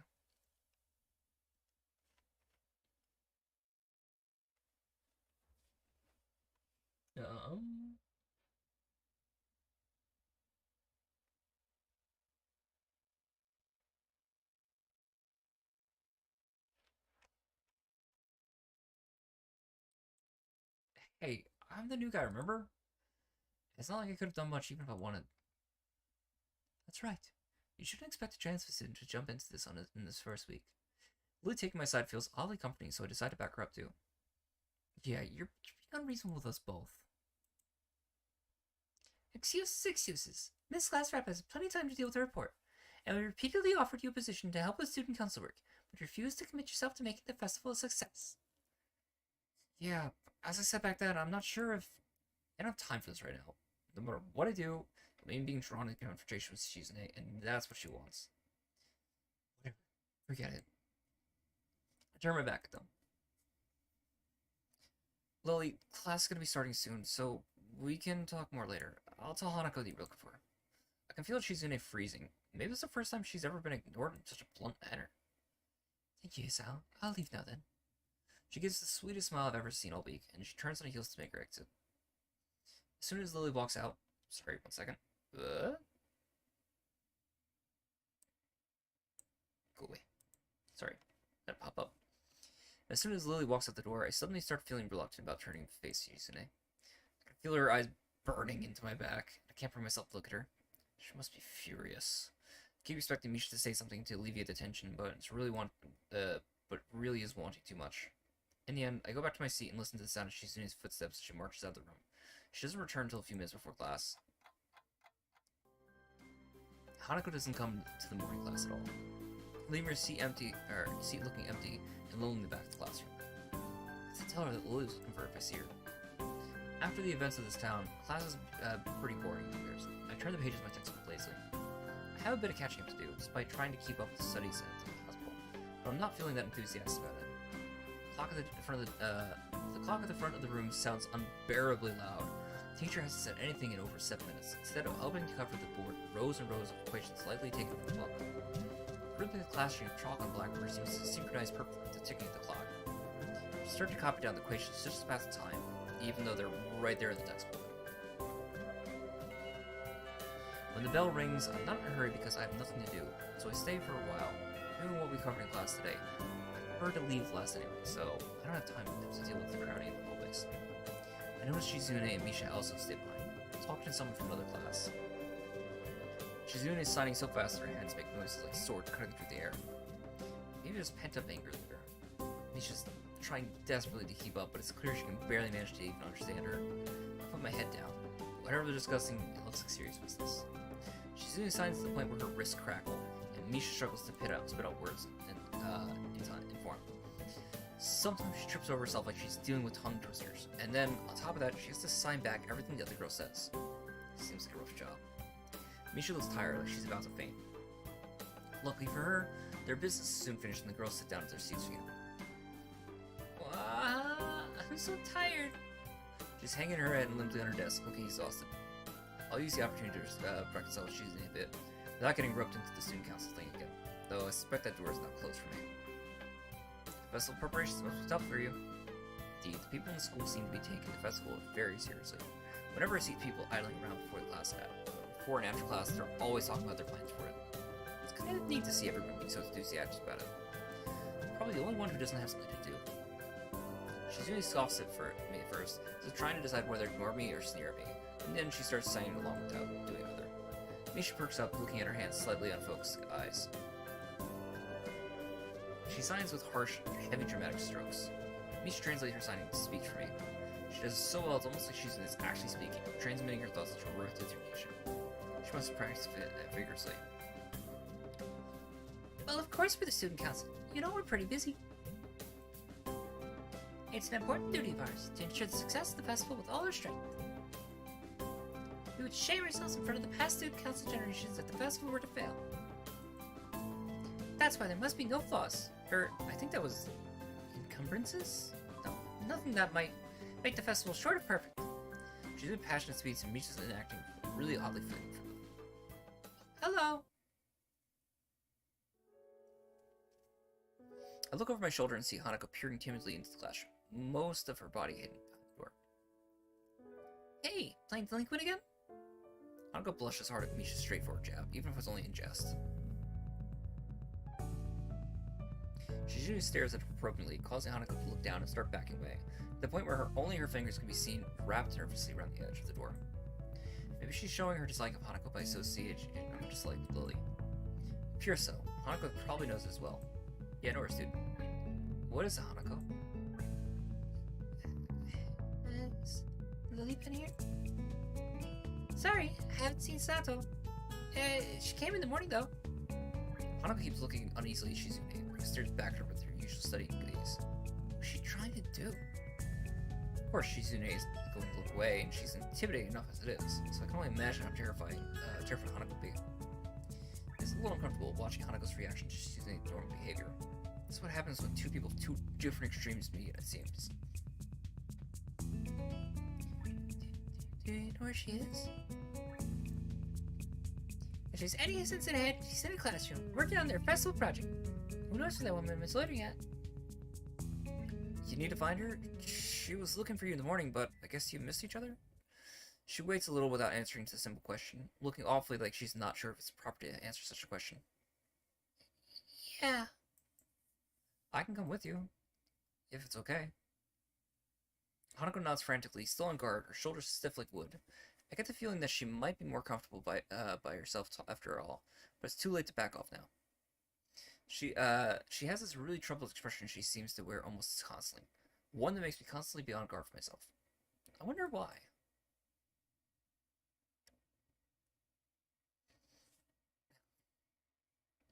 I kind of understand why she always seems to be so wary, or maybe more like why there could be a person like her. But I still have no idea how I should act around such a person. It's dinner time soon. Were you planning to eat with Lily? She nods slightly, so she must have been trying to get to the cafeteria. Well, if there's something of a dinner crowd, just like the cafeteria is crowded during lunch, it's not as bad because dinner time is longer than the lunch hour, but I can understand why Hanako would be discouraged from going. I pick up my bag and we take our leave. Hanako skips a little to meet my initial pace, so I slow down to match her speed. It doesn't take long for us to be walking at a comfortable pace down the hallway. It almost feels like we're going for a stroll together, something I can't say I've really done before with a girl. Hanako doesn't seem to be thinking the same thing, though. Even though we were walking at the same pace, she never comes within arm's reach of me. I guess she's still a little uncomfortable around me. Given how shy she is, doesn't seem to be much helping it, at least for now. By the time we arrive at the cafeteria, there's not much of a crowd here, but Lily's nowhere to be seen. Hanako's head sinks even lower than usual. Have you looked somewhere else already? Just the library. I was reading. She does spend the class, so she does spend the class she skips in the library. So not exactly a thorough search then. Well, if I have to guess, she'd be in her own class like she said, right? Right. The slightest of nods, Hanako agrees with her reasoning. Gosh, she's being so awkward. It's like I need a double-layered silk gloves with padding to even begin interacting with her. Some small talk might help her become a bit more used to me. It isn't hard to tell, but the silence between us is hovering on the edge of both our minds. So, you and Lily usually hang out after class, right? Yes. I'm not quite sure what I expect from her answer, nor why I even asked the question. That much was rather obvious after all. She doesn't seem like the type to cultivate a social circle either, so I suspect that Lily may be her only friend. Must be pain being in different classes, I'm guessing. She gives a sharp, almost reflexive nod. Compared to Lily's careful thought about her actions and speech, Hanako hastens to make her answers as prompt and short as possible. Lily comes by the classroom, though, even when she's busy. She gives a small smile as she says it, evidently appreciating the fact that Lily goes out of her way to help her. It's pretty cute, really. There isn't any need to say more. Both of us content that the discussions reached an end. As we ascend the stairs back to the lobby, we are met by a group of students heading downstairs like a school of fish moving from one feeding area to the other. They seem to be keeping most to themselves, but before I can notice her doing so, Hanako has moved around behind me. Hey, are you alright? Just keep going. Students pass us without much as a second glance, and Hanako takes up position to my side again as we enter the building, her momentary reprieve from her anxiety all but snatched away. As we climb towards the third floor, she doesn't seem to relax. It isn't as if I've never known a shy person before, or even shy girls. Hanako seems to be pretty far beyond what I'd call normal fear of other people. If it weren't for Lily acting like a mediator, I doubt Hanako would ever even be able to walk beside me like this. She seems completely shut down in the presence of others. The rest of us walk up to Lily's classroom. The rest of the walk up to Lily's classroom continues in strained silence while I rue her inability to socialize at all. After we make our way up the stairs, the noise coming from Lily's classroom is audible from halfway down the hall. I wasn't expecting such a din at all. I guess we found her. This wasn't hard.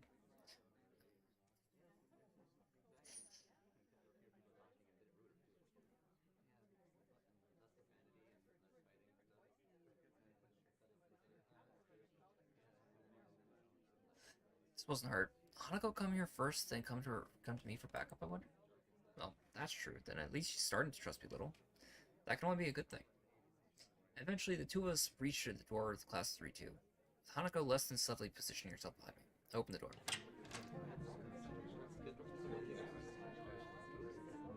Definitely a bit of a different classroom.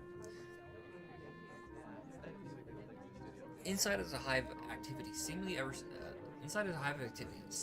student in the class talking at once as they work hurriedly on their separate tasks. Going by the paint candles, decorations and banners being made, it must be for the upcoming swim festival. I guess my first priority should be finding Lily. There. Finding her among the din is surprisingly easy, not the least because of her looks.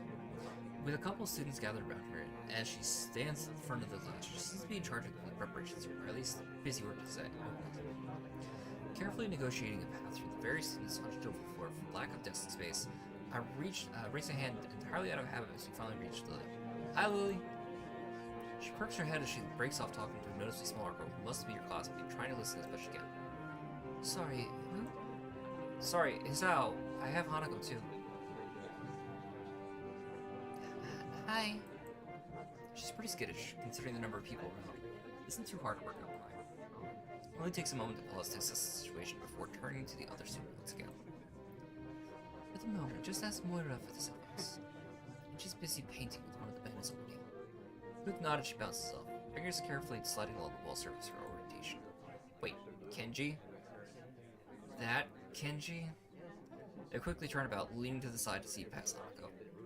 Sure enough, in a corner of the room, Kenji's hunched over a sheet of cloth as he paints it. His eyes remain only interested in the brush, reminding me of how close he has to be to make up face when I met him. Sorry about that. Our class doesn't have any students even partial eyesight, so they're in high demand. That's right. Class 3-2 is especially for students with poor vision. Preparing them for the festival must be pretty arduous for them. Need a hand? I could give you help if you need some. Maybe Hanako could too. She has to set her mind on something that would do her good, but I doubt she has the courage to ask outright. Quickly nods to affirmation afterwards, so I'm confident I made the right move. Lily gives a noticeable sigh of relief. Ah, that's good. This might actually get finished before everyone goes off to dinner now. Would you be able to help the person painting the band banner? It's a big task for him to do, but nobody else can help.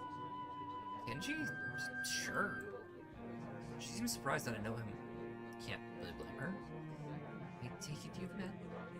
Our rooms in the dorms are right next to each other. Hard to miss each other, really. Well, it's good to see you're getting fast friends. Friend. I wonder if that's the right word to use for him. Wait, we gotta ask him about the money he owes us. Hanako's silence during the proceedings reminds me of the reason I put her up to helping in the first place. Well, I'll go help him then. He knows what needs to be done, right? That's right. Just ask if you have any problems. Chorusing in assent, Hanako and I begin another trek in our classroom. Don't bring Hanako. He's... No, don't. This terrible move. To have her work fucking literally anybody else but Kenji, dude. Kenji sits crouched on the floor, his gaze fixed on the white calico in front of him. Calico. Hey, Kenji. No answer. He continues dragging his paint, soap brush along the large half-painted kanji that's stretched in the sheet. Along the large half-painted kanji that's sketched on the sheet in pencil. Kenji. Huh? What? Who is it? If this was the way he treats his class members, it's no small wonder he's lurking out this long. It's me. Yes, I do that right then. It's me, Hisao from the...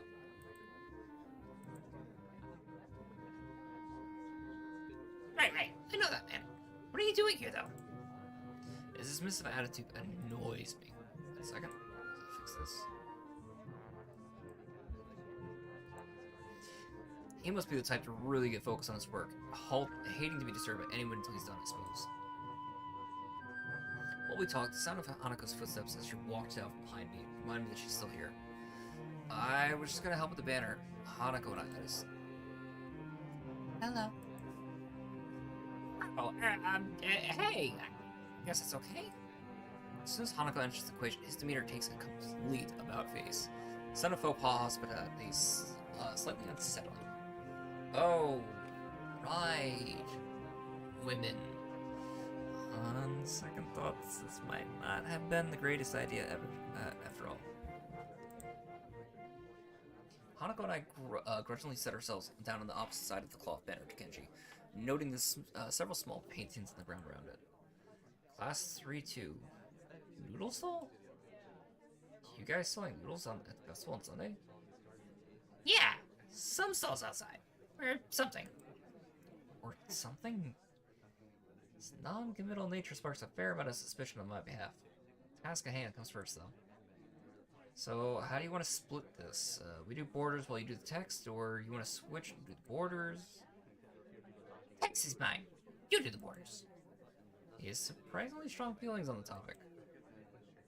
As I reach over to grab a brush, I notice Hanako's already debating between colors to use. By the time I put brush to cloth, she's already started a delicate pattern. Sorry. Pardon. Here, drink.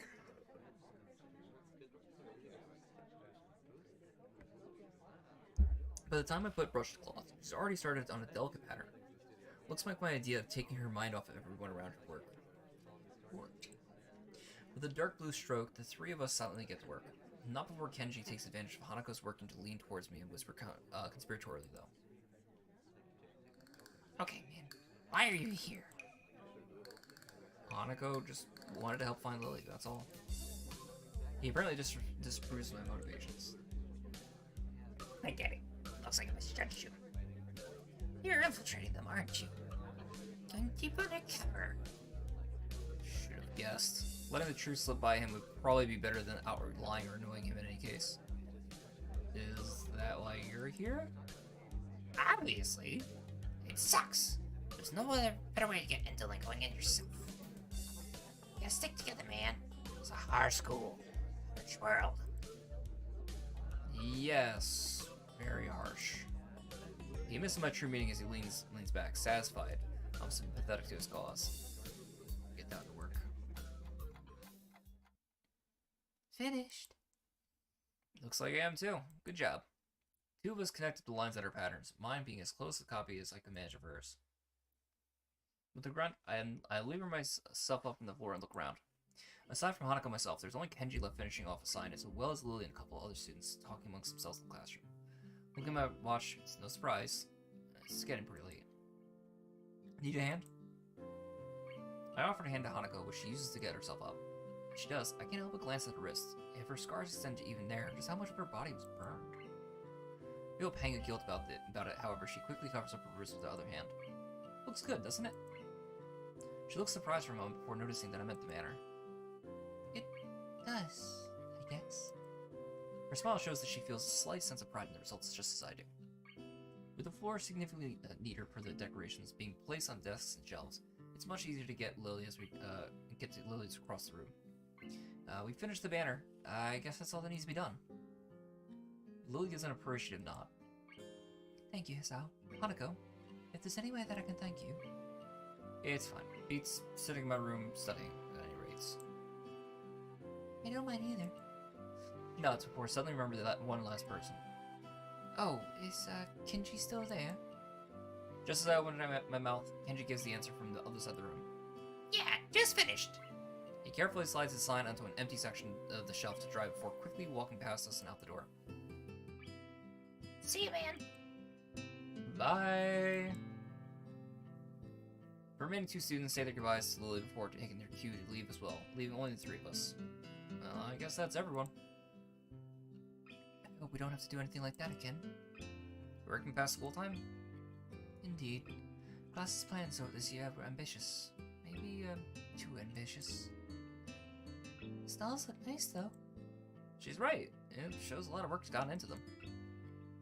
My. I'm sure a lot of us would be glad to hear that.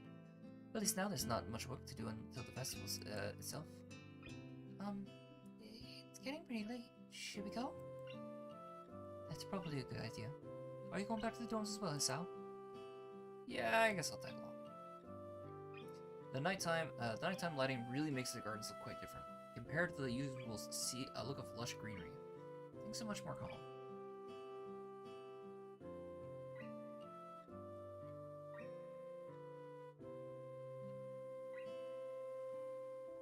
Sorry.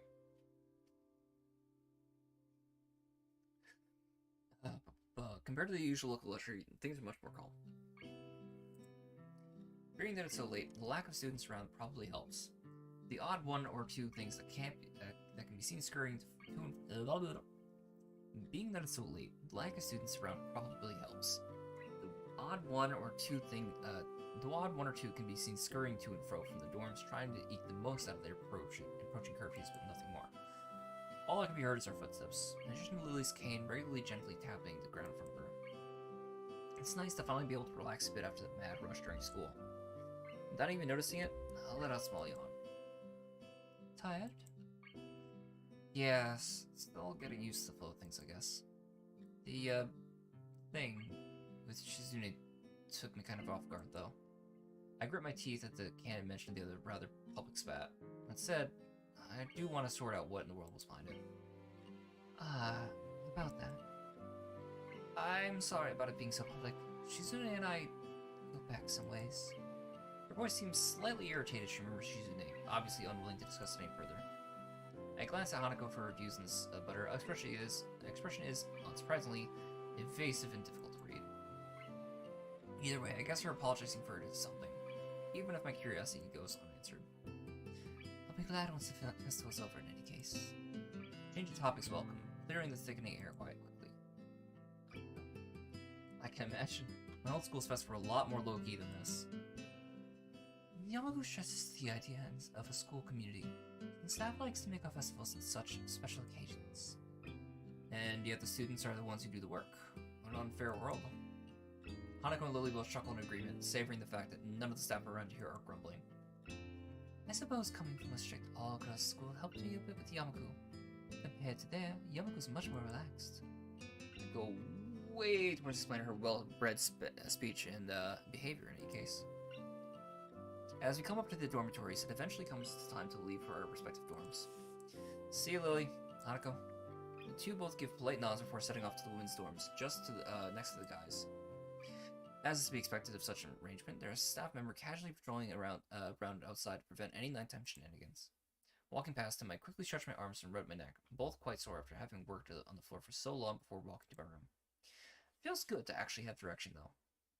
After so long in the hospital, the everyday facts of studying, homework, and teachers seems almost a blessing. I guess if things continue like this, my time at Yamaku might turn out okay. I'm feeling tired, so I set my alarm clock to wake me as late as I can afford, while still making it to the first class. The nurse's voice is almost nagging at the back of my head about morning jogs. I make a resolution to make up for it by going for a walk after school tomorrow. Abby won't care anyway, either way, I bet.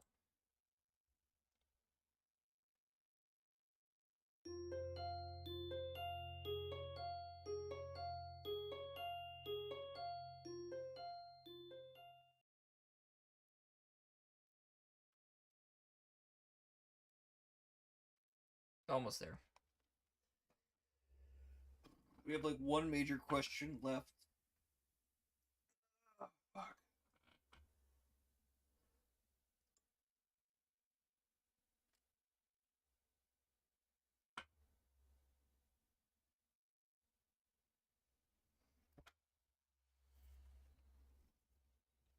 I wake up and take a hot shower. Back in my room, the first thing I see is a familiar roll of medication bottles lined on top of my dresser, and it makes me depressed as usual. It's annoying. I thought I was okay. Thought I made my peace with this thing, gotten over it. What I really did? I allowed myself to forget that I have a problem. Being here really reminds me of the reality, and trying to fight against it just hurts. Reflecting on it is only going to do so much. I've done this before, but for months. It seems like it's time to get it over with. I'll allow myself to forget that my life is definitely not going to be as long as those of others. I won't get anywhere. My life may be different for others, but it's a life in progress. That's how I'll rationalize it. I down the usual handful of pills, trying to push the sudden dreary feeling out of my head. Then I prepare to head out to class as early as usual. As I step into the hallway, I notice Kenji coming around the hallway corner, stealthily making his way over to his own room with a large bag. As he sneaks past me, soundlessly like a ninja hiding in plain sight, I call out to him. Hey. He jumps to the sound of my voice. Oh! Hey, man. I didn't notice you there. I'm really tired. I think it's more like he just didn't see me, but that's not the issue. Where have you been this early? Shopping? Nah, I wasn't shopping. Sometimes I have to visit the math teacher. Yeah, I figured it'd be a good idea to find out when the next exam is, since he always tells you in advance if you want. So, what's in the bag? I thought I'd go shopping while I was outside. I need supplies to continue the fight against the vast feminist conspiracy. Okay. I thought you didn't go outside. I wear a hat. I decided to point out the fact that he's not wearing a hat. An awkward silence settles between us, and Kenji breaks it by pushing his door open slowly, releasing a creaking sound into the air that only makes the moment seem more awkward. Sets the bag down inside his room and then closes the door. I'm surprised you went out of your way to find out a test date. Trying to take advantage of an opportunity to study is pretty diligent. I never study. I just wanted to know what the next test was. I'm still gonna take it. Duh. I just need to know what day I can't afford to skip class. He usually sends out updates on that crap by phone, so I had to step out and check it up on it. And why do you have to go out when you can get on your phone? I don't carry a phone. What do you mean you don't carry a phone? You just leave it at home? Nah, I don't use phones. I don't have phones. I have no phone. Why don't you have a phone?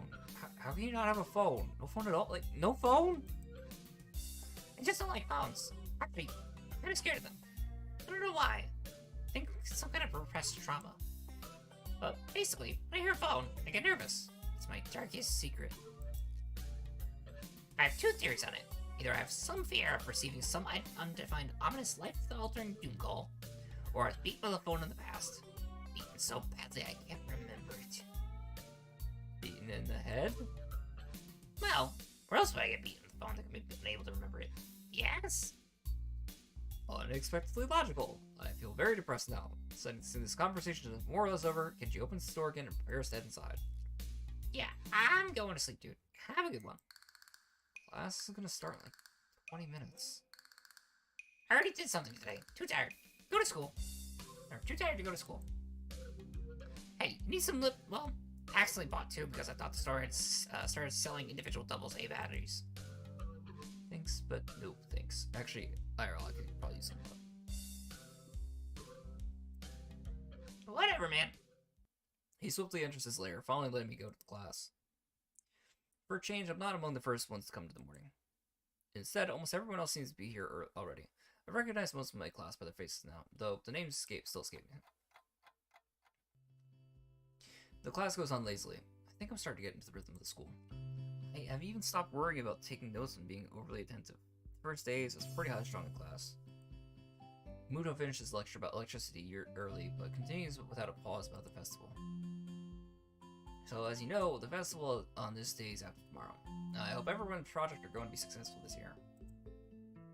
Have a good time, but also come Sunday, please keep my meaning of this festival in your minds. Games and fried foods. Everyone bursts out into laughter, and so do I. Yes, thank you, Mikado. But what I meant is more...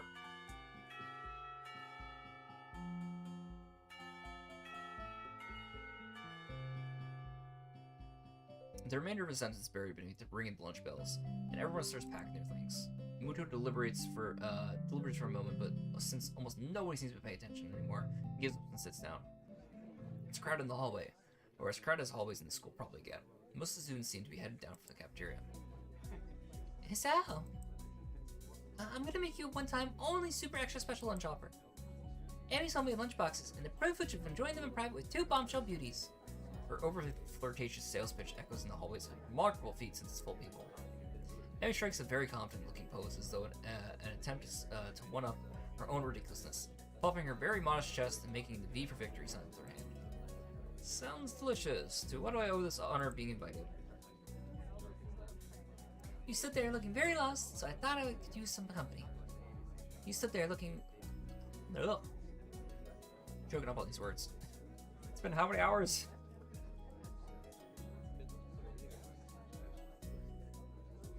Four and a half hours, God.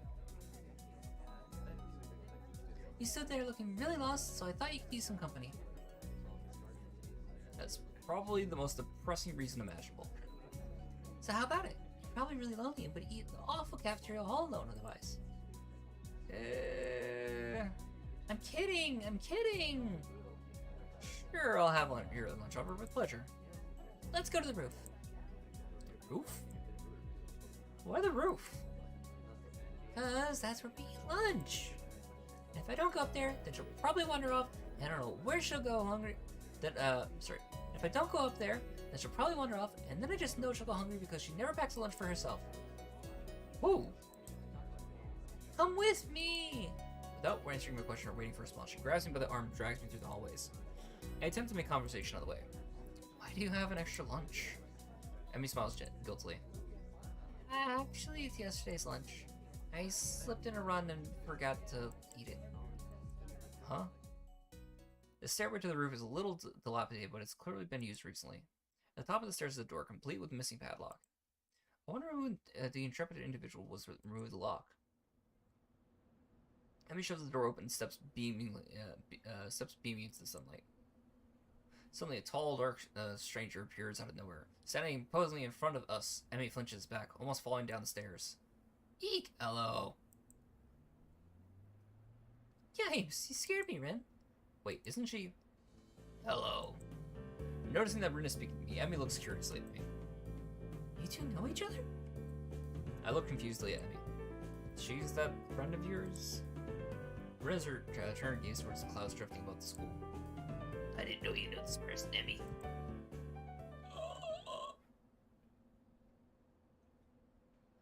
I'm so glad I wrote the song tomorrow. Maybe I will, and we'll find out.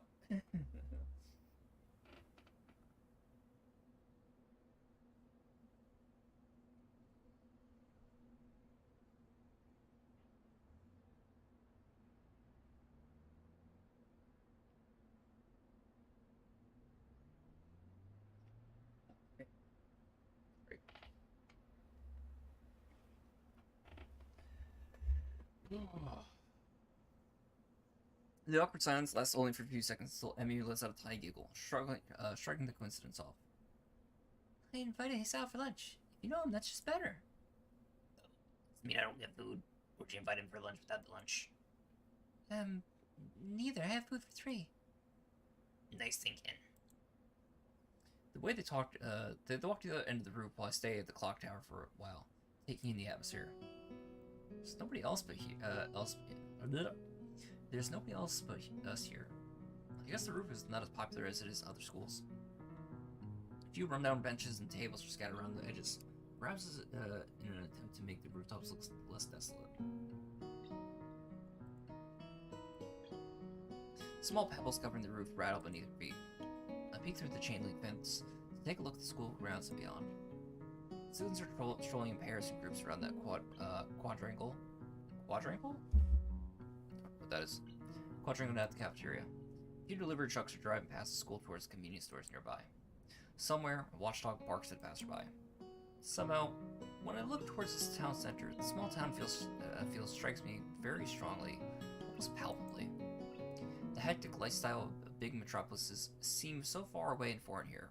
Nobody has to run to catch a bus like their life depended on it, or get their senses overloaded by the neon lights and traffic jams. I feel surprisingly optimistic about new life in mine. Look at my new hometown, even if it's going to be mine for only 1 short year. Finding out about my illness and having to move away from home all came so suddenly that I haven't had time to think about how I feel. When I step out of the shadow of the clock tower to the open, I feel a warmth touch my back. The sun shines from a perfectly clear cerulean sky. Cerulean. Cool breeze sweeping over the rooftop makes me shiver, but only briefly. The wind carries the scent of trees and flowers, not smog or car exhaust like it used to, just a few weeks ago. Emmy settles on the bench with a Rin in tow and produces one big and 2 small lunchboxes for her bag. Come on, Hisao, what are you waiting for? She's begging me to join them, making room on the already small bench. I seat myself in the corner of the bench, take as little space as possible. Pretty cramped, but somehow all 3 of us fit into it. Impressive view. Emmy suppresses a giggle and places the lunchbox in front of Rin, and hands another lunchbox to me. Here you go, lunch is promised. Homemade, no less. I'm impressed. Wow, this looks really good. Thanks, I made it myself when I can. Conversation dies off as I set about the business of feeding myself. Taking a few bites, I glance up and notice Rin deftly opening the lunchbox and popping a forkful of food in her mouth using only her feet. Though I've seen it before, I can't help but be impressed at her dexterity. It's also a reminder of the sort of place I'm in right now. Will I ever get used to sights such as this? I can't decide if getting used to such a thing would be a good thing or a bad thing, either. Does getting used to this place mean that I'm giving up on being a normal person? Or does it just mean that I'm becoming more understanding about those around me? I'm distracted from my thoughts by the sight of Emmy tearing into her lunch as if it had insulted her ancestors. You seem pretty hungry. Emmy looks up, mouth half full, and swallows before nodding. My morning runs always works up an appetite, which is great, because then I burn through lunch pretty quickly. Helps me keep my girlish figure. What would happen if you lose it? Would you become a man? Very nearly choke on my lunch, trying not to laugh. It's a figure of speech. Did you figure you had to run in the mornings too? You always talk like this? Talk like what? Fog. Let's try to double the voice. They work. I think that answers my question. Never mind. So, I struggled to think of small talk and settle on the obvious question. How would you 2 meet? Rin seems content to let Emmy answer this question. Someone in the housing department thought we'd complement each other well, so we assigned rooms next to each other. Compliment each other? Like shoes and a suit. Huh? Emmy giggles at my confusion. Put us together, we got all our limbs, get it? Ah! So I started helping Rin get ready in the mornings, and that was that. I mean, you can't have somebody get dressed every morning and not get along. I see. Rin chooses this moment to interject. I have trouble with shits. Right, that seems fairly obvious. Really? Kind of. This isn't helping, but at least Emmy seems to find the whole thing funny. That, combined with the fact that Rin is genuinely curious, makes me feel slightly better and yet confused. I mean, you have no arms, so putting on a shirt seems like one of those things that'd be difficult. You know what? I'm just gonna stop talking now. It'll save me a lot of trouble in the long run. Rin nods in what I suspect is meant to be a sage manner. I see. The conversation dies as I turn my attention back to my lunch. It's really quite good. Emmy finishes her lunch first and makes a contented noise. That was good. As she busies herself with cleaning up her lunch, Rin speaks. I'm thirsty. As am I. Coca-Cola is not the right thing to drink when you're doing this kind of talking. Because I am dehydrating with my throat. I should have actually brought water. Oh, I almost forgot about that. Sorry. With a flourish, she reaches into her bag and removes a trio of juice boxes. Tosses me one that appears to be cranberry juice, one that appears to be some kind of strawberry milk, complete with pink color scheme, and keeps an equally pink box of some kind of fruit punch for herself. Rin dexterously stabs her straw through the top of the box and begins to drink. I am once again impressed by how flexible she is, but this time I keep my comment to myself. Somehow, I don't think either Emmy or Rin are the sorts of people to think twice about the way that they work around their particular disabilities. Rin especially so. Indeed, she gives off the impression of being entirely unaware that she's missing any limbs at all. Whether or not it's a conscious decision in another matter. Honestly not sure. So, Hisao, how do you like it up here? It's quite nice, actually. I like high places for the view. Thanks for inviting me up here. And for the lunch, too. Emmy grins a 1,000-watt grin. Pleased by my response, I suppose. No problem. Feel free to eat with us next time too, okay? I won't make you lunch, but you can bring up your own. Bring your own up here. No lunch service? I don't know. Emmy looks mock offended. Trying to take advantage of my good nature? The nerve! She giggles. Well, if that's your answer, I guess Rin and I will just have to keep eating lunch all alone. I'm suddenly assaulted by the most heart-rending puppy dog eyes I've ever seen as Emmy pouts. Kidding! I was kidding! I'd love to eat lunch up here again. Good location, and the company's okay too. Emmy frowns a bit at my declaration of okay, but it seems happy enough that I've accepted her invitation. I guess this makes us friends now. Or at least acquaintances. Lunch bell rings, signaling return downstairs. Rin, you didn't finish your lunch again. I wasn't that hungry. Don't eat more, you're gonna fade away. Rin shrugs as it's an acceptable risk. Come on, we better get going. The three of us head down the stairs together. Ugh.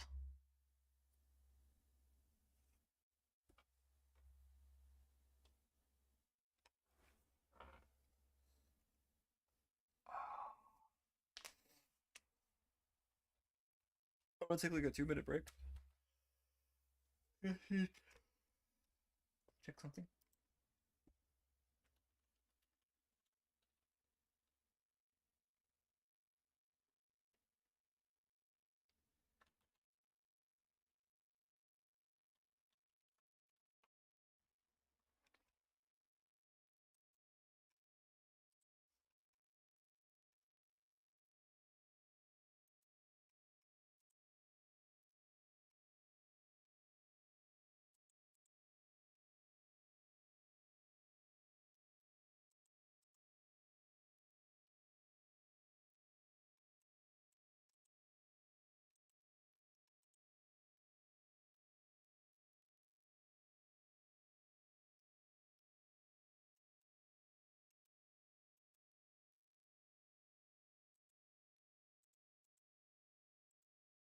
Second.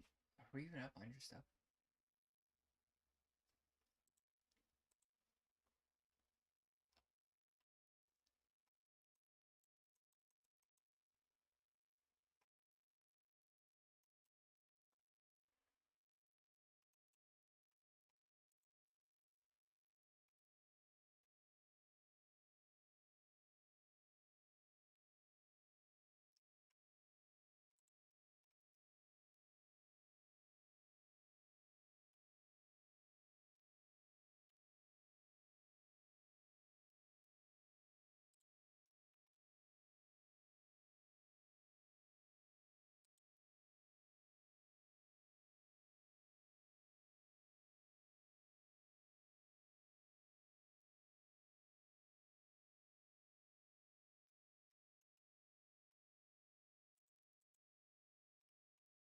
One second.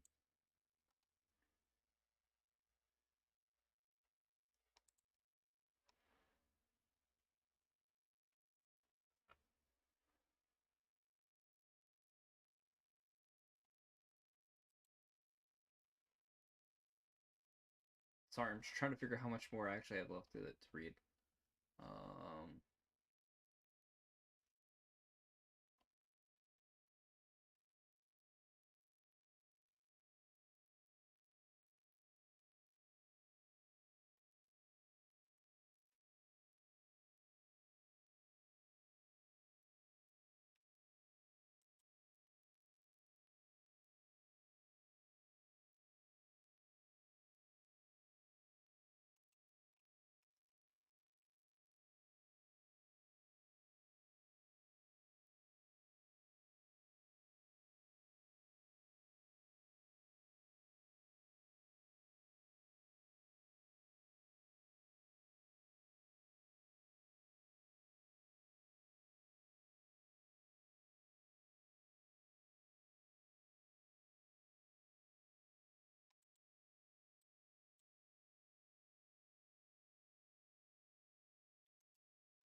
second still.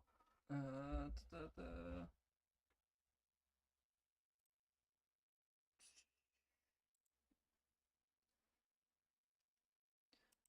think that I did.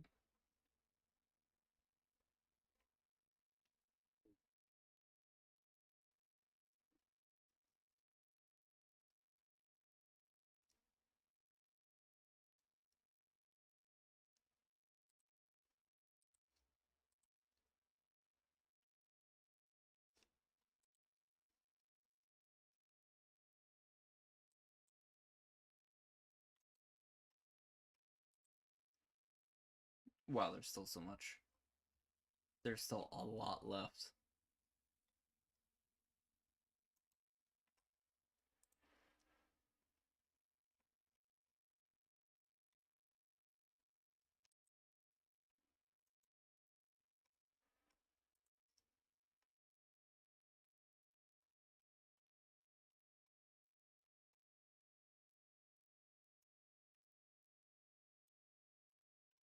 We still have. We gotta finish this part. And then we still have 1, 2, 3, 4. Theoretically, 4 more major scenes to get through. Gotta make them stop at some point. Alright, I'm gonna get to the end of this act. Because we can probably see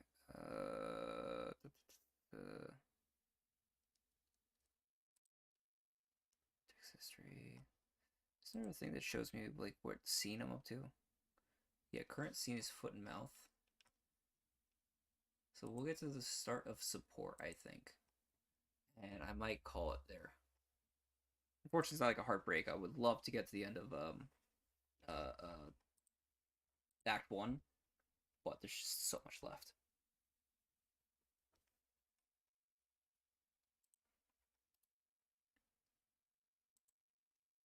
The afternoon class passes. Once again, I find myself without a plan for something to do after school, so I head to the library to return a couple of books I finished reading. Walking inside, I see that there are as many students here as there were on Tuesday, all the more evident from the almost total silence enveloping the room. Oh no, it's the librarian again. As I drop the books I borrowed into the room and slide on the counter, Yuko suddenly pops up from behind it, quite startled from the banging they made as they hit the toilet next to her. Sorry Yuko, didn't mean to startle you. No, that's fine. It happens a lot. I'm used to it by now. Can I help you? It's okay. I think I know where everything is. Thanks anyway. I suppose I'll grab another book or two while I'm here. There's not much else to do, and after reading so much during my stay in the hospital, it's become hard to have a break.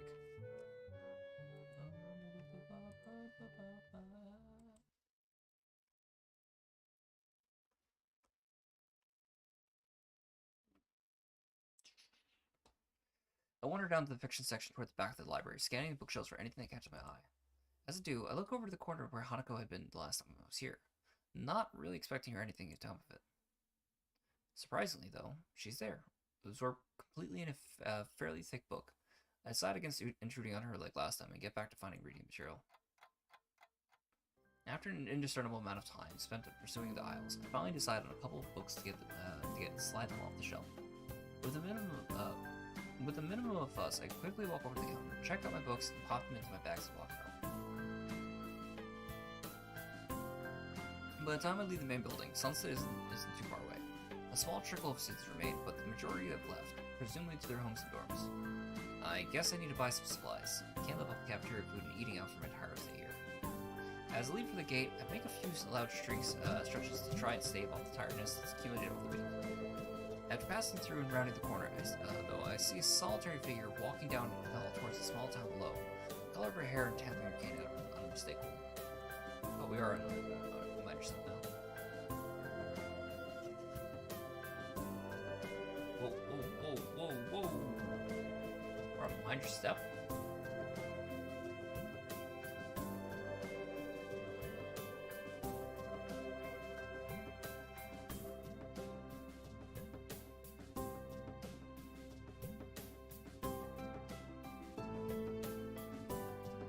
So there's even more, because I think I skipped stuff.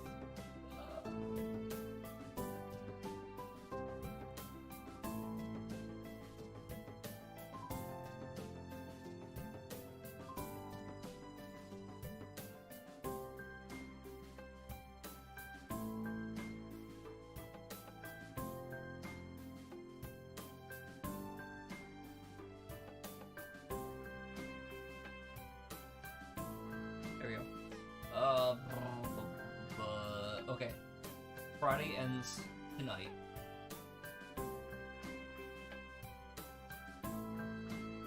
And then Saturday starts after that. So we'll finish this because this is the next major decision point in the route. And from there goes into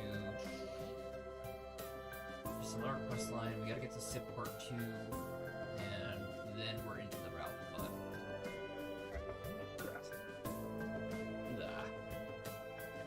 After passing through and rounding the corner, though, I see a solitary figure walking down towards the small town below. The color of her hair and tapping her cane are unmistakable. I quickly walk up to her, which seems to catch her attention without a word needing to be said. Hi, Lily. She takes a moment to place the voice, slightly adjusting her head and the face a bit more towards the source of my voice as she does. Hey, Sal? Yep, that's me. She seems to have a good memory for voices. The fact that she can actually remember it is a pleasant surprise. Good evening. What brings you here? Once again, she gives a small, polite bow. And, once again, I reply in time before realizing that I didn't need to. Just going into town, you? My, what a coincidence. Doing the same thing, huh? Maybe I should go shopping on Fridays. Paused for a moment, suddenly looked a little lost. It said, Hanako usually comes with me to town. Not lost, but worried. These two do seem to keep close tabs on one another. Kinda surprised that Hanako would just forget about Lily like that. I noticed her reading the library. She probably just got caught up in a book. She let us smile with a small sigh of relief. Thank you. She has a habit of doing that. Avid reader? Right. She doesn't like being around crowds of people, so reading away from everyone lets her relax a bit. Well, she probably didn't intend to. I can't help but grimace as I recall my first meeting with her. Hardly wanting to bring it up, I remained silent as we quietly continued to walk down the required road. Tack, tack, tack, tack.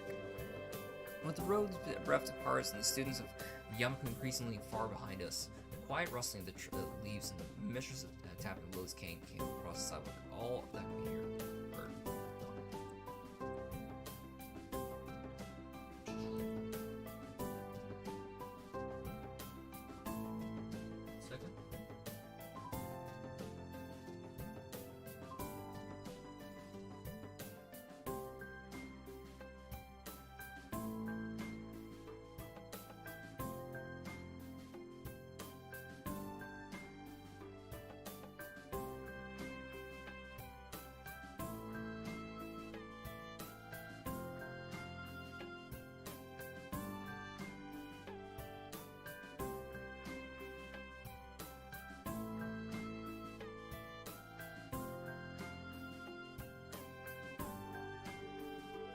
Sorry, 1 second.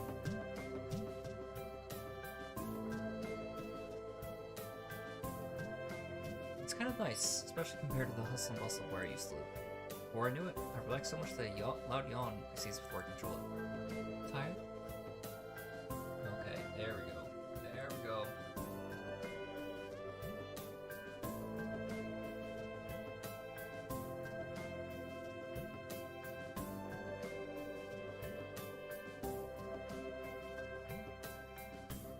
Yeah, I think I need to call it here. I'm not gonna be able to finish this page. As close as we are to the end of it. I gotta...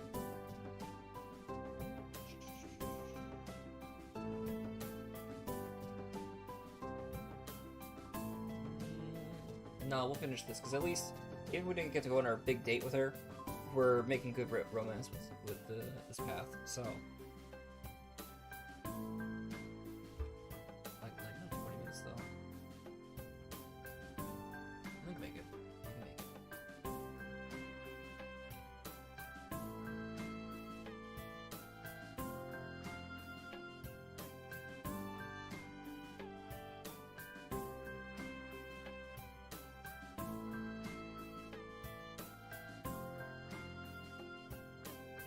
I guess slowly I am tired. Yeah, I've been running ragged these past few days. That's an understatement, to be sure. Transferring to a different school would be bad enough, but nothing like this. Well, hopefully everything should settle down for you. The best of us got everyone in a spin right now. You've been plopped right in the middle of things. For a moment I hesitate, but given her apparent abhorrence for frankness, I decide to give my full thoughts. I guess. Yamaku's kind of different though. I mean, the formalities surrounding everything, the isolation around it, not to mention the most obvious differences. It's kind of a whole different mindset. I suppose I'll get used to it though in time. She gives a matter-of-fact nod, apparently pleased with my answer. Feels almost as if she included me in the flock of students she's shepherding, along with class 3-2 in Hanako. Not that I mind, it's nice to get the thoughts off my chest in any case.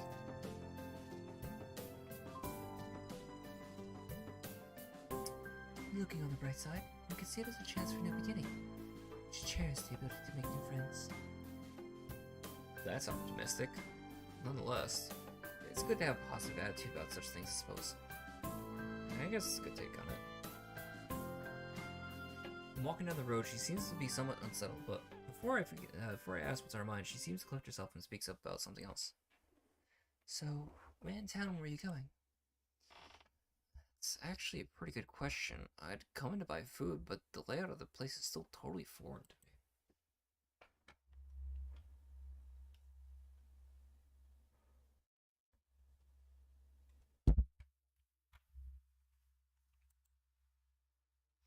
I'm gonna have to ask for directions again. I was just gonna get some food, but now that you mention it, I don't really know the way. Well, now, this is quite lucky. I was just about to go to the convenience store myself. Looks like I'll be in your care again, then. Thanks. Regular way walk to the store, my pace is carefully slowed to remain beside her. Compared to my usual walking pace, hers is quite a bit slower. Not that it's without reason.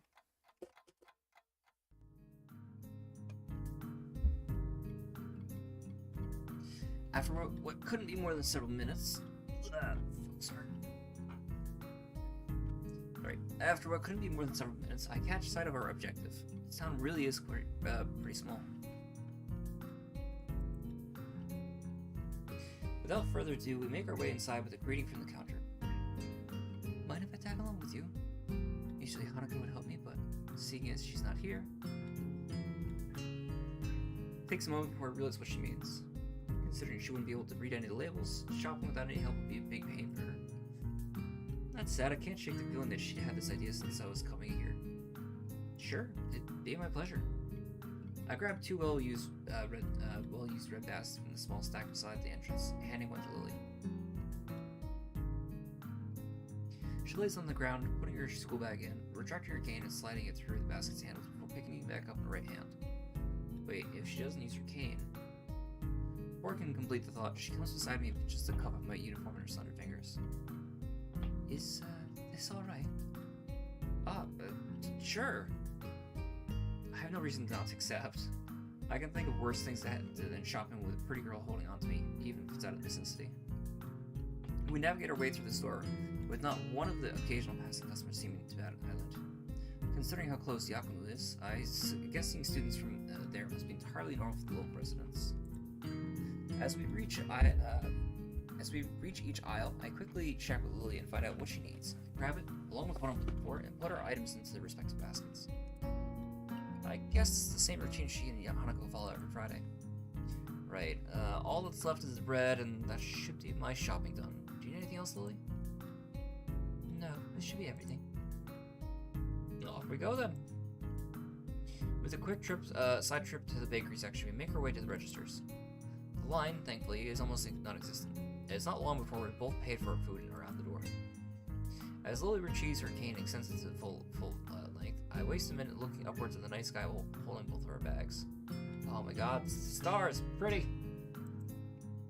For a moment I try to make the clouds in my breath, but summer's heat doesn't seem to cooperate. Eventually she rights herself, taking quick strides before taking her bag and leaving me mine too. You tired as well? Festival preparations have been quite complete chaos. Chaos! Jack! Yasune, breathing down my neck doesn't exactly help things either.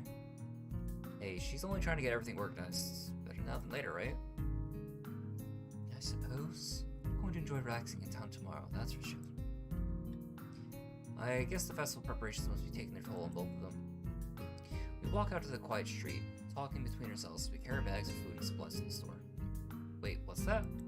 I notice a very distinctive figure making its way towards us, silhouetted by street lamps. For a second I think it's another male student from my class, but as he, or should I say she, gets closer to recognize her completely. Rin? What are you doing out here so late? Rin? Lily perks her head, looking like she's trying to focus on listening more keenly. It suddenly comes to me that I should probably interpret the scene for her. It's Rin. Tezuka. I think that was her last name, from our school. She stiffens them at the name and gives a complicated-looking expression. Something like a forced fusion of composed smile and a painful cringe. Ah, I understand. I guess Lily knows Rin, too. Rin turns to look at us, looking terribly out of it. I'm not entirely sure if she recognizes either of us, or at least she doesn't acknowledge if she does. She looks like a zombie. Or a statue. A statue of a zombie. But slowly, some symptoms of understanding seem to light in her eyes, seem to light in her dark eyes. This is something she must react to. Rin blinks once, very thoroughly. Hello. There's an awkward pause, everyone waiting for someone else to say something. What are you doing out here so late? I was wondering about that too, just now. Some people asked that just before. I assumed they were one and the same. I didn't know. They didn't know either. I asked. That's why I'm wondering. I think I'm botching that voice. I think it's rough in my throat. So that's pretty much it. It's a murder mystery without a murder. They're going that way. She turns facing her to her right in order to demonstrate the direction that other people went, as if that was important. Then rotates back like a mechanical puppet in one of those overly complicated clockworks. For a person who gives an impression of being the quiet type, Rin really does use a lot of words to say things that don't need to be said. Need a lot to be said. Not sure if she's finished. I say nothing. Neither does Lily, who seems equally robbed of words for the time being. I think that both of us are, in fact, just scared that any responses might provoke her to continue. Our stupefied laughter reaction doesn't faze Rin at all. She keeps looking at us expectantly, a calm hint of expression on her blank face. She seems to be that kind of person, always so relaxed. As if bull elephant grade sedatives are flowing through in her veins in place of blood.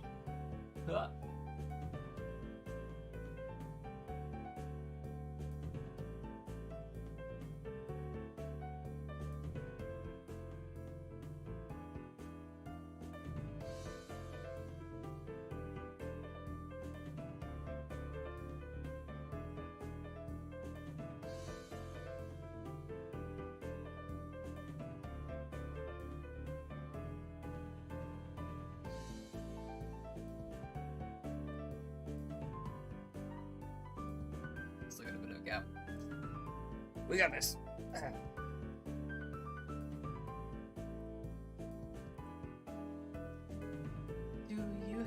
amnesia. I don't recall you have anything of the sort, though. No, I don't think that's it. The other passerby were probably just worried, though. You look really lost. Why are you standing in the middle of the street? Oh, I see. Maybe I should have taken some kind of pose in that case.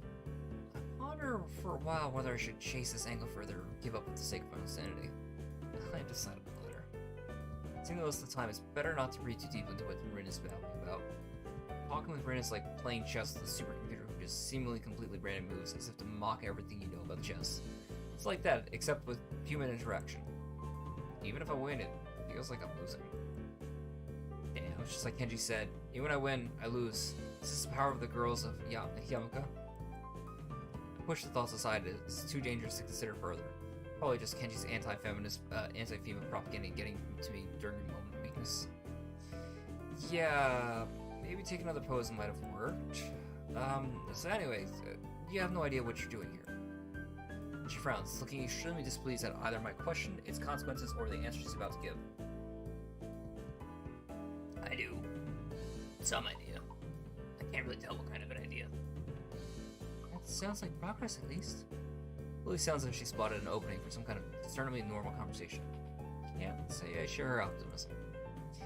Yes, there's some. Definitely. Rest will come later. I'm sure of it.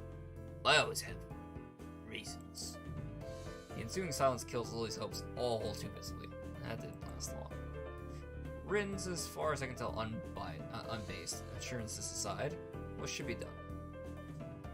We could just leave her own devices, whatever those are, but it's late and I don't think we'll be getting any thanks if Rin is found standing here in the middle of the night.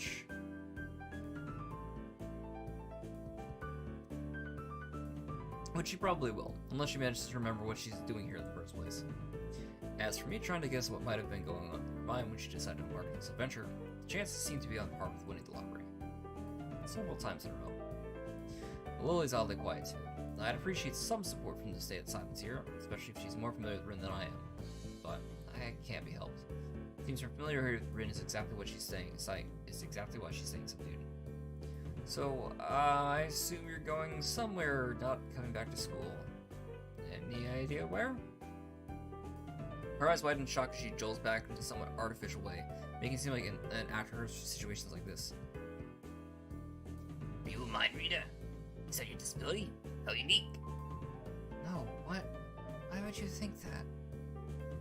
You know what I was doing. It's just an educated guess. We walked the same street in the other direction just before to get to the store. If you're going to the school, we would have met you on the way. Oh. She looks a little disappointed. Like Kenji, Rin appears to jump to completely irrational conclusions. Something in the water here. I make a mental note to stock up on soft drinks. You know, that's the second time this week that someone has asked if I was a mind reader. Do I really get off that impression? Rin shrugs her shoulders, which is all the answer I get. You know, maybe you should come back with us to the school. Lily interjects just as I'm about to further debunk my alleged mind reading capabilities. She sounds rather concerned. The paper-thin smile on her face badly disguised that fact. Maybe she came to the same conclusion I did. For everyone's sake, I decided to let the mind-reading topic drop. It's entirely inane anyway. Yeah, Lily's right. Can't remember, there's no point in staying here. Rin considers this rather simple deduction for a moment and nods. Okay. We start towards the school again, having wasted away more time than necessary with this episode. Rin walks along the edge of the sidewalks in a rhythmic way, looking like a mix of sleepwalker and rope dancer, while Lily keeps one hand on my shoulder, tapping at the ground with her cigar cane. Tap, sip, sip, tap, sip, sip, sip. Apart from that and a few fragmented beginnings of conversation, it's quiet. Quiet, quiet, apart from the relaxing one in town and that.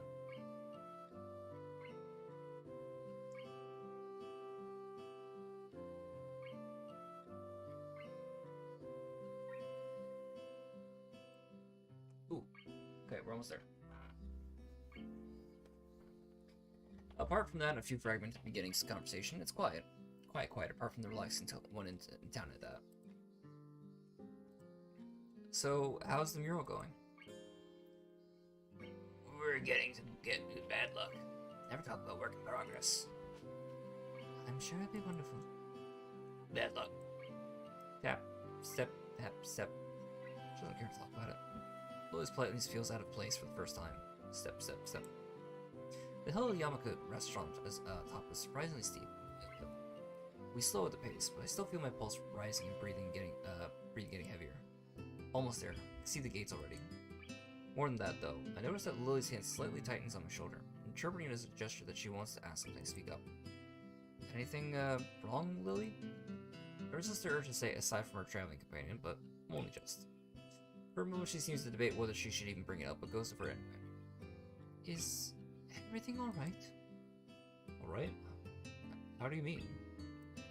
The fact I can't interpret her incredibly vague question puts her off for a second. It's just, you seem unusually tired, I guess. Now she brings it up, I notice my breathing is strangely heavy. The uphill walk has really done me a job on me. Lily noticed it all too quickly. Oh, here we go. This is a big decision, right? If I were to say I don't really want to talk about it now, I would lock myself out and I'd actually get the Kenji ending. Not doing that. Do we need to do this in order to continue Lily's? It's alright. I just need to catch my breath. My condition isn't the best these days. Oh. Is it something that, is related to you being transferred here, I mean? She cuts herself off rather abruptly, maybe realizing she was being a bit intrusive. Her instincts are sharp, though, and while I don't like the subject, it's not like I should lie about it. If it's Lily, I don't think I'd mind. I'm just a little weak for the time being. Hanako said you looked fairly healthy, so I naturally thought... Lily doesn't finish her sentence again, letting it trail off with a measure of concern. As she furrows her brow, Lily's uncomfortable expression persuades me to say at least something to ease her feelings. It's surprising that she's this flustered, considering her straightforward attitude with her own blindness. She must know that not all share her own comfort about such things. No, it's okay. I have a pretty... I guess the best way to put it would be messed up heart. Arrhythmia. I had a bad heart attack a while ago because of it, and spent most of the spring in a hospital. And in Yamaku on doctor's orders. She silently nods her head in acknowledgement. My answer, though, only seems to make Lily furrow her brow even more. She doesn't seem to quite know how to react, given that we don't really know each other that well. I can't really fault her for it, given that I have the exact same reaction. To my surprise, in a moment's time, her face shows that she's come to some sort of realization.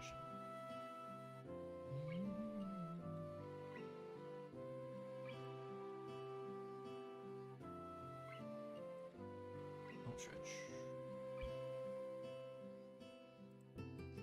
Wait, so the time when Emmy and you collided in the hallway? I grimace slightly. Her ability to connect the dots quite so fast is unexpected. Yeah, I guess I'm a textbook example of why those rules about running in the quarters exist. That was a lot more dry than I intended. Lily visibly shies away from continuing the topic. Well, I do want to assuage her concerns. I really don't want us to dwell on this either. Don't worry about it. I try to offer a reassuring smile, but then I realize the futility. Without knowing this, Lily smiles at me reassuringly, but doesn't say anything further. Arriving at the dorms, Rin stops in front of her mural as if lightning struck her. She had been so quiet for almost all of the walk back that I had all but forgotten she was there. It's Friday, isn't it? Yes, Friday the 8th of June. It's bad. Bad? Why? I think I'm going into a fetal position and throw up. Problems in reverse order. Is something wrong? No, nothing's wrong. It's Friday and nothing's wrong yet. It's Meryl. It's going to need me to finish my Sunday, so everything's alright. Do you have any drugs? Or time machine? It's not good. Not good. She's behind on her schedule. Regarding she's using the exasperations that Rin's carefree attitude several days ago. I don't know what to think. She has left herself open for a told you so unless she can pull off whatever she needs to by Sunday morning. Rin keeps staring at her mirror before looking as mortified as she can. Believe me, I'm gonna need work for a while. I glance at Lily, expecting her to share an incredulous look with me as I roll my eyes, but then I realized she does not want to do that kind of thing. Leave me.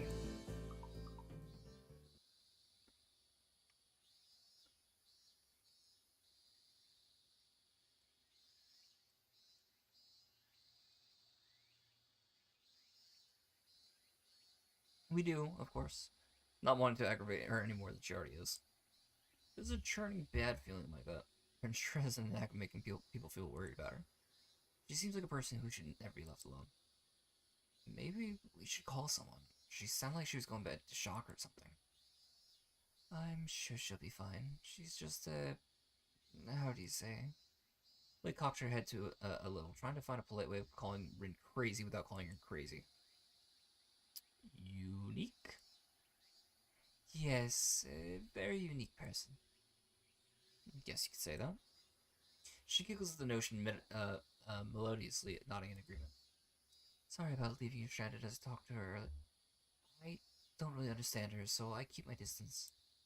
So my guess was right. Lily offers a slight, apologetic smile as if she was sorry that her own shortcomings had prevented her from becoming closer to Rin. I'm not one to blame her. At all. Lily lets slip a long breath, probably a disguised yawn. I imagine she's exhausted by all this as I am. I'd better leave now and give these to Hanako. Thank you for the company, Hisao. She smiles very sweetly at me, and it feels different than normal, despite the fact that she seems to be smiling so often. Can't put my finger on what the difference is. It's just different. Relaxed, I'd say, but that's probably just relief over getting rid of Rin. Maybe. Yeah, good night. Say hi to Hanako for me. I will. Good night.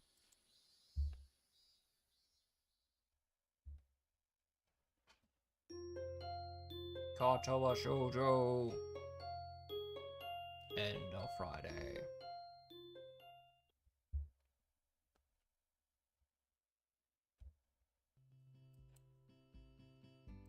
I'm making a quick save here. Yay, more Rin. Because everybody loves Rin. Rin's best girl. I am going to call the stream here. We got to the end of Friday. The next bit is basically all of the festival, and there's still a choice left to make.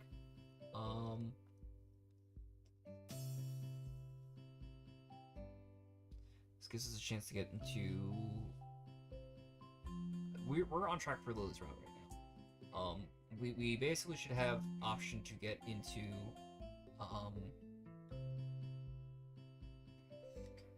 from here we have the chance to get into Lily, Hanako's, or Rin's route. We're so wildly off the path of Emmy's route and Shizua and Misha's routes. Does it even say on here how to get Misha's routes? Like, obviously you have to start that, but I'm just curious. Breaks off. Can't you do Misha's route?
Sorry about that.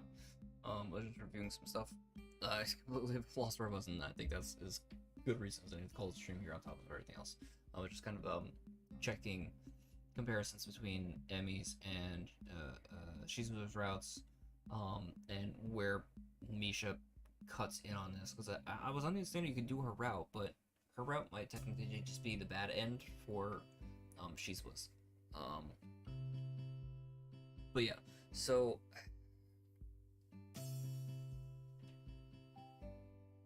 I'm debating playing this again. I mean, I probably could keep playing this for my own purposes, 'cause I've enjoyed this game and it's been a minute since I played. So I'm gonna work on unlocking everything that I never got a chance to. I heard rumors that there are some other secret routes in this, but those are probably just rumors at best. And yeah, I don't know. I'm curious what people think. Leave a comment in below the video. If you want this to be a regular series, or just keep it for the holiday. Next stream is definitely going to be more Stranger Paradise. It's kind of impromptu. We have to finish up the tower, and then we have the last bit there. But after that, we have a few options. I can finish the Lily route if people want that, or a couple of options are the new One Piece game. We could do that, or a few other different series. We basically have time to kill until June when Final Fantasy comes out. So, yeah. Until then, I want to thank everybody for stopping by. I hope you guys, had a wonderful Valentine's Day, and thank you guys for sharing the day with me, and working on making a blind girl very happy. So yeah, thank you again. Happy Valentine's Day, and I hope you guys have a great rest of your nights.